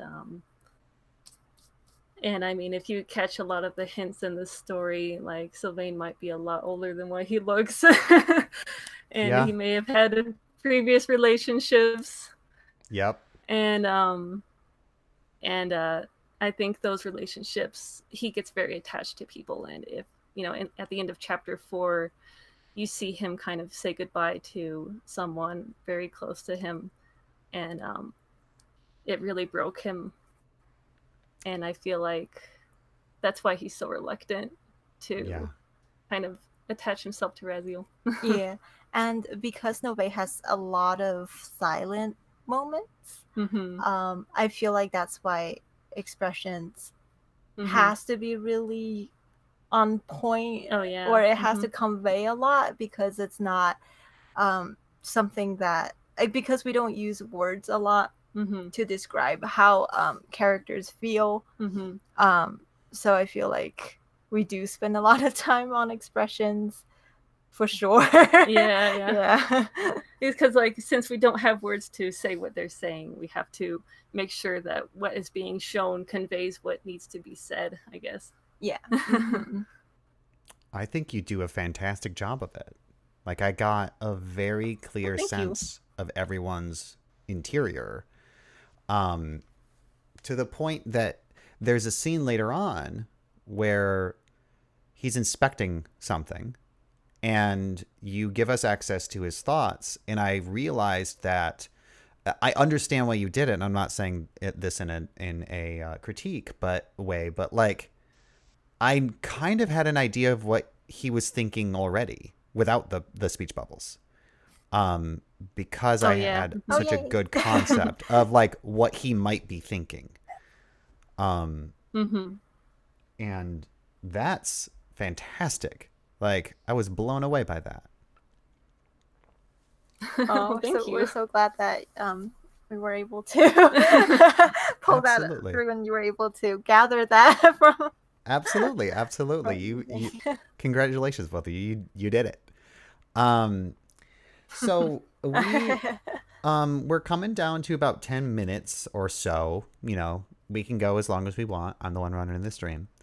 So if anybody in the chat wants to give a question, do you two have anything that you want to touch on? Anything that you would love to talk about Novae? Do you want to give spoilers for things that are coming up?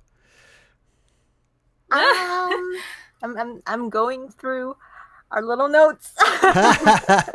Let's see. I have to write everything down because my brain is just soup most of the time. Me too. Absolutely. I guess we can talk about a little bit of the world of Novae, if you want to. Oh, of course. I'm like, which part? I guess it's just kind of like, let me see. Sorry, I just need to like find the. Oh no, I can throw some questions at you while you find yourself, if that's okay. Yeah, sure. Yeah. So Isa, I don't know who they are. They're in the chat. And they're asking about the symbolism of Novae, because I think that is, you have a lot of languages you're working with in Novae, and one of them is the symbols and metaphors that you're working with, both physical and otherwise. Can you touch on that? Is this coming from research because of, the time period, or what?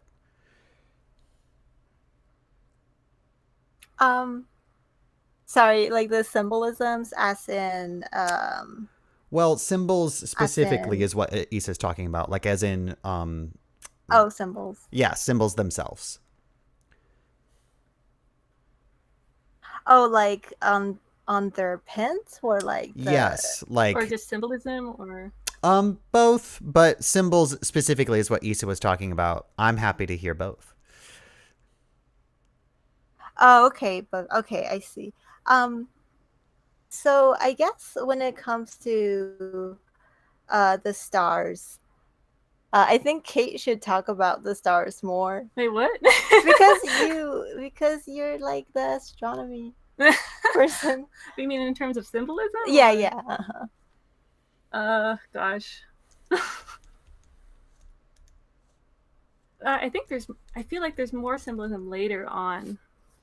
Like, I feel like the stars symbolize more later in the arc, and more in the other arcs. I mean, we did hint to what it kind of symbolizes in the 4th chapter, I believe. Oh, right. At the end, where they were hugging. Right. So at the end of chapter 4, like, you kind of that's the kind of point where they had already kissed, and Sylvain is considering having a relationship with Raziel. And then you see there's a little panel of 2 stars, and it goes back to like the title of the comic, Novae. Novae is like a nova within a double star system, or a binary star system. Oh, I didn't know that. So it's just kind of about the start of their relationship, like how they kind of like interlocked. They're now a binary star, I guess. Aww. That's wonderful. And so that's, I guess that's the most blatant symbolism I could think of for the, at least for this part anyway. Yeah. This part of the story. Mm-hmm. Because like it's a story about how they are together, and sometimes they're apart, but they're mostly like it's about their bond, I guess, and how it changes and how it evolves. Yes. Yeah. Yeah. And I guess when it comes to things like butterflies, I guess when we first used that as like a part of the magic system, I kind of just thought that I wanted something different when it comes to the magic system of Novae. I think it's just most of the time we're used to maybe like incantations or you know, probably just incantations and wands and things like that. But in Novae, I want magic to be something that's really deeply personal, something that's creative, and something that you explore. So that's why for Vivi, she uses insects as her source to channel magic. And I guess I didn't really give it like really deep thoughts as to why as to symbolism. Yeah. Well, you know, when it comes to symbolism, I feel like we don't really use a lot of universal symbols. I think all the symbolism that happens in the story is very specific to the story. Like, say if something appears earlier in the story and then appears later in the story, you can have a certain type of symbolism related to that character or that object or something. But it's not like, I guess, you know how sometimes you'll use, like, what are some examples you can think of, like symbolism in normal stories? Like, I guess symbols that get used a lot in different stories in the more universal language of symbols. I guess we don't use that as much. Well, I mean, there are some symbols that show up commonly. I mean, there's common ones like, you know, X to mean no. But right. But I feel like what you're meaning is like the Minotaur to mean strength. Yeah. And those sort of symbols that have they're so deep that you kind of like intrinsically know them. Is that what you're saying? Yeah, I guess so. I guess that's part of it. I mean, we do use one thing. Oh yeah. The Phoenix pin. Oh right. Yep. So Phoenix rise from ashes. There's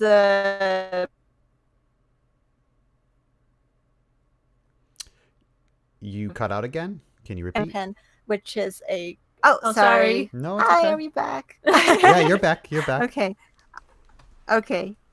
So the Phoenix pen carries that traditional symbolism, and Sylvain's pen, that's a chrysanthemum, which is a death flower, I believe, in probably French and Asian culture. Yeah, we do use a lot of flowers for symbolism. Yeah, that's for sure. Yeah. And later on, there is like a little story tied to death and flowers that like I wish I can get to at one point in my life.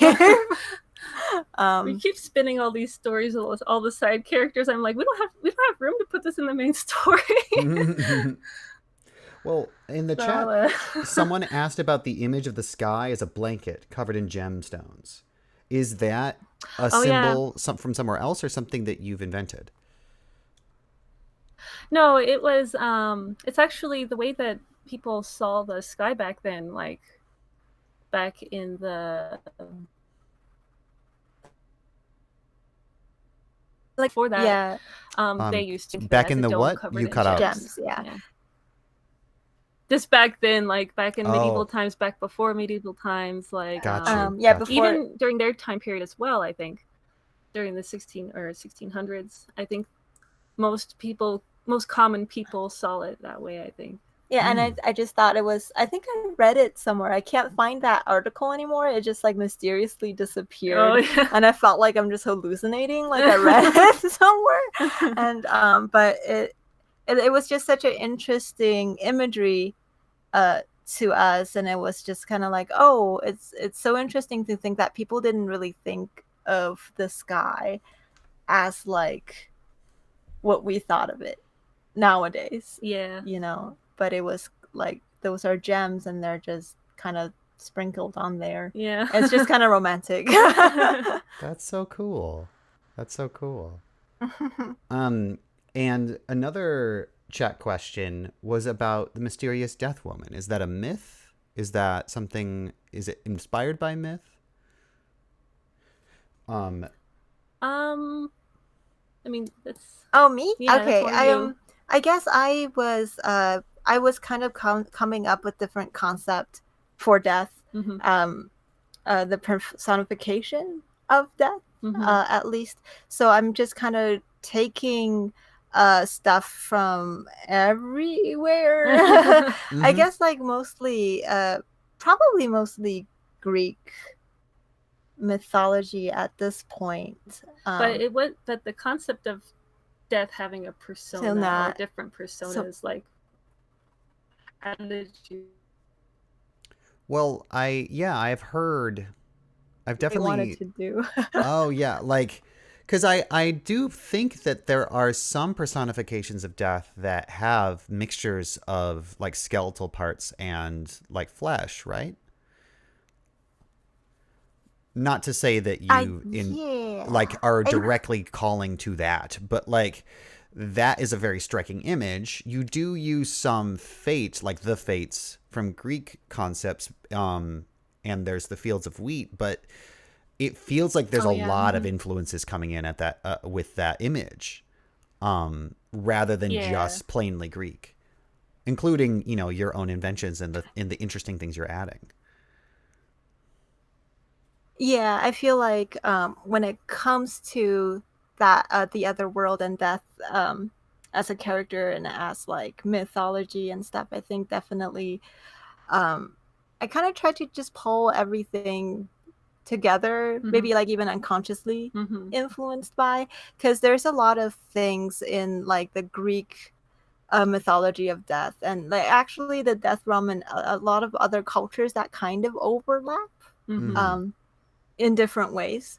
So I guess it's sort of just like a mixing pot of everything together, but also I want it to be something independent. And not drawing to like a specific culture. Because the death in this case, right now, in this time period, she's like a Chinese, well, she was like a Chinese concubine. Oh yeah. So the realm itself kind of transcends a different culture, that like no matter what culture you're from, you can still come in to this realm. I guess is kind of what we're thinking. That's when really when it cool. comes to creating that realm. Yeah. Because I mean, from my familiarity, I know that some versions of Greek death, like really earlier versions, was just a place you could go to, the same way that you can like go to Taco Bell, and and like that feeling, I feel like you really capture that feeling of like this is a place you could find somehow. It's just like Sylvain is able to find it, but not many people are, if that makes sense. Yeah. I think it's a very special place where necromancers can. Yeah, like if only necromancers, I think, can go between the worlds. Yeah. Like if you die, you're just kind of like there. You go there. Yeah. And necromancer might be able to bring you back, but the necromancers are the only ones who can go freely between that realm and the realm of the living, I guess. Yeah. Awesome. That's so cool. That's so cool. We have 3 things left on. There were 2 questions, and then you wanted to touch on the world of Novae a bit. Oh, it's okay. I think I think we pretty much covered it. No. With that last question. Oh, awesome. Because like that is what do you think? I mean, Jen, what do you think? Oh, what I think? Yeah. I think we're good. Is there any? Because someone did A ask. lot of the things I can't really reveal right now. Oh, Oh. you can't? Because it's kind of like a spoiler. Oh, So okay. I think it'll be revealed pretty quickly within the, because we're almost coming to the end of the first arc, Mhm. which is where there will be a climax and more revealing Yeah. of the world and its workings and stuff. So I Yeah. guess we'll just kind of wait till that Yeah. happens. Yeah. Perfect. I mean, I do see a question about how long Novae is planned to go on. Yes. think- Oh, there's That's what I was about to here ask. too. Do you have a plan? Okay. Yeah. So I'm like scared You don't to need to. talk about it. Oh, absolutely. If we can move on to the next question, you could just say yes, and that's all you need to say. Or I mean, you could just be like, I don't know, and then we could still move on. I mean, it's so the preliminary plan for Novae is probably at least 3 or 4 arcs. I think at least Ooh. 3 arcs. At least 3 arcs, if Yeah. not 5. Mhm. I'm thinking 3 to 5 arcs. So we're at the end. of the first arc. We're almost at the end of the first. I mean, there's still a lot of things that's going to happen, but we're about 2/3. 2/3 of the way. Way Yeah, I through- guess about. yeah, of the maybe first a little arc. bit more than that. And I don't then we know. have like maybe 2, Maybe 4, 2. 4 more. I Gotcha. don't know. Like, I mean, we have definite spots where it can end, but it's just if we decide if we're gonna end it there or if we're gonna end it later in the. I guess it's just one of those stories that just we can go on. We can go on and on. Yeah. Mhm. Mhm. Mhm. And Sorry. no, go ahead. Go ahead. Oh, I was just looking at the another question if Novae's going to be available in graphic novel format. It's like, yes, we want to. And by the way, hi, Amy. But we want to. The first book is already complete on the website. on the website, we're smack in the middle. We're smack in the middle of the Second second book. Yeah. So we're thinking of maybe releasing it together once it's done. Yeah, either we'll do both books or we'll do one and then another one a year later, or maybe half a year later. Yeah, so Not sure. so the thing is, like, the last part of Novae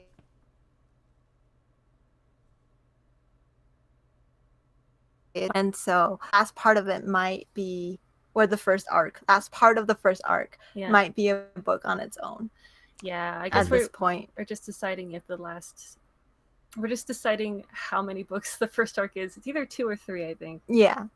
So we're definitely working on it, and we're planning to perhaps release it together. Yeah. When we're done fixing up some of the pages. Yeah. Because we want to go back and fix up some of the earlier pages. Yeah. Awesome. The final question that we had from the chat, and then I have a question to close us out with. Is there any Easter eggs that you want to tell the audience about that the chat about, of like anything that is like a reoccurring joke internally? Because this world seems so full. You have like your own concepts here, or is it just the lizard? I'm thinking. Nothing comes to mind. Like Easter eggs. I like the lizard. We should have more lizards. Can maybe you could do a poll and see how popular the lizard is, and maybe the lizard can return. Yes. I guess I can't think of any. Yeah, I can't really think of. I mean, I might think of it later and be like, oh yeah, there was that one thing. You that should we put in post there. about it. If you do, just post on Twitter or something. Oh, there is an Easter egg that would it be an Easter egg? Would it count if it like refers to another thing? Sure, yeah. Yeah, I it think does. so. Okay, so on Death's mantle, Oh right. she has a little Greek statue of Apollo. Yeah. I believe. So that's related to the origin of death. Right. Yeah, and I guess that's kind of an Easter egg. I don't know when we'll like touch up on it, but like it's there. I guess Sasam as a character is sort of an Easter egg to another story as well. Yeah, which I kind of want to just address Granted's question real Hi, quick. Granted. Granted. What have? Okay. Sorry, I'm just kind of reading. Oh no. The question real quick. Someone's asking about the cat's cameo? Cameo? Oh, cats cameo? Yeah. Oh, like our cat? Did we ever put Woo in there? Or them as cats. Because we did that too. Oh, well, that's just a little... Oh, okay. Oh, no, Spark's cat. Oh, yeah. Yeah, we did a little intimate sketch. Yeah. Mm-hmm. Okay. That's right. So we did that Q&A on the Discord, and there we talked about how we were originally going to make it with one of my characters. Like you suggested the crossover. Yeah. And then I was like, you suggested the crossover with one of my characters, and I was like, well, there's magic is too different. I don't know if I want to do it. Oh, okay. Yeah. I mean, I don't think we got far with that. No, we didn't really get that far with Sasam and Yeah. I don't think we didn't even start because I was just like, nah, it's too different. Yeah, because Kate is pretty protective of like her other stories. So yeah. But we ended up including Sasam anyway. Mm-hmm. So just not as the crossover. So yeah. Did we touch on the other question that you were looking at?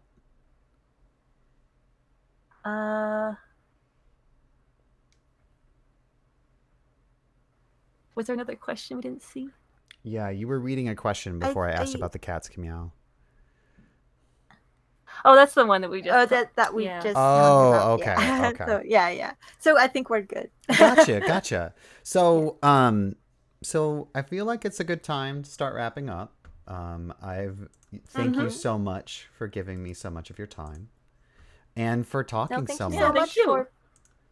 Thank you so much for putting this together. Yeah. And thank you everyone for coming too. Yeah, thanks everyone for coming to the chat. Absolutely. We're so happy to see all your names there. Yeah. And so my final question before I ask for your details, if you could take Raziel and Sylvain and drop them into any other genre or setting, where would you put them? Oh gosh. I feel like Novae kind of satisfies all my needs rather than dropping them into different genres. Absolutely. I'm not saying it would improve it. It would more likely be funny. No. I mean, it's kind of like a spoiler because it gets pretty crazy. Oh, I see. Okay. But I want to come up with something. Yeah. I mean, what are the dramas that we haven't covered in Novae? I like horror. Yeah, there's horror. Yeah. There's horror. There's like a cheesy horror B movie. Like an 80s like horror B movie. Yeah. I think that'd be really funny. Yeah. We could put them in We Bought a Zoo or a situation like that, romantic comedy. Yeah. What? Yep. I feel like they're romantic comedy works too. It would be so cute. Because I really like how you two have written these characters and their relationship building and everything, and I'm super excited to see where Novae goes next. Oh, thank you. Oh, thank you. When we as we wrap up now, can you tell the audience where to find you? Yeah. So you can find us at novaecomic.com. Or find us on Twitter. On Twitter, I think it's KAIXJU. So KaiXJU. Yeah. Yeah. Yep. And Ren is in the chat, putting links for everybody if they're interested. But thank you so much for helping end out this stream event that we did. It's been so great talking to you. Yeah. Yeah, thank Yeah, you. it's been great. Thanks so Talking much. to you too, and thank you so much for inviting us Yeah, it was really on fun. this event. Absolutely. Absolutely. So we are going to head out. So we will see everybody.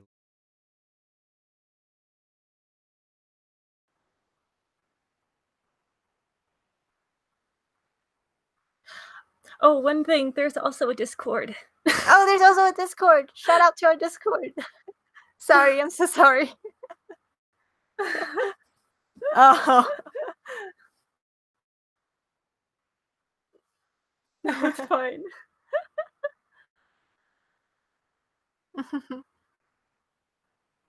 And studio mode. Okay, here we are. They should be able to hear us again now. Oh, okay. What? Hi. Sorry. Dropping in again. Just we want to shout out to the Discord. And thank you so much to Granted and Bree for running the Discord. So it's, let me pull it up real quick. You have to go to it. Actually, Granted, could you put the link To in the there? put the link in Yeah, there. put it in the It's called the chat. Novae Galaxy. Okay. Yes. Perfect. Thank Yeah, you put in so the link. much. That'd Yeah. be great.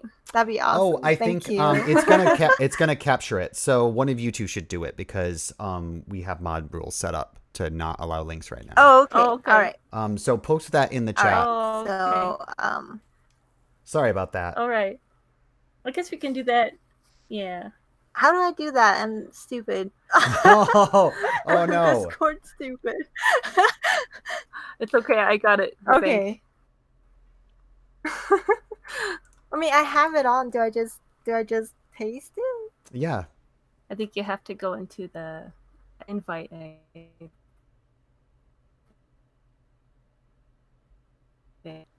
I'm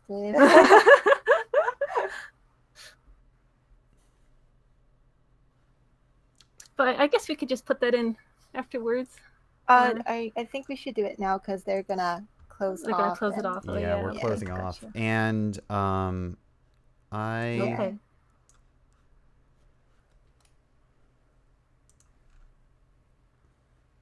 and we're Got doing it. good. We're done. People can head out if they want to, but it's nice to put it in the chat for everybody. Yeah. Oh, actually, I can't find it. But, I will put it on. I'll put it in our Twitter.